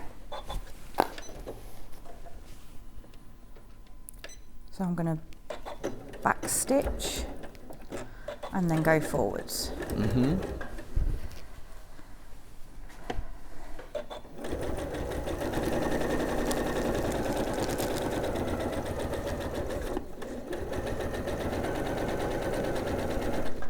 Okay, so when I'm getting about 3 or 4 inches away from the edge, In the end, I'm going to fold it diagonally again to make the crease,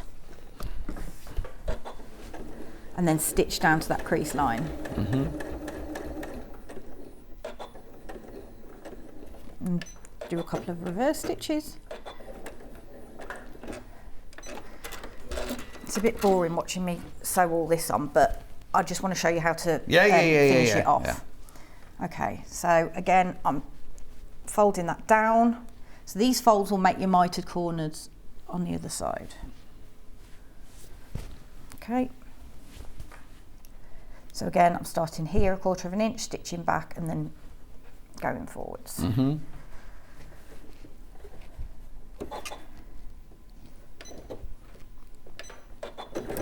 Ooh, got a bit carried away there.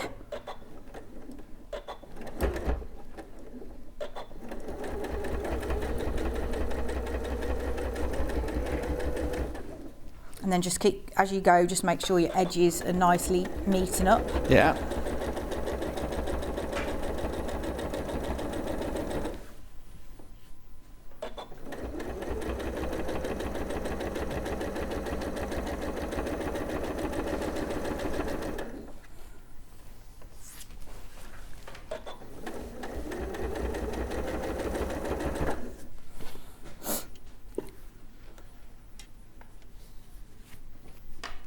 What? Nothing. Stop enjoying yourself.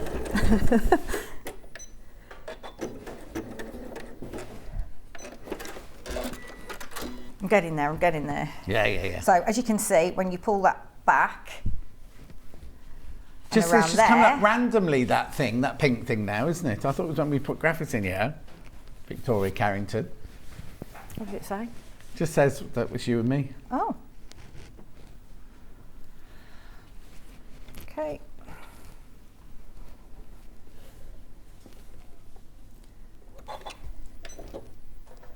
So were they selling the books at Festival of Quilt then? Festival of Quilts? Which what? Are they selling the books at Festival of Quilts? What books? The Kaffe books? I think so. Don't know. They're selling my book there. Are they? Yeah. And then they rang in a panic yesterday because they said there weren't enough photos. They blamed me for not signing enough photos, right? And I said, no, you've got extra photos. There's enough books. There's enough photos for all the books plus extra. Anyway, then they found that the photos were already inside the books. And they went, oh, we need more. So I said, I haven't got any more of those. But I've got last year's, well, not last year's, 3 years ago. So I look much younger. And they went, oh, yeah, we'll have those then. So we'll take all those down with me when I go on Saturday.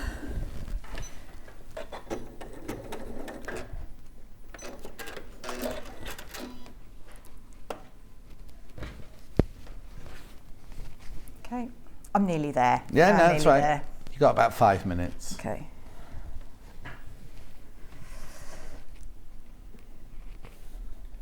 Is everything you do in your life really neat? Or is it just your quilting? Is your house immaculate, apart from its trophies? It was. Oh. But, like, with children and stuff, it's less so, isn't it? You can't keep on top of keeping your house tidy when you've got kids around for 6 weeks, can you? For 6 weeks, that all you have them? Not ever. During the 6-week holiday. Oh, I see what you mean, yeah. Right, so I've started here and I've ended here, so I've got a gap in between, okay? Then you want to just trim that off so you've got a good overlap place. Mm-hmm.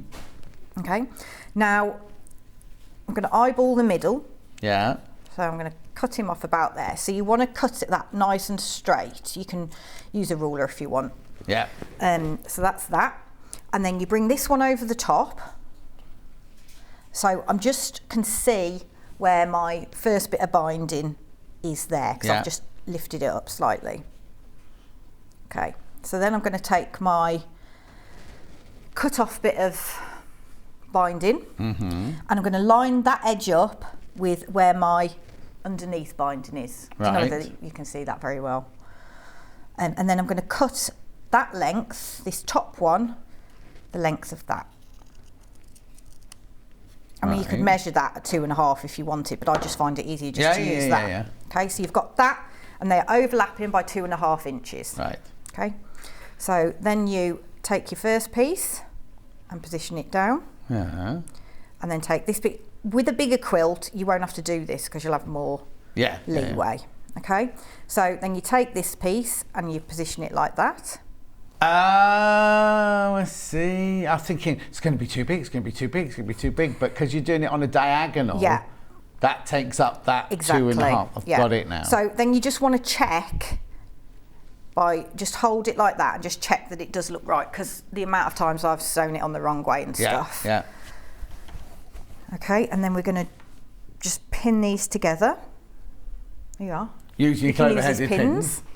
You use yours, which are navy blue, which we haven't got. And I just kind of, the flat head ones are much better for this because it keeps obviously the fabric flat when you're drawing your line. Okay, and then I'm just going to do another one diagonally across there. Keep checking out. I know you're enjoying Victoria's demonstration. You need to check out though. Don't anyone missing out. Okay, so I've got it overlapping like that. Then I take my ruler and friction pen, and I'm drawing a line from where the edge of this binding strip is to the corner of that one.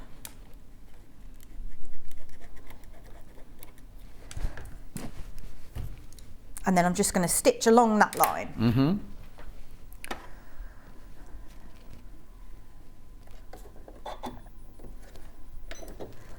You might want to drop your stitch length so it's a bit smaller at this point, but I won't bother.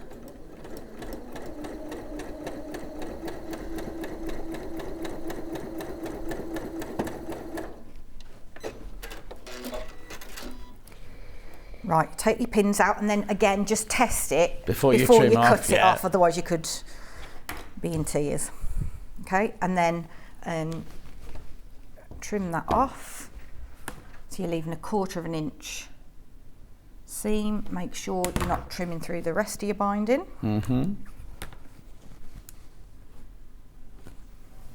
You could do with this with scissors if you're a bit concerned about that. I normally do. And then all I do now is I just finger press this open.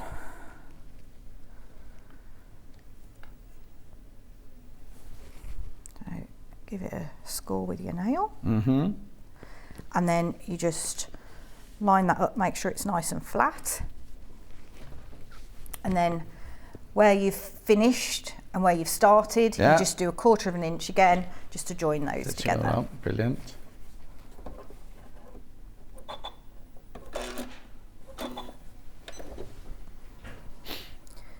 So you want to make sure as well that you pull it slightly to make sure that sits nice and flat, so you don't get a ruckle. Yeah, that's the word.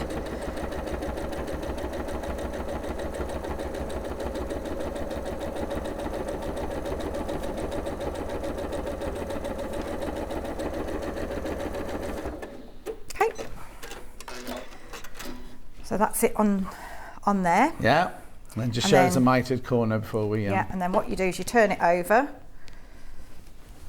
Make sure that's nice and flat. Yeah. I use binding clips for this, even though I haven't got many of them. So just to secure it. That was lucky. I know. Okay.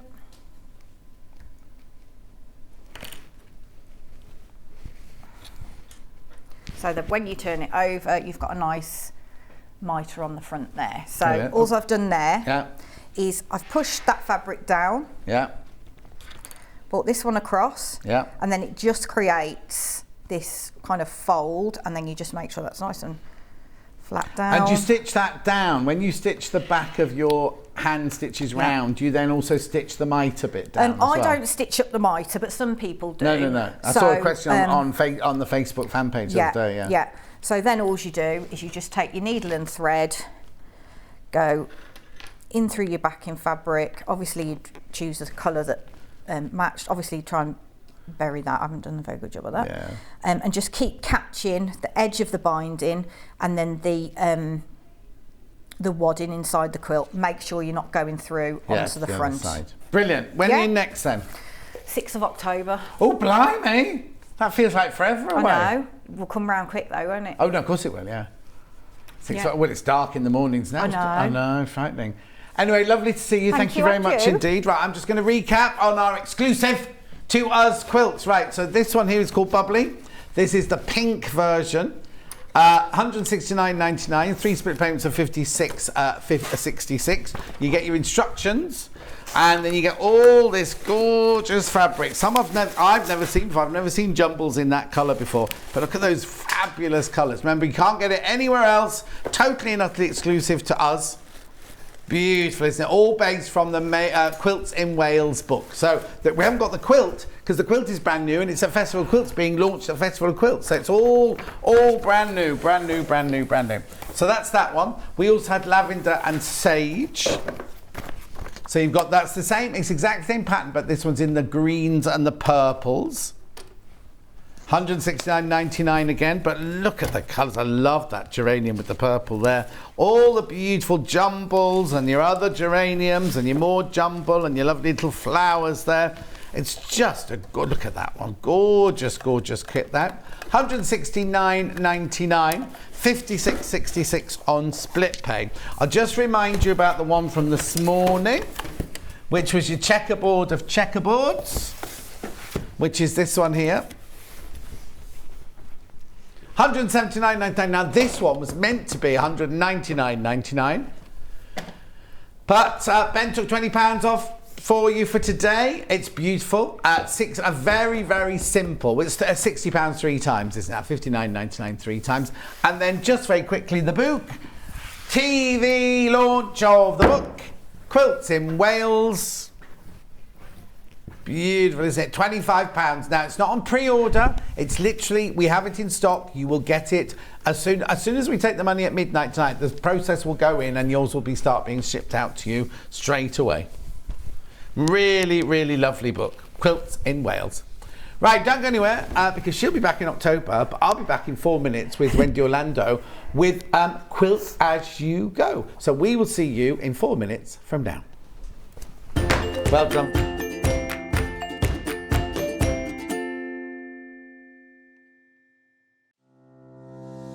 Hello, I'm Catherine Wright from Leicestershire Craft Centre based in Market Harborough. I'm delighted to be part of the Sewing Street family. I've been sewing since the age of 7 when my mum taught me to sew. I particularly enjoy dressmaking, and all through my childhood I made my own clothes, including dancing costumes and my prom dresses. But I also enjoy patchwork and bag making and hand stitching and embroidery and really anything textile based. The thing I particularly love about fabric and textiles and stitching is that there is always something new to try. There's always a new technique or a new skill to learn, and I really enjoy doing that. My top tip for new sewers is to be friends with your iron. Your sewing always looks better when it's been pressed, and it's not like ironing your own clothes. It's much better than that. And also to build your skills up step by step. Don't launch in with the wedding dress first off. Start with a simple dress and build your skills up, and then you'll see good results right from the start and feel enthusiastic and carry on sewing. So really, just have a go, have fun. It's all about having fun and enjoying it. So happy sewing. Hi, it's Yvonne here. As you all know, I was born in Carrickfergus in Northern Ireland, and we're getting to that point in the year whenever I get to go home. From the 1st of September, the Stormont Hotel in Belfast becomes the home of Quilt Fair, which is an event that together with my friends Margaret and Helen, we have reintroduced into the island of Ireland. We are really looking forward to this, our second event. We have retained many of the features that you liked from last year's show. We have those nice wide aisles, we have all those expert traders, and our free talks and demos in our schoolhouse. In addition, this year we have added our creative workshops, which Sewing Street have so generously sponsored for us. So this year we have added in 2 exhibitions. One of them, Old Roots, New Shoots, is from the Irish Patchwork Society. And the other exhibition is the work from our traders. It's entitled, This Is What We Do. So I really hope that I will see a lot of you there. We thank everyone for their continuing support in this venture that we have to create the best little quilt show in Ireland.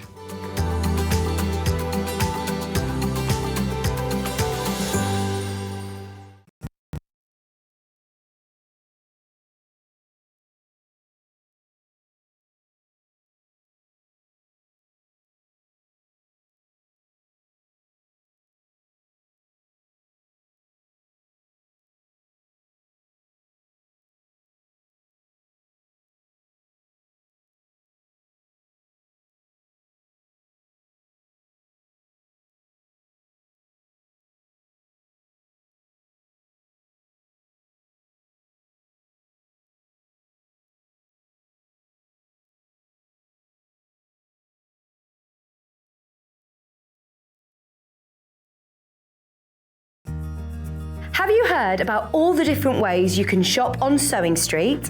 You can shop on our website sewingstreet.com, and you can also order by phone by calling our friendly UK customer service team. Just call 0800 001 4433. And don't forget about the Sewing Street app. Here you can shop all of the Sewing Street products as well as watch the live shows from anywhere. You can download the app onto your smartphone or your tablet by simply searching Sewing Street in your app store. And one final thing, no matter how many times you check out on Sewing Street in one day, you will only pay 1 postage and packaging. Happy shopping! Stuck for ideas for the perfect gift? Why not get them a gift card? You can buy Sewing Street and Yarn Lane gift cards loaded up with anything from £10 to £500. Shop our gift cards online at www.sewingstreet.com or www.yarnlane.com, or purchase them via our UK call centre on 0800 001 44 33.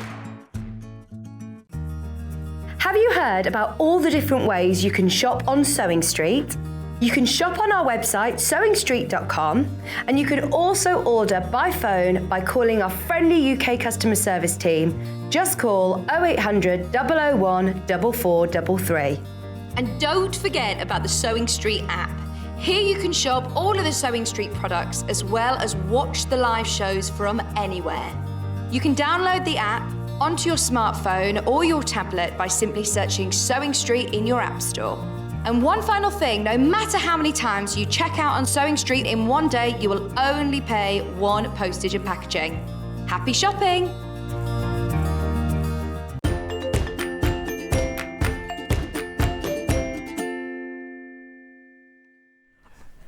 Before we start this hour, I've got a picture to show you of Festival of Quilts. There it is. So let's have a look. Who's that then? Delphine. That's Delphine in the Sewing Street Lounge. Doesn't look very busy, does it? That if you think that's rammed for first day at Festival of Quilts, normally you can't move, can you, on the first day? Maybe it was just earlier on this morning. Anyway, it's nice when it's like that, isn't it? Because you can see the quilts properly and everything. Gorgeous. There we are in the Sewing Street Lounge. Come and have a sit down. I'll be there on Saturday and Sunday, so I shall see you then. Right, Wendy's back. Now, this is out now called Quilt As You Go.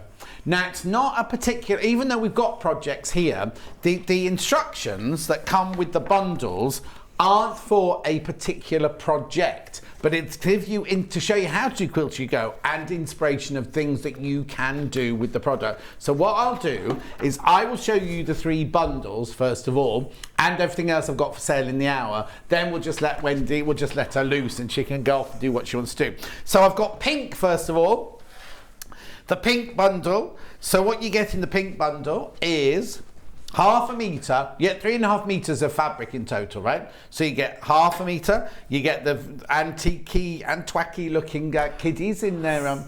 Well, you get £10 off this. £10 off this bundle. Then you get your lovely line roses and ferns.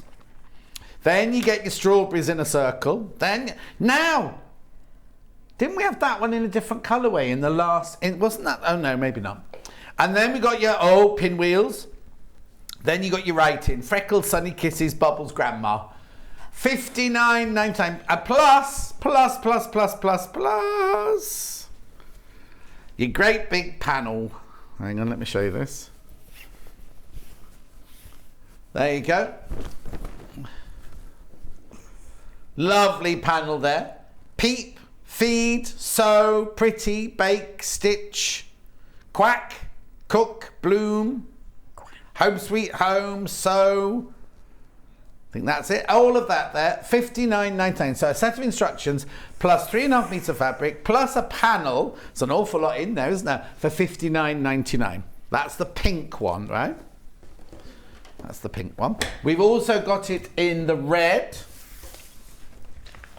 So this one's the same fabrics, just different colourways, you see. So look, you can see you've got the flowers on like a kind of carrot. What colour would you call that? What's the matter?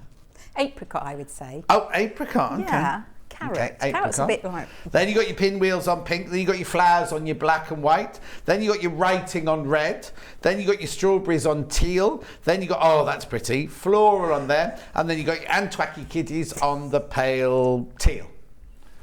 Plus, we've got the red bundle, same, I'm not going to unravel the whole thing, the same bundle, same panel, sorry, but in the red background, there you go. £59.99. £59.99. Beautiful. Okay, that's that one. And then we also have it in the green.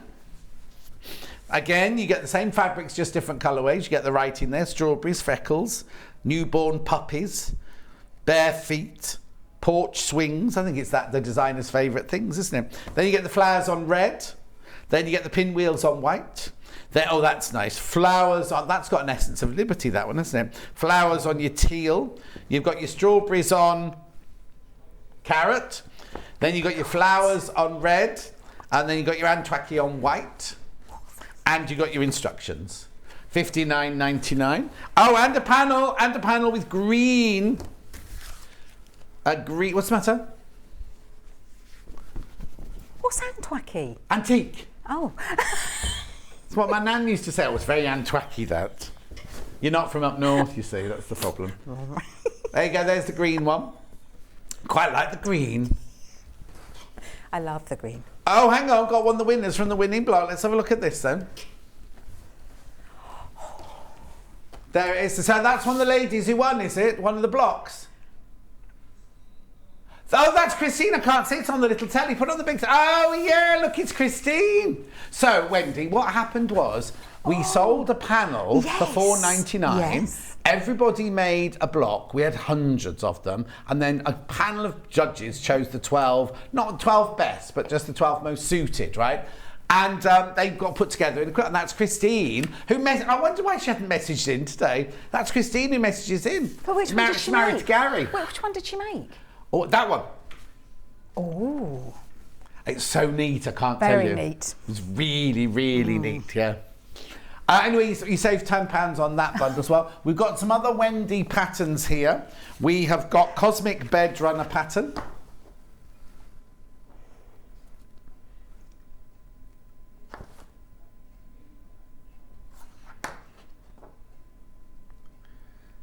Cosmic Bed Runner. Or it could be a table runner if you wanted it to be. Could be. If you like that kind of thing. $9.99. We also have Cozy Nights In, if you like that kind of thing. Quilt topper. Just press the buttons and stop wittering, will you? He's been in a real witter all day today. I'm going to slap his legs at the end of the show, I'll tell you. Anyway, there we go. We've got that one there, Cozy Nights In quilt topper. We've also got the Star Lap quilt topper. She didn't bring any of these with her, you notice. You must have made them. You know why I didn't bring them? Why? Because they were in the other studio. Oh, that's right.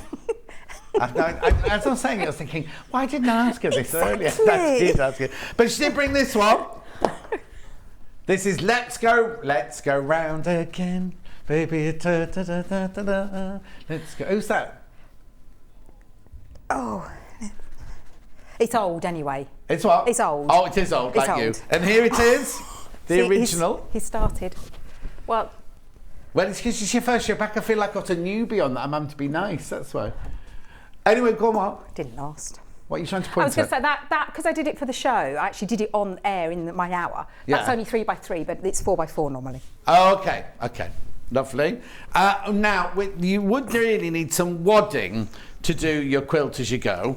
Now, I've got H640, but what I'm going to say to you is make sure you watch tomorrow because we have a very, very, very special wadding show tomorrow. Very special wadding show. Right, and then we've got some H640. Here, $9.99. That's already cut to a metre piece. It's 90 centimetres wide, already cut to a metre piece. Okay, we've got some Bonder web.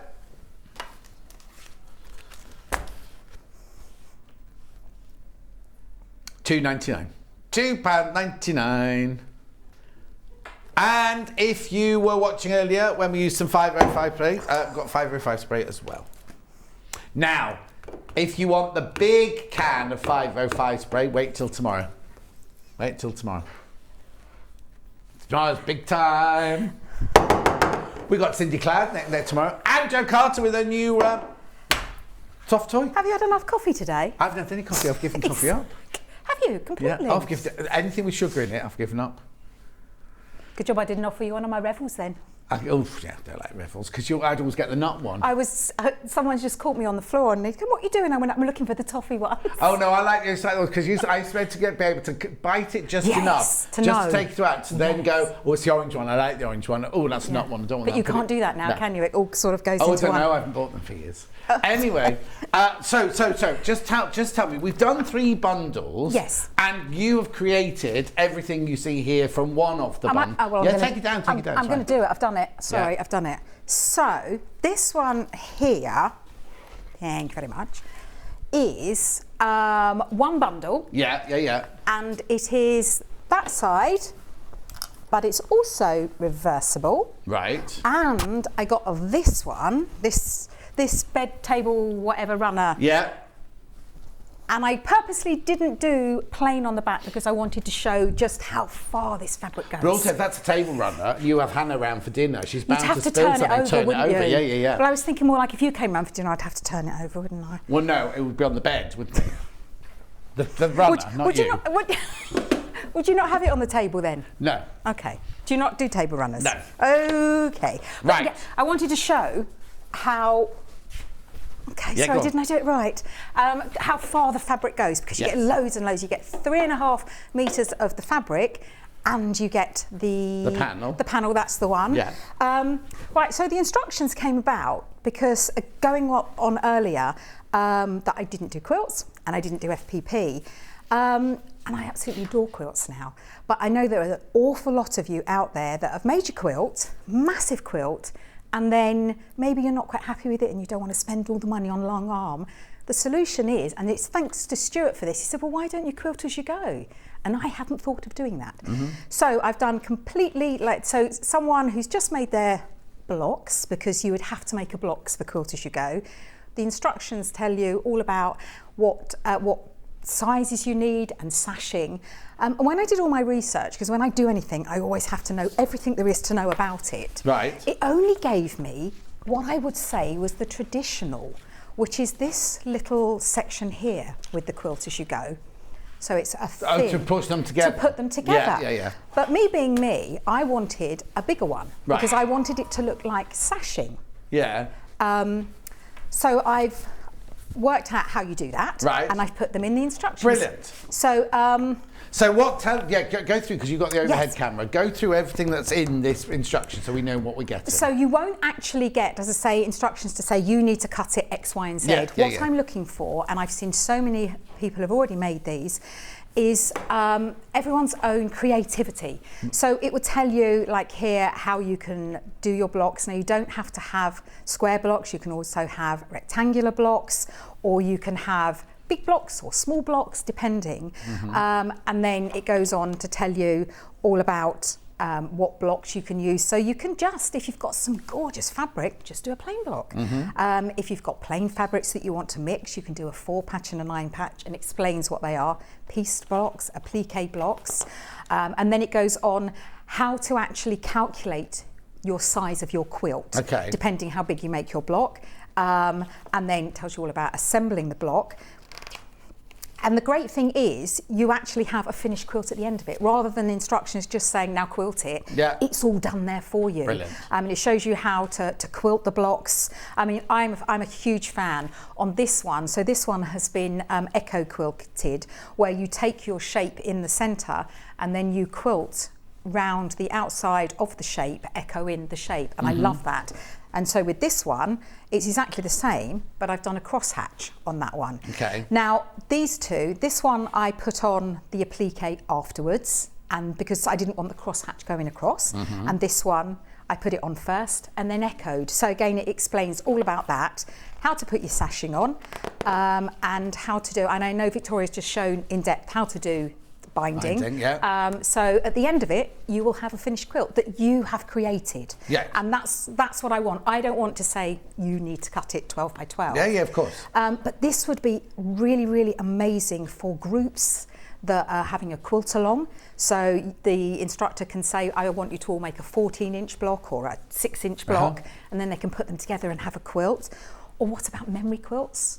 As your child gets older, you could make it of all the clothes they've had, the special clothes. You wouldn't want all the clothes, the special clothes. So there's so many things you can do with a quilt as you go.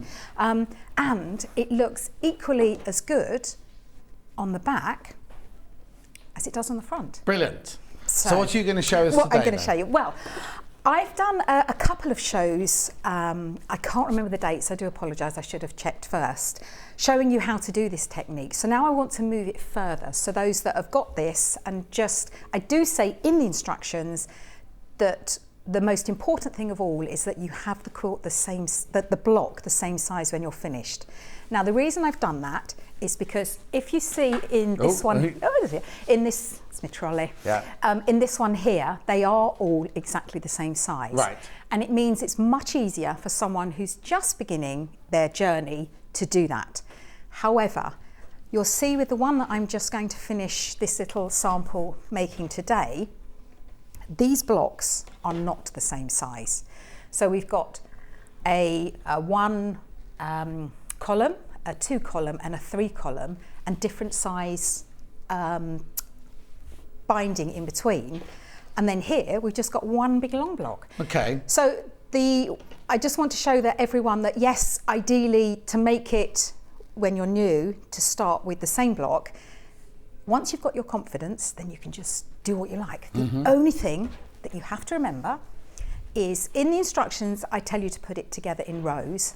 There's actually nothing to stop you doing it together in columns. But we're going to talk about rows first. So the most important thing is when you make a row, they all have to be the same height in that row. This row doesn't have to be the same height, but everything in that row has to be the same height. And more importantly, when you add rows on, they must equal the row before. So there is going to be a little bit of jiggling around in there. Especially if you're going to do like that one there, you've got an applique, you've got a patchwork, you've got all different ones. You've got to make sure that when they're all the same width and height and everything like in a row. In the row. Or, you know, if you're working in columns, then you make sure the columns are all the same width. I find it easier to do in rows because it's just how I work. But if some people do work in columns, but then it would just mean that their sashing would be vertical sashing, whereas mine would be horizontal working in rows. But you could also do. You could do the squares like this in rows, but then you could do a border of smaller blocks to finish it all off, and that could be a column. Well, you could make it in a row and turn it up that way, I suppose, couldn't you? Really, once you've got the actual concept of it and you've learned how to do it, then once your confidence is built, and that's what all I'm only interested in building your confidence. It's your sewing journey. And once you're happy and you know what you're doing, then you can push the boundaries. But the instructions show you the very basics. Yeah. So with this one, we're now going to put another row on.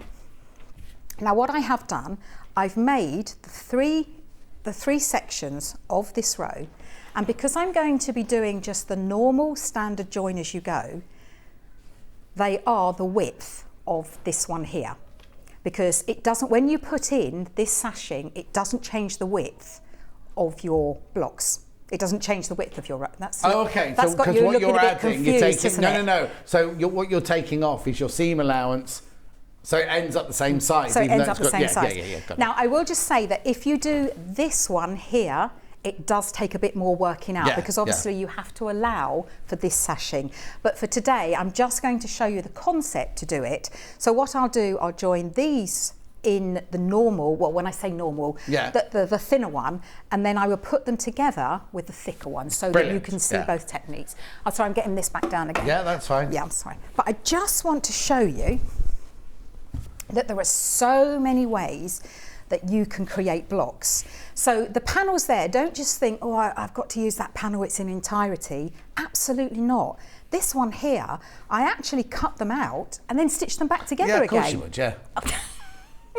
So you just cut the border off, there's no border. There's no border, I just cut them, I just cut them off, and then I did, and this is an amazing chance to use your machine. That's what it's there for. I've done loads of decorative stitches and put a little border on and then more decorative stitches. Is that green on the edge, the green from this, from here?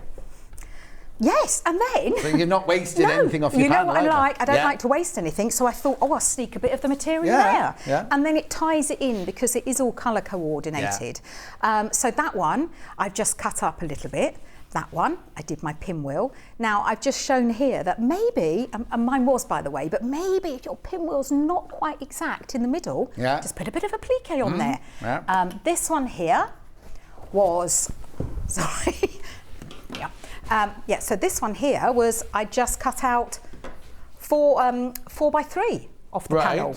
And this time, when I made the block, and I'll show you in a minute to make the block, you need to stitch within the guidelines for the wadding you're using. A lady wrote in the other day and she said it was 4 inches on 80-20. I thought it was 3.5, but I'm not sure. Right. But as long as you stitch within there, then your wadding's not going to go AWOL when you do any... Yes. And so with that one, I did some decorative stitches. Yeah, because some are 4 inches, some are 10 inches. Yeah. Yeah, exactly. Yeah. So this is using wadding. This is the wadding, yes. So as long as you stitch within those, and then I did, which one of the simplest was just a 4-patch. Right. And I did some free motion, not free motion. I'm still trying, I'm getting better. But what I did, I found a swirly stitch to make it look like... Oh, yeah. Why not? Yeah, I did a little bit of cheating there. Yeah. The thing is, we can't all like everything. We can't all be good at everything. I love it. I just... Can't do it. I'm getting better. Yeah. And then you can utilise the fabrics. So these fabrics now tie in the rest of it by cutting it into strips so that now it all balances off together. This one, again... Can I just start? Did you sew that? See that one up there? Did you sew the strips together? Yes. And then did the blanket stitch on top of it? Yes, I did. So this is the beauty of it, because I'll show you in a minute, I create the sandwich. You can do what you like with the stitching and use your machine, as I say. It is your friend, and don't do it on your best fabric. Just have a little play with the stitches. And that one, I love. This is one of my favourite stitches. Yeah. This one I cheated because it almost quilted itself. Well, yeah, exactly. Why sit and make tiny pinwheels when you can cut the fabric out, quilt it to make it look like you've done them? I followed the lines that way, and it looks like I've made that.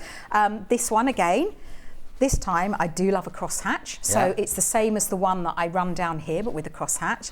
This one I just freehand and wrote love, and then appliqued on and did a little bit of echo stitching, and then we're back to the beginning. And then if you use the same thread on the other side, this now looks like a plain quilt. But it isn't, because it's got a lot of quilting on it. That's the word. Quilting on it. Or if you're really confident, why not use a contrast thread? Yeah. And it really stand out at you. Yeah, use my John Scott threads that we had on special offer in the first hour. If you haven't got those threads, if you were watching at 8 o'clock, we had a bundle of the 2 threads, and then we also had my latest threads, which I think somebody's made a mistake, because I think someone said in a meeting, let's take £5 off, and 2 people have done it, because there they are. It's the John Scott Garden Collection. They should be £53 or £52.99, and they've reduced them to £43. I think that might be a mistake, and loads of you came in the 8 o'clock hour to got that, so please be careful. Ooh. Oh yeah, I'll do that in a minute. Yeah, do you need to do it now, or you're all right? I wanted to, it's just. All right, then do it now. It's a bit of a break in the flow a bit, but go on. The picture of another winner here. Who's this one then?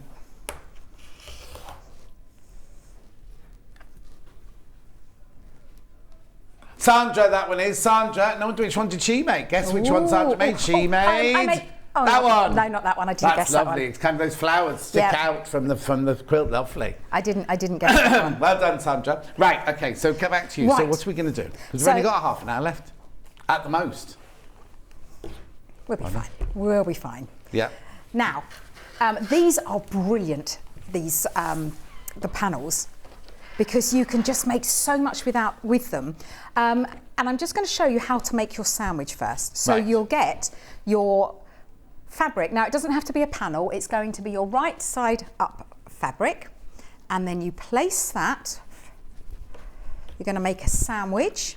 So I'm just going to cut that to the size I want it. Now, I like to have my wadding very slightly bigger than my top fabric so that I can see it. And also, as I'm quilting, it gives my machine something to start from rather than the edge of the fabric. And then you get, what are these called? Antwacky. Well, they look like 1940s, like little 1940s drawings, don't they, of Victorian children? They're so pretty. And then you have your backing fabric, wrong side facing up, behind. And again, I like to have that peeping out. You can cut it the same size as your wadding if you don't want to waste any fabric. And that's it. Now, if you have a quilt topper, that some of them are massive, aren't they? You've then got to make sure that they're pinned and they're all this. Now, with this one, I would just put a little bit of 505 on the wadding. I always do the wadding. Yeah. Place that down, 505, and place that down. And that is your sandwich. So that when you put it together, your back has already been completed. Yes, yeah. Now, would you put a plain back or would you put a patterned back? Depends what it is, what it was for. I'd like a pattern back because then you can use both sides of the quilt. And because I've got cats sleeping on my bed at the moment, sometimes it's nice to have they come up with their dirty paw prints. I don't want to wash the whole quilt every time, just turn it over. No, because then that put the dirt on the other side. That's fine. That goes against the duvet then, which gets changed every few days. I know, but... But no. But also the amount of time. If you say you've got a quilt on your bed like this, so that's me on my bed, right? So how often does that happen? You know what I mean? And if that side's lovely as well, then you've got two sides. Exactly, and because you've got the wadding in between, it protects it because it's nice and fluffy. Yeah. Right, and so that is your sandwich. That is it. Now you can make them as big or as small as you want. How about some really nice big... Oh, is that what you do? Sorry. No, I'm just switching the steam off because it was steaming. Yeah, you can make them nice and big and that will come together in no time. Yeah. Now, to quilt it, then that's entirely up to you. I would like a cross hatch in here, so I would just cross hatch. Or you could, like I've done here, I've done down the sides in the cream, with cream, so you can't really see it. It's just on a little box here that it's stitched. So it's entirely up to you. You can go crazy. Yeah, just coming in on that. You can go absolutely crazy with... So you do what you like. You can do absolutely, and the beauty of it is that every single box can have a different quilting block, can have a different quilting technique. Yeah. So it's a great chance. And I thought on the way down here in the car, because you know the 4.5 hours it took you to get here. That how about if you're just starting your quilting journey? Learn a technique and keep your first one, practice the technique and then keep the one that you're really happy with, and make a whole quilt of your firsts and then make a whole quilt of your ones you love. and then you'll be able to see how far you've come. The first question anyone asks is, wait, what was the first quilt you ever made? And people want to see it, you know what I mean? Yes, but that way because I always say you must never ever look back just to see how far you've come. And that would be amazing if you've got the quilt that you made and all your stitches are wonky and it's maybe not cut right, but you know, you've made it. Yeah. So that's how you would do it, and then you quilt it. And I like to do a 4mm stitch. You don't want a tiny stitch when you're quilting because it will pull the fabric and the stitches down. So have a nice big one. But don't practice on the good stuff. Just make a sandwich, and don't just practice on a single layer. You need to copy what you're going to be sewing. So make a sandwich. Right, now we're going to put them together. So I've got my 3 that equal the width here. And I'm going to do, now what I say to do is cut them the size that you need. Now I've done these at 8, I think, 1, 2, 3, 4, 5, 6. So I want to cut these at 8. You can add them first and then trim them after, but you really want them to match. So by doing that, I haven't got a stripology, have I? Oh, where did it come from? Oh, that was from the first hour. Lovely, that would do. That will do. The Stropology squared from the 9 o'clock hour this morning. Oh, so I'm going to trim these the same size as my block, and that is very important. And I can't, again, tell people how big to cut theirs because I have no idea what size blocks they're going to be doing. But this fabric is just gorgeous to work with. Yeah, it's good quality, isn't it? It's very good quality fabric. Now, I always say, oh, you need to best press. I didn't best press this. Oh, okay. And it's beautiful. Didn't press it full stop, did you? I did actually, I did. See, you started, haven't you? I knew it wouldn't last long. I knew you wouldn't be able to contain yourself, would you? I've been polite. Yeah, well, yes, you had been polite in the past tense. Yeah. Right. Go on then. So now we're going to put them. So I'm only working on this one at the moment because these have already been done. Yeah. And I'm going to join that one to that one. Right. So I'm going to place, and it's all in the instructions. You need to cut the front double to the back. So this one has the same, it's been folded in half. Right. And so now it's the same size as the back. Now that does mean, and I'm very aware of this, but again, this is very much a beginner's quilt, that when you fold it back over, it's going to be wider at the front than it is at the back. Now that's intentional because then that means that when you stitch it down, the stitching sits alongside and it's going to be really neat. That was very intentional. So we're going to place the single layered strip. Now I do have to pay attention, this is directional. Yeah. The single layered strip, right side facing up. That doesn't look like 8 inches. Oh, it is. Right. Place that down right side together. And then you get your double and place the raw edge. So the fold is here and the raw edge. And again, this one I do need to take my orientation into consideration. And just put that on the floor. So Have you lost? No, I haven't lost Ed Lust. I was just going to clip it together. Okay. And pin or clip it together. And then you're going to stitch a 1/4 inch seam allowance down this side, joining the 3 together. Right. And I like to increase mine to a 2.4 because we're now working through lots of layers. Okay. The machine, when I put it on my 1/4 inch stitch, will automatically set it at a 2. Oh, okay. So we've got like a step here today, haven't we? I feel very tall today. Oh, that's because Victoria didn't have her high heels on, so she needed extra height. I haven't got one High at all. heels? What are high heels? What are high heels? So now you've not got your walking foot on then?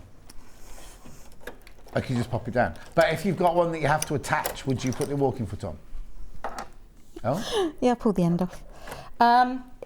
Now, it's not essential that you have a walking foot. It's better that you have one because then, as you know, it feeds the fabric all the way nice and evenly.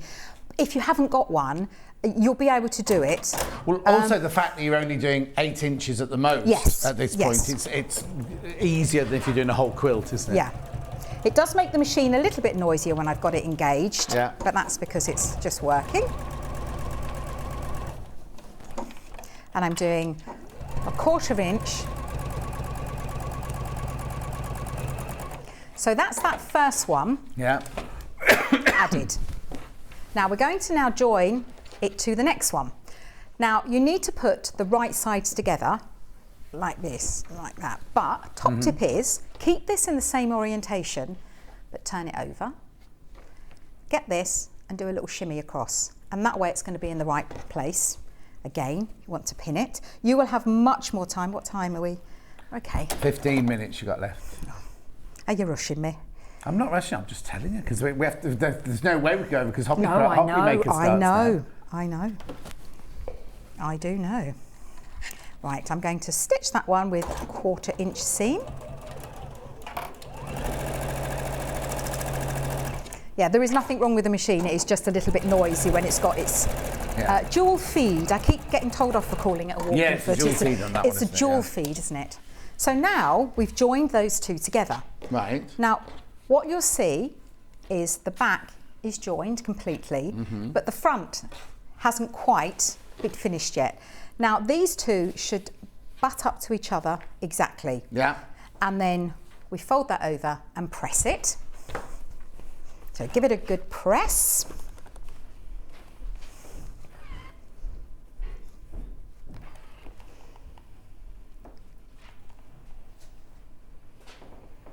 And then we're going to stitch, and now I would pin it in place. So stitch down this edge. And Right on the edge, like an edge stitch. now, again, know your machine. This machine has, this foot has got a little acrylic window kind of thing. So I know that if I have that at a certain place, it will stitch for me. But again, get to know your machine. But this time I'm going to increase the stitch length to 3. Right. Because we're going through an extra layer because we've got that folded. Of course. And I want it to run really smooth. I don't want it to be struggling at all.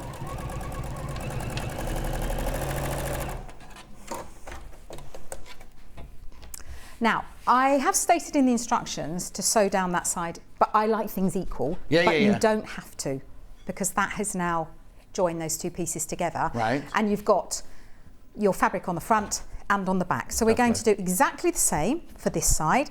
So we put right side of single strip, right sides together with this. And then the folded edge, making sure that I've got the orientation of the wording the right way up. Now I am aware of time, so I'm not going to pin this one, I'm just going to go for it. Brilliant. But please pin it at home. Can I ask, when you do a wider one like that, does Oh, the wadding yes. go the whole way across? It certainly does. Brilliant. See, you're thinking ahead already, aren't you? No. Yeah, it's just that I kind of, what I hate is when you see sashing and there's nothing in it. So you've got a quilted block, and then suddenly a floppy bit in the middle. And that's the reason that I designed this one, because that's what I found. I didn't find anywhere that said, this is what you do when you want to do wider sashing. Ones, yeah, exactly. And I love the thinner one because it almost looks like a window frame, and especially if you do it in a darker colour to accentuate it. Yeah. But sometimes you do want it to be a bit wider, don't you? Want it to be wider, but you don't want it to have that kind of nothing in between, just two layers it wouldn't of fabric. sit right, would it? It'd be all floppy. We couldn't have that. Well, you're quilted like concertina up in the end, it wouldn't look nice at all, would it? Not at all. So we do exactly the same with this one. So they should butt together. Just press them, fold that over. I'm going to pin and stitch that down. Yeah. Now what I didn't do, which I've just realised, is I didn't change my stitch length back down. So just be aware of your stitch length, because you don't really want to be doing a big stitch to join them. So that's that row joined. Now. So that should, oh my goodness, it does. But because this joining method doesn't change the width at all, when you do this one, then it's now the same size. This one, however, is different because we're going to be stitching this way across. I'm just trying to have a look for my, that's going to be the wrong way. You have to make sure that your the orientation of your fabric. Now I know I said I wouldn't, but I am going to trim this one after. Right. So it doesn't matter which you do, whether you join it to that one or this one. So I'm going to place the right side. Right, is this the folded one? So this now is the double width, the folded one at the top, and we do the single. Now you'll see that it's quite wide this time. Yeah. So we've got, that one is a single layer and that one is our folded layer. Brilliant. And I'm just going to check that when I do that it's going to be the right way up. So place that on top. Now, because we're working along a big length, you really must, as I say, don't do what I'm doing. You really must pin or clip this. Yeah. Because it no matter how you think it won't, it will actually stretch, and we don't really want to do that. A walking foot will help because it feeds the fabric through at the same time. Oh my gosh, hasn't it gone quickly this morning? It's just flown past. Remember, the instructions are available on their own. If you don't want the bundles, the instructions are available on their own.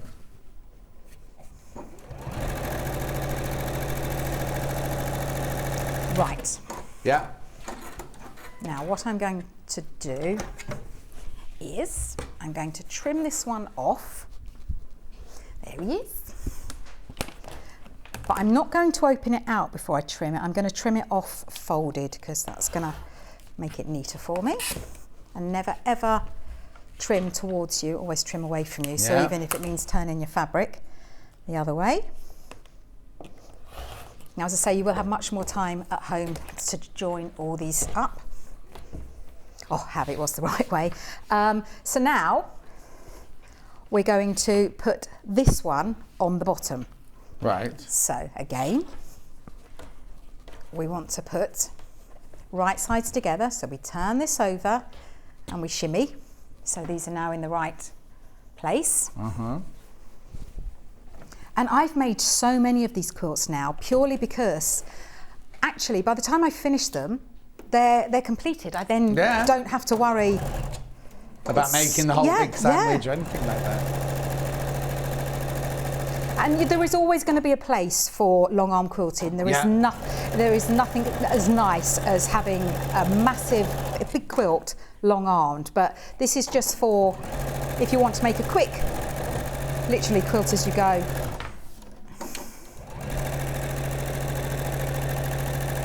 There we go. Now, that's the back. Yeah. And that's the front. You were quite right. You can see now we've got a fat off gap here. Well, yeah, because it just did it then, because it went like. If you and don't that's what it would. That's what would do. Yes. So now, and it is all in the instructions as to how big it needs to be. Right. So I think this one. I'm sure I cut it so that it has to be 2.5. Yeah, 2.5. But the calculations are in there telling you. It doesn't tell you every single denomination. Yes. But what it will say that this is what you do. Yeah. This is how you measure it. So I'm going to pop that down there. I'm going to use my mat. Are you making it so that it doesn't go into any seam allowances, that it just lies flat within straight in the middle? Yeah. Yeah. You don't want it. One. I'm very good at maths, and I couldn't work out what 13 and 2.5 was. That's not good. That's good. No, I can't. 4.5 hour drive home. Don't forget. Right. Brilliant. And then you place this in here. Give it a jolly good press first, so it would fit if it's pressed. And did you 505 spray it as well, or did you just lay it in? I haven't got any here, but I always, because we're working along quite a long length, I would always 505 it. Yeah, brilliant. Just kind of, I'll trim that off properly after. And then, when you put this down here, then it's all encased and it's quilted. Because I'm like you, I wouldn't want to see no quilting in there. No, not at all. No. I'm really not very happy. Oh? Because, oh no, do you not iron for people like Stuart does? Just saying. You didn't ask me to. Oh, you didn't offer, did you? No. They get paid to iron. Oh, it's been lovely being back with you. I have missed you. Have you? I have missed you. Yeah. No, I have missed you. Oh, that's very Because you are funny. You make me laugh. Oh, thank you. You do make me laugh. Just looking at you makes me laugh. Right. What's she witching on about now? Well, I'm quite surprised we've got it done in time. We won't be getting told off, will we?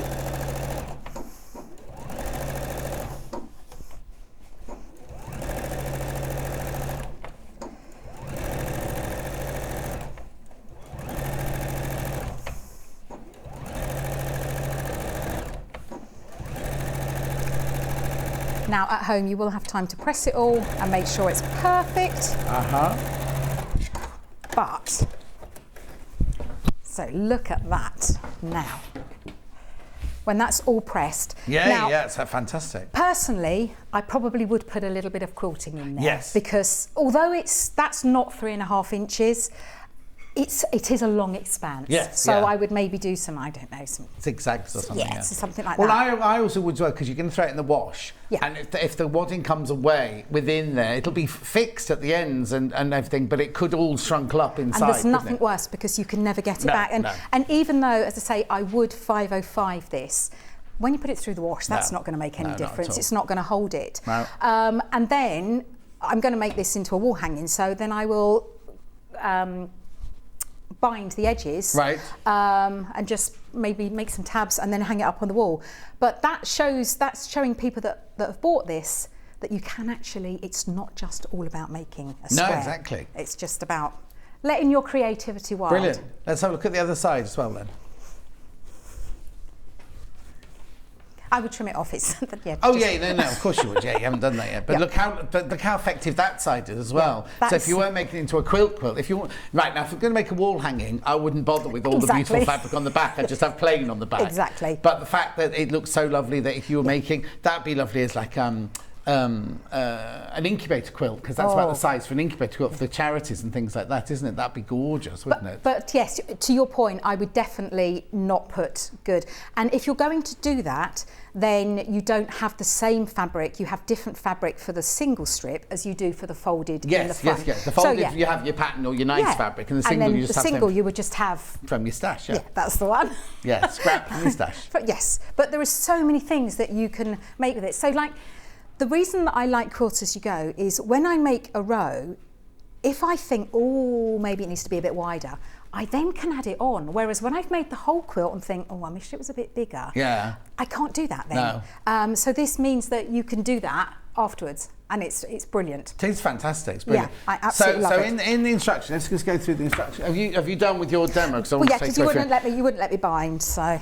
No, I think you couldn't bind it in 4 minutes, could you? So in here, in the instructions, let me come over your side. Can you do the opening of the pages? We've only got an overhead camera on your side. Yes. But look in there. So it's telling you about your blocks first of all. It's not giving you any instructions how to make the blocks, but it's just giving you some ideas and inspirations like a plique, 9-patch, 4-patch, anything like that, or a piece. So you might have your favourite block, like a log cabin block that you love. You make the log cabin block, and then you can add, but then do different ones, like a sample quilt. Be lovely. It's a brilliant way to like test all your things out, isn't it? So do 9 different blocks or whatever you want to do, and then you put them all together to make a lovely sample quilt. Be lovely. So you've got that in there. Then we turn the page. That. And as I say, it'd be a really lovely idea if you do it when you're first starting a technique to when you finish. Then it's going to be amazing. But also, it means that if you do an applique one, a block one, a different kinds of one, if you think, oh, I hated doing that one, all you've had to do is make a block. Imagine if you start a whole quilt and get through the first block and go, I really hate this, I don't like this, but you've got to do that block 20 times after that, then you're stuck, aren't you? Whereas this way, you can practice all the, like if you get one of those like the Moda 100 block books, you could just practice doing different blocks with half square triangles, with pinwheels, with applique, hand turn applique, all that sort of thing, like a sample quilt. You could try all the different things, and then you've only done one of them, haven't you? You haven't had to do a whole quilt of it. Anyway, let me just go through the bundles then very quickly. So which one have you got in at the moment? You've got red. So you've got the red one in now. So what you get in the red one is you get the red panel. I'll open that out in a minute. Then you get the white floral, the green strawberries, the red writing, you get the black flowers, you get the pink pinwheel, the apricot drawing, and the pale teal and twacky kiddies, and you get the instructions, and this is what the panel looks like. Sideways, I know, but there you go, you get the idea. That's the red one, that's the red one. We've also got it in, what colour would you like to go to next? Green next. So then you've got the green panel, same panel, but just with the green borders. Then you get the children on the white, you get the flowers on the red, you get the strawberries on the apricot, you get the flowers on the green, the pinwheels on the white, the flowers on the red, and the writing on the black, plus the instructions. You've got £10 off, that should be $69.99 by the way. And you get all of that for your $59.99. And last but not least, we've got the pink one. So you get the instructions, upside down, you get the instructions. You get the pink bordered panel, then you get your pinwheels with the blue, you get the flowers which look like fried eggs, or egg and chips for tea I think. Then you've got your strawberries on your red, you've got your flowers on your pale teal, you've got your children on your bubblegum pink, you've got your very Liberty-esque flowers on red, and then you've got your writing, your sentiments on cream, plus your instructions, $59.99. You can get the instructions on their own. $9.99, very popular. Well, it is brilliant because it's got everything in there that you need to know, plus the thing about binding as well. £9.99. Now, I just need to tell you about the 2 sewing machines that we've got on a deal going from now until Sunday. We've got the one that Delphine and Rebecca Reed have got, the 720. With the threads never arrived, the pictures never arrived at the thread, so I don't know what they are, but you get a metal thread, plus you get a 5-year warranty completely for free with that one. £1,799. Or there's the 780, which is one Victoria was using. That's the £359 split pay. Then there's the one that Victoria is using, £2,789. Again, you get the free 5-year warranty and the free thread set, Metla thread set with it. I can't tell you what the thread set is or how much it's worth, I'm afraid, because I don't know which one it is. Got another picture from Festival of Quilts. Now I'll just recap this book because then we have to go. Oh, no, I'll do the menu as well. Right, quickly, picture. Who's that one then? Oh, it's Delphine.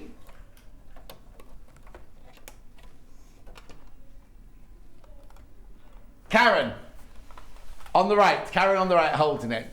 Delphine's had red on as well, look. Right, book from 8 o'clock this morning, very, very popular TV launch of the Fassett Quilts in Wales book. Beautiful, beautiful, £25. It's not on pre-order, it's ready to go, it's in the warehouse, ready to be sent to you. Right, have we got tomorrow's menu? We do indeed. Now, here we go, 8 o'clock, very special. We've got William Morris Mountains quilt. Now, it's not being made, it's just a quilt kit, and it's gorgeous, it's stunning, right? Plus, we've got brand new cut to order wadding. Now, that's what I was saying you need to watch, because we've got bamboo, we've got wool, we've got bamboo and cotton mix. All the things you've asked for, we've brought to you, and every single one of them you can buy by the half metre. Then at 9 o'clock, now, this is annoying, right? Riley Blake Fabric, Cindy Close. You wouldn't know from that Cindy owns Riley Blake. She is Riley Blake, right? She's been on with me when we were at Sewing Quarter. She's adorable, right? She's from Utah. No, exactly. And it wasn't on the email either that went out. So anyway, look. So back to the menu. Then we got Jo Carter. Now, Jo Carter also said on the email, didn't it, that she's a cuddly toy expert or something like that. She's a high-end designer of soft toys. Anyway, he's got a name, hasn't he? What was his name? Randy? Rudy? Can't remember now. Anyway, he's gorgeous, the red panda. Have you got a picture of him? No.